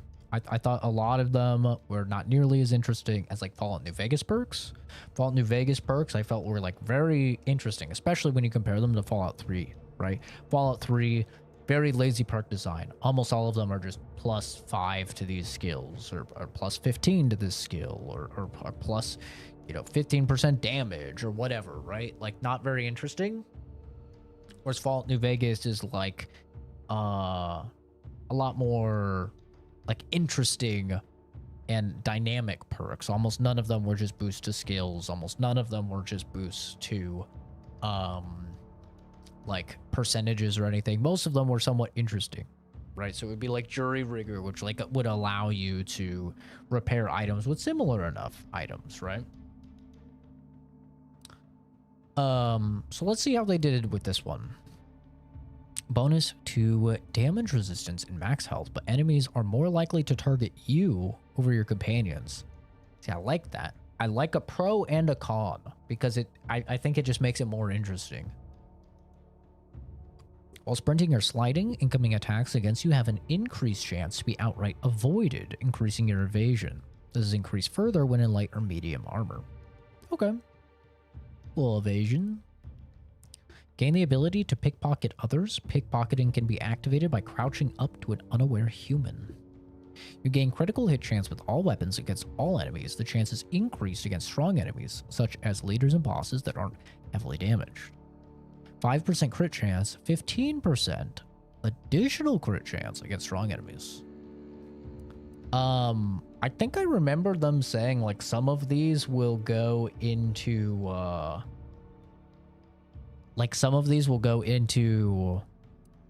other perks that are like kind of insane. Yeah, like serial killer. So you can take Psychopath, gain bonus damage against any faction you have negative reputation with. This bonus is greater the worse your reputation is. Factions you are kill on sight with grants the maximum bonus. So you get damage against your Psychopath, you get damage against them. And then you can take Serial Killer, which after killing a human, you have a chance to automatically harvest their heart. Each of these trophies increases your max health permanently. Humans can you kill that don't fight back or weren't hostile when you attack them will always have their heart harvested. So this straight up allows you to roleplay as a serial killer, buffing your maximum health indefinitely. It seems like as long as there's people to kill. So this would be really cool with like if you wanted to do a genocide run, like you could do an Outer Worlds 1 where you could kill every NPC and get a unique story that way. You could take this and do the exact same thing, which is pretty cool.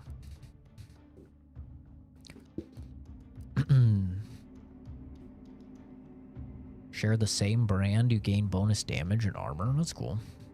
Searching through containers can occasionally reward with bonus bits or crafting materials. Your speech skill also scales damage. 2.5% per speech skill. Yo. Hell yeah.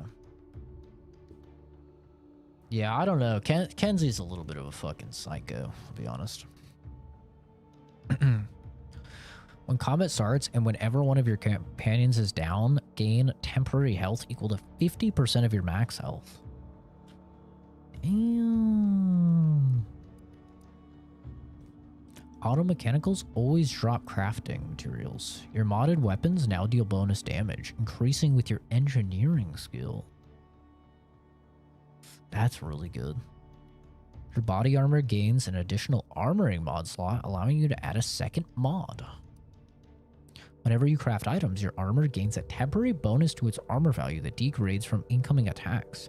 The amount of armor added is based on the total value of the materials used. The bonus armor can take more hits before degrading as your engineering skill increases. That's cool. That's really neat. Whenever you disable a mine, it's added to your inventory so you can place it yourself. Oh, that's just not base kit. Okay. You unlock an additional throwable equipment slot. You also gain a small bonus to explosives damage. You now apply burn faster and heal whenever you deal plasma. Plasma is very strong. At least it was in the first one, because that's the anti-organic element. Directly hitting anyone with a grenade or mine will deal damage and stagger them. Explosives also deal more damage. Deals 50 physical damage on direct hit with a grenade. What the fuck? See, there's a perk in Fallout 3, I think, and Fallout New Vegas that is something akin to this, but it just lets you throw further. This actually makes it so you fucking knock people out, which is so much cooler, I feel like. Your explosives deal full damage across their entire blast zone. Damn, dude. Yo.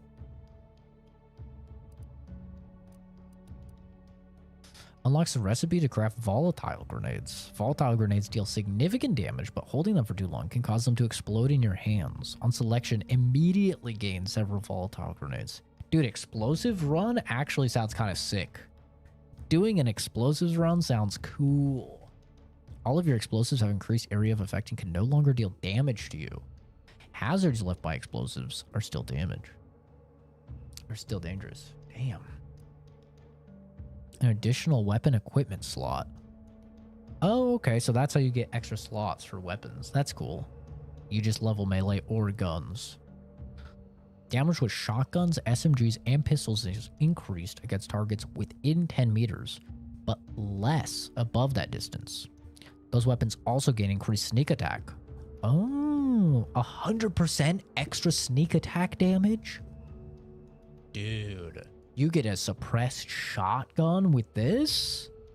You're going crazy. Marksman, assault, and sniper rifles deal increased damage at distances over 20 meters, but less below that distance. Sneak attack. Oh, now this is probably what I'll take. A little snipey. Hello, Chevy Nation. Rabble Rancher. Marksman rifles, pistols, and shotguns deal increased damage, while the magazine of one of these weapons is half empty. Also gain a bonus to critical hit chance. Okay.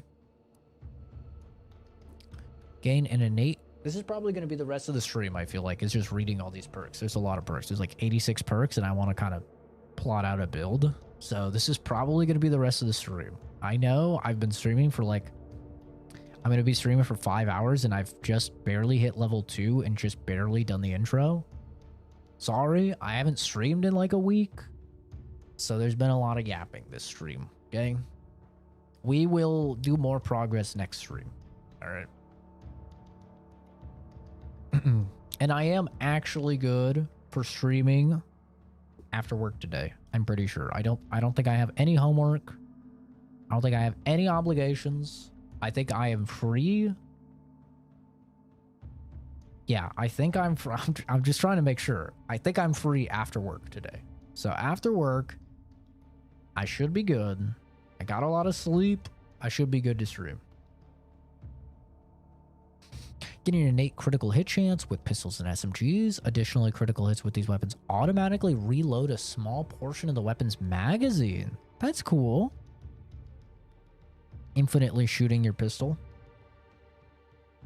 Gain a bonus to damage for a moderate duration after swapping weapons.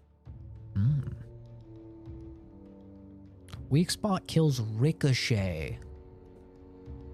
Oh.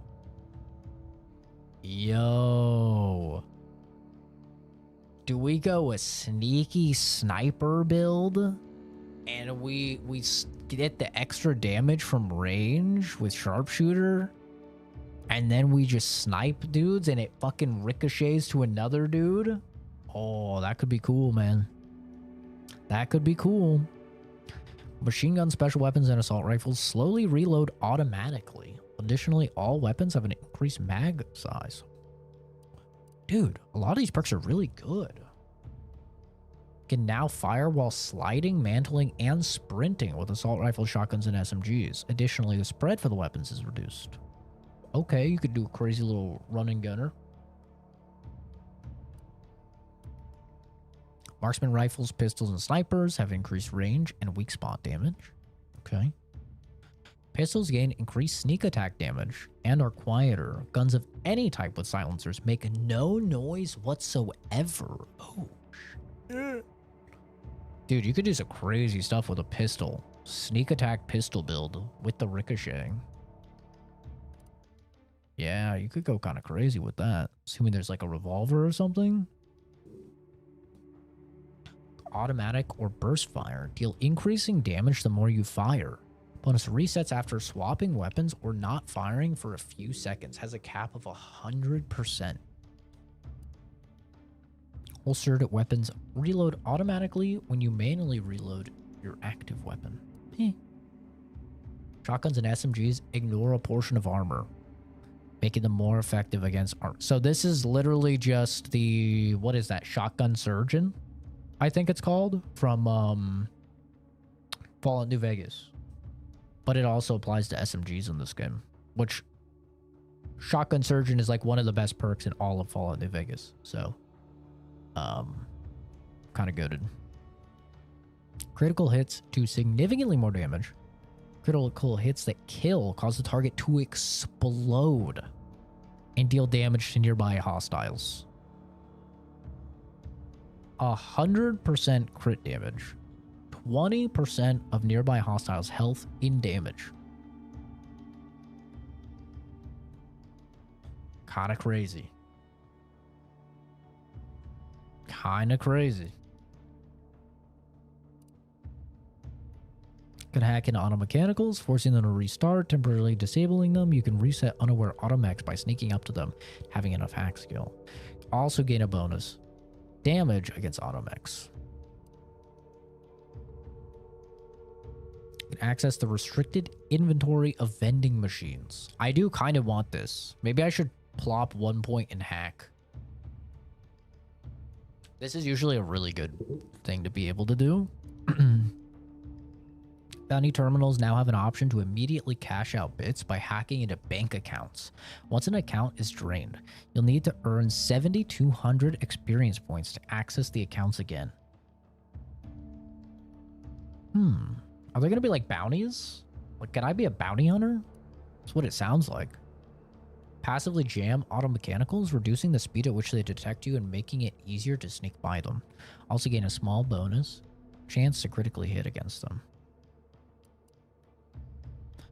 Weak spot hits against auto mechanicals cause shock damage to chain to nearby enemies. Auto mechanical weak spots deal 50% of your weapon's damage as shock to nearby enemies. That's fucking cool. Hacked automechs are permanently disabled rather than temporarily disabled. Permanently disabled automech reward XP and can be looted. I feel like that's what it should be base, but kills scored by either you or the party charge each companion's companion ability by a small amount. Party gains significant damage resistance for a short period of time after reviving or being revived by a companion. Additionally, taking damage no longer reduces your progress to reviving a companion. Oh, that sounds annoying. That's right, the game is definitely piquing my interest. There's a lot of perks here. There's like a lot of perks and a lot of interesting perks, a lot of good perks. This definitely feels like Fallout New Vegas. 100%. Like, just going through these, I've not really felt this way about perks in an RPG since Fallout New Vegas. This feels like the Obsidian that made Fallout New Vegas made these perks. They are so, like, New Vegas coded. There's like a lot of pretty interesting stuff going on. And by the way, it's not even showing here. There's an entire other system called Flaws where as you do certain things, your character will develop flaws, which are perks but bad. So like that's kind of an interesting thing as well. Like they're perks that are bad but also have good. So like an example that they said is that if you sneak around a lot, you can develop like creaky knees. So it will make it so you are harder to detect while you're sneaking. But when you go into sneak, your knees pop. Like a fucking boomer. Your knees pop. And it makes a loud sound that will alert guards.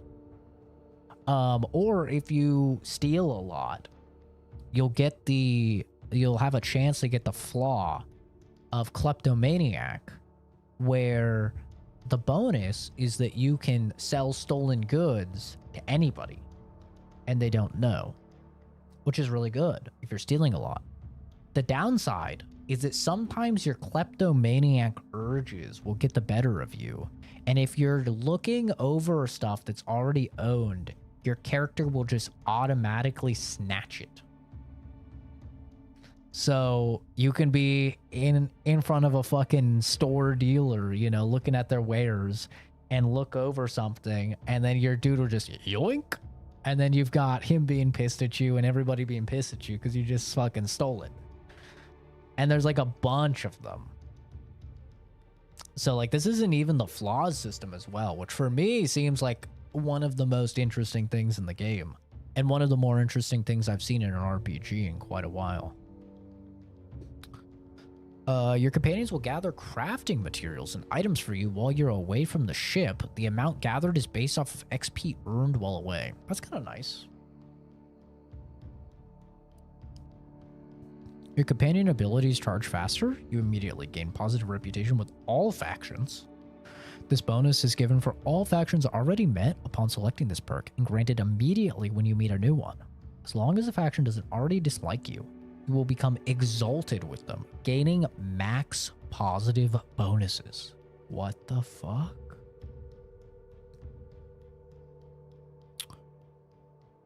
Damn. That's crazy. Just max out your rep with everyone. Everyone loves you with this. That's pretty fucking good. You can revive your companions from a distance. While crouching, you can see the contents of a person's inventory before pickpocketing them. You also gain a small bonus to crit chance. 5% is not a small bonus to crit chance. 5% is pretty fucking fat. I'm seeing multiple ways to get your crit chance. Like all the bonuses I've seen so far, I think you could pretty easily get your crit chance to like 70% so far, just from what I've seen. The contents of a locked container can be viewed before lockpicking. You gain an increased range bonus with guns. 50% range?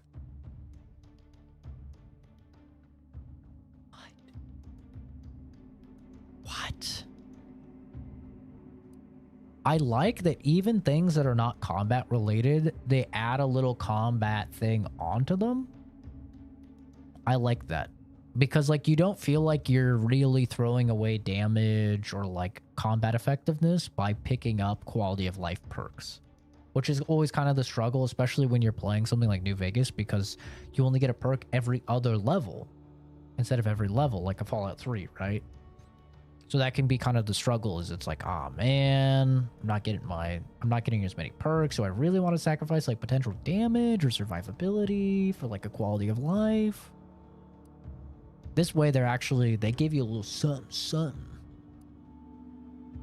Pickpocketing is significantly faster. You gain a bonus to sneak attack damage based on your lockpick skill. I also really like this. I like that they have, like, oh yeah, scaling damage off of your speech skill.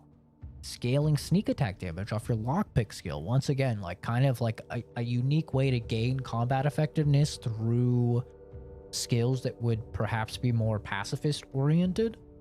I think that's a really smart way of doing things, to actually incentivize gamers to pick some of these options.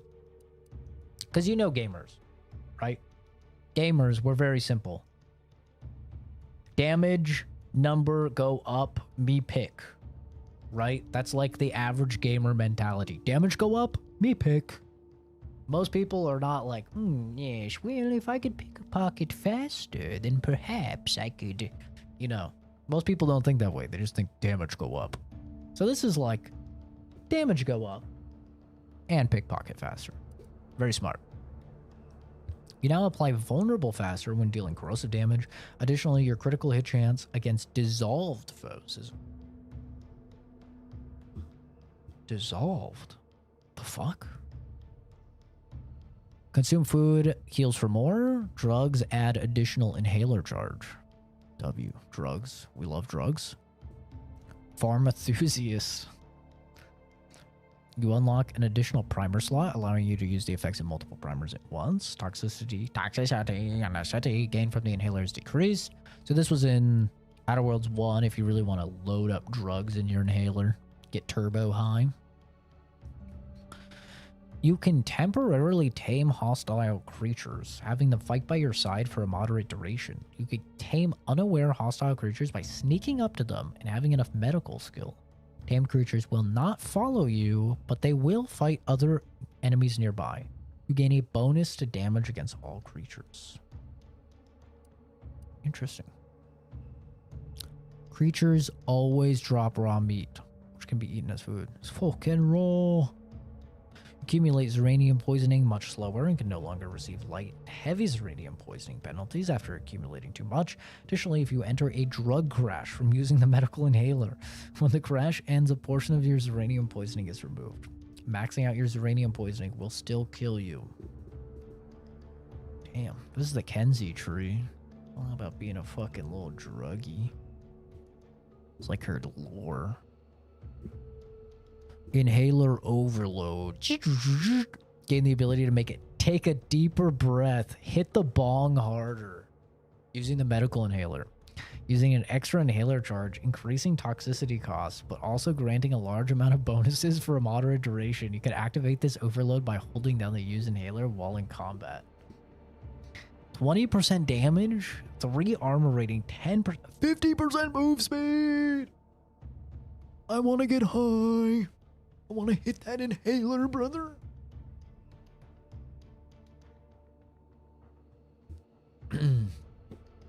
While crashing, you continuously regenerate health. Guns that use biomass as ammo can hold twice as much before needing to be fed.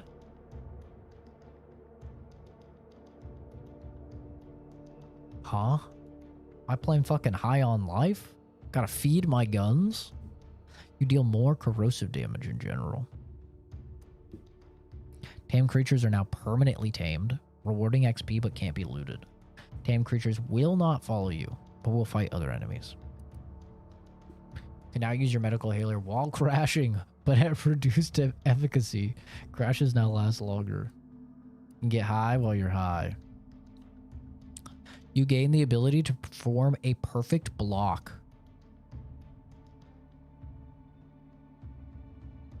Parry? A parry?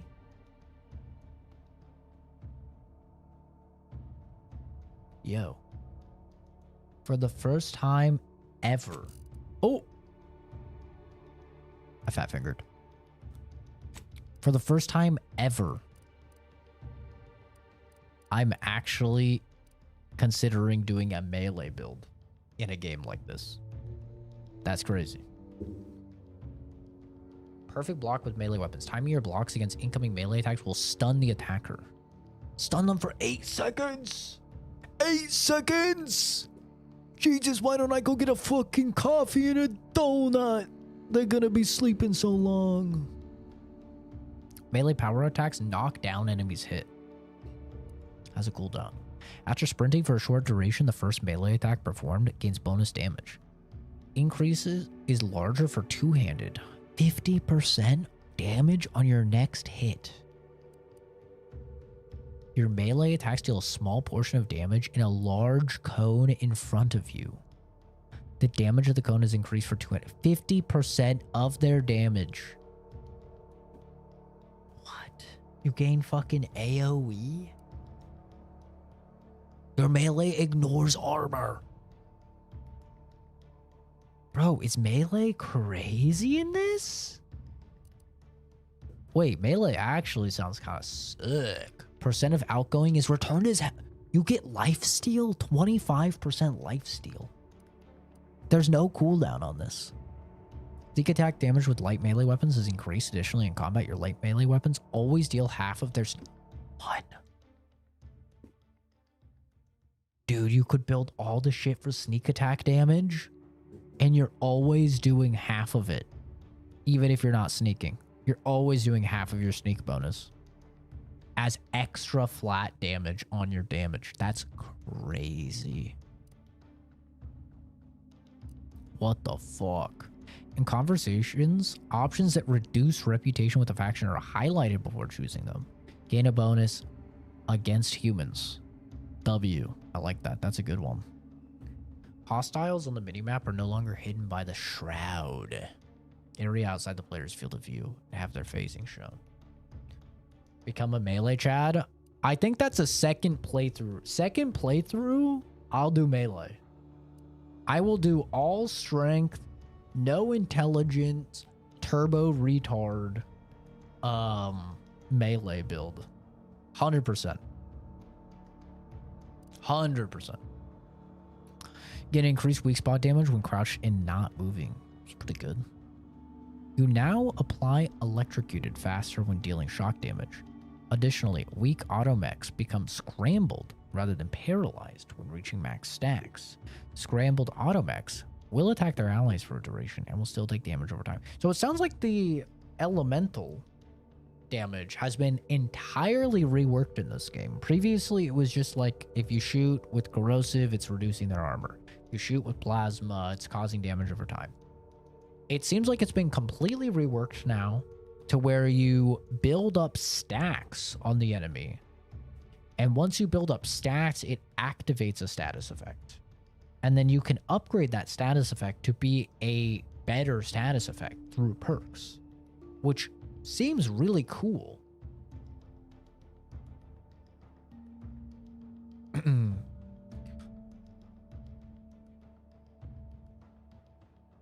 Very cool. After dropping 10% or less gadget energy, energy restart charges faster for a few seconds. 500% for 5 seconds. While using tactical time dilation gadget, you gain an increased evasion chance, ignoring more incoming attacks. Additionally, anytime you evade an attack, you restore a small amount of gadget energy. Unlimited slow-mo build, maxing evasion chance? Yo, fucking full-on cyberpunk Sandevistan build. Kinda sick. I don't know how much one energy is, though. But this doesn't have a cooldown. There's way too many options. I know, there's a lot. When your health hits 25%, the gas energy deflection apparatus gadget automatically activates without spending energy. Well, I have no idea what that is, so... I'm kind of spoiling myself for gadgets, I guess. Weak spots are highlighted and damage dealt to them is increased when using the N-ray scanner. I don't know what the fuck that is. Can now apply chilled faster when dealing frost damage. Enemies killed while frozen will shatter, dealing frost damage to hostiles in the area. Dude, you could have a crit, detonate, chill build with ricochet all on your gun. And just fucking own.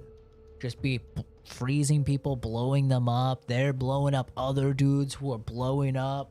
The bullets are ricocheting. You could do some crazy shit. Sub-Zero build, yeah. This is crazy. Focusing on a target with the N-ray scanner will mark them. Marking targets prioritizes them for companions and causes the party's attacks against them to regenerate your energy. Energy recharges faster based on the amount of Zeranium poison you have accumulated. Hell yeah, drugs. Auntie's acidic dematerializer can be charged, allowing its projectile to travel further and deal more damage. Okay, so I'm gonna get some fucking acid spewer. Once every few seconds when you deal damage, you will deal the damage again as Enray.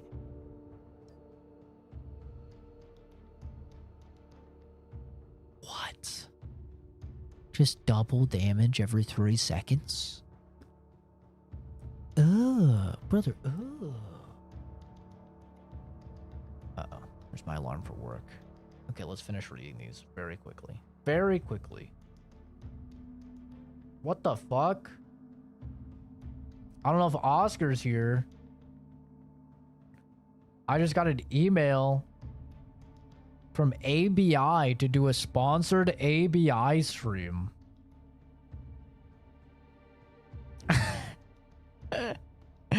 What the fuck?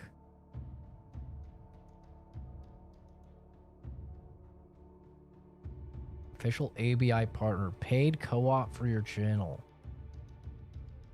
What the fuck? Okay. It's funny. After scoring a kill from stealth, your movement speed is dramatically increased for a short time. Oh, I'm fast as fuck, boy. 100%? There's no cooldown on that. I need it. If you're crouched when an NPC starts investigating, you gain camouflaged. Has a cooldown between activations, which decreases based on sneak skill. ABI? Yeah. I just got an email from Jeremy from Buff, the official top-up partner for Arena Breakout Infinite. Verifiable in-game. Offer your audience what they can't get elsewhere. Promotion is simple. Add our link to your YouTube bio description or Twitch bio extension. Interested in the exclusive offer? No. Goes to 20% off ABI bonds. 5% CPS commission on all sales. Oh, shit, bro. No, this is not Arc Raiders. This is Outer Worlds 2. We'll be playing Arc Raiders at some point, but I'm way more excited for this first. Invisible to enemies and deal bonus damage. After leaving your stealth, your footsteps are silent for a short... Oh, dude. So you could just stand up and sprint and you're still silent for 8 seconds. That's pretty fucking good. And there's no cooldown, so you can just kind of teabag and keep running. Increase sneak attack damage against hostiles that are investigating you. A distraction device or a corpse you've left. Oh, you could throw a distraction device and then just get fucking 200% sneak attack damage. That's crazy. Light step. No traps. Pretty normal. Bribes cost less. Stolen items sell for more. Dealing damage to weak humans or creatures frightens them for a short duration. Has a cooldown between activations which shortens with your speech skill. Strong enemies, such as leaders and bosses, cannot be frightened this way until their health has been sufficiently reduced. Target flees from combat for 8 seconds. Buying or selling items with a vendor accrues goodwill. After accruing enough, you gain a permanent discount and sell bonus with that vendor. That's pretty nice. Many of your lies are more believable and will more likely be accepted as true. Additionally, the likelihood that enemies will target you is reduced. Charlatan. Only your most outlandish lies aren't believed, with you being able to lie about even more things. Additionally, you gain a bonus to damage when attacking enemies that aren't targeting you directly. Oh, that's pretty good, though. Scoring a kill will temporarily cause human and creature enemies near the target to be frightened for a short duration. Strong enemies, such as leaders and bosses, cannot be frightened this way until their health has been sufficiently reduced. Dude, there's so many good perks. It's actually insane how many good perks there are. I am gonna go... I'm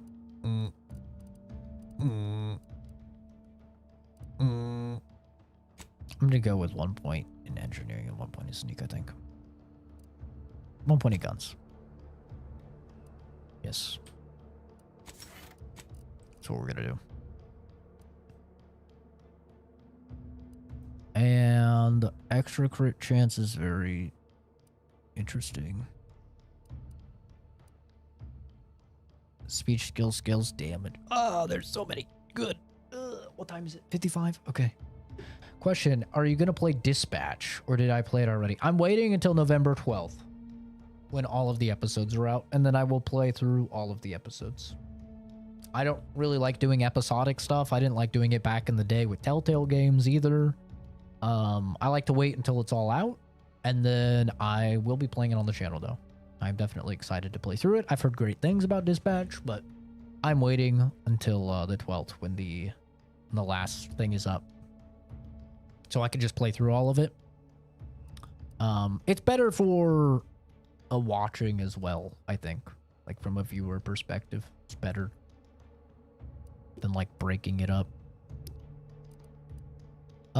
I think we go crit chance. Oh, God. There's so many good ones, though.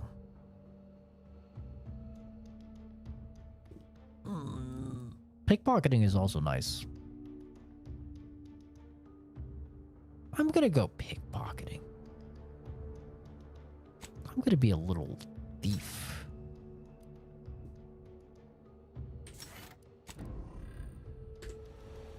Like watching an anime series? Yeah, I don't like to watch weekly for anime either. I like to fucking wait till it's all said and done.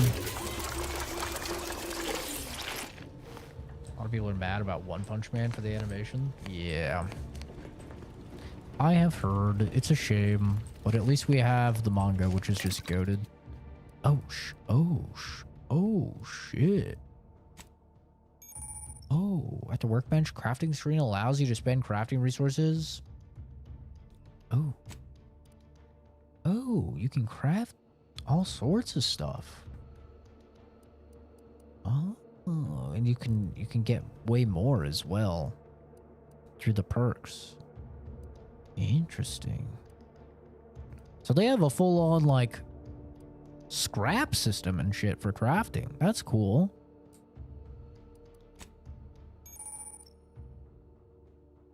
I don't really have time to go through all this, I think. I kind of have to call it here. Okay. You have to unlock the different modifications. Okay. Interesting. There's a lot of mechanics to this fucking game. Ooh, evasion suit. There's a lot of mechanics. Kind of surprised, honestly. 11 lockpick? Damn. There's a lot going on here, dude. A lot more than the first game. Like, they cooked, bro. I will be honest, they cooked.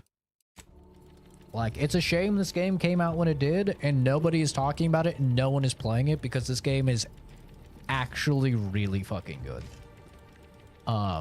Like, just looking through the perks and stuff, oh man, there's so many, like, interesting builds I was, like, devising in my head, and as I was reading through them, like, wanting to do at least 2 or 3 playthroughs of different builds, especially if, like, the decisions in the story are unique and they change stuff, like, you'll want to play through again. This might be my game of the year. Outer Worlds 1 was my 2019 game of the year. I mean, this might beat it. Expedition 33 and Split Fiction and KCD 2 for me. I love Obsidian. The writing has been fantastic so far. I don't think it'll be anyone else's game of the year, but I am a bit of an Obsidian glazer. But that's going to have to do it for me. I have to go ahead and sign in for work. I will probably stream after work, though. We'll probably be playing more of this, or we'll be playing Arc Raiders if I have some people that want to play Arc Raiders. Maybe we'll do that. We'll jump into that. I have not played that at all since it came out. Bought it, haven't played it. But anyway, that'll do it for me. I appreciate everybody for stopping by, hanging out. Have a fantastic rest of your day. See all of you in the next video or stream Rooney. Bye-bye.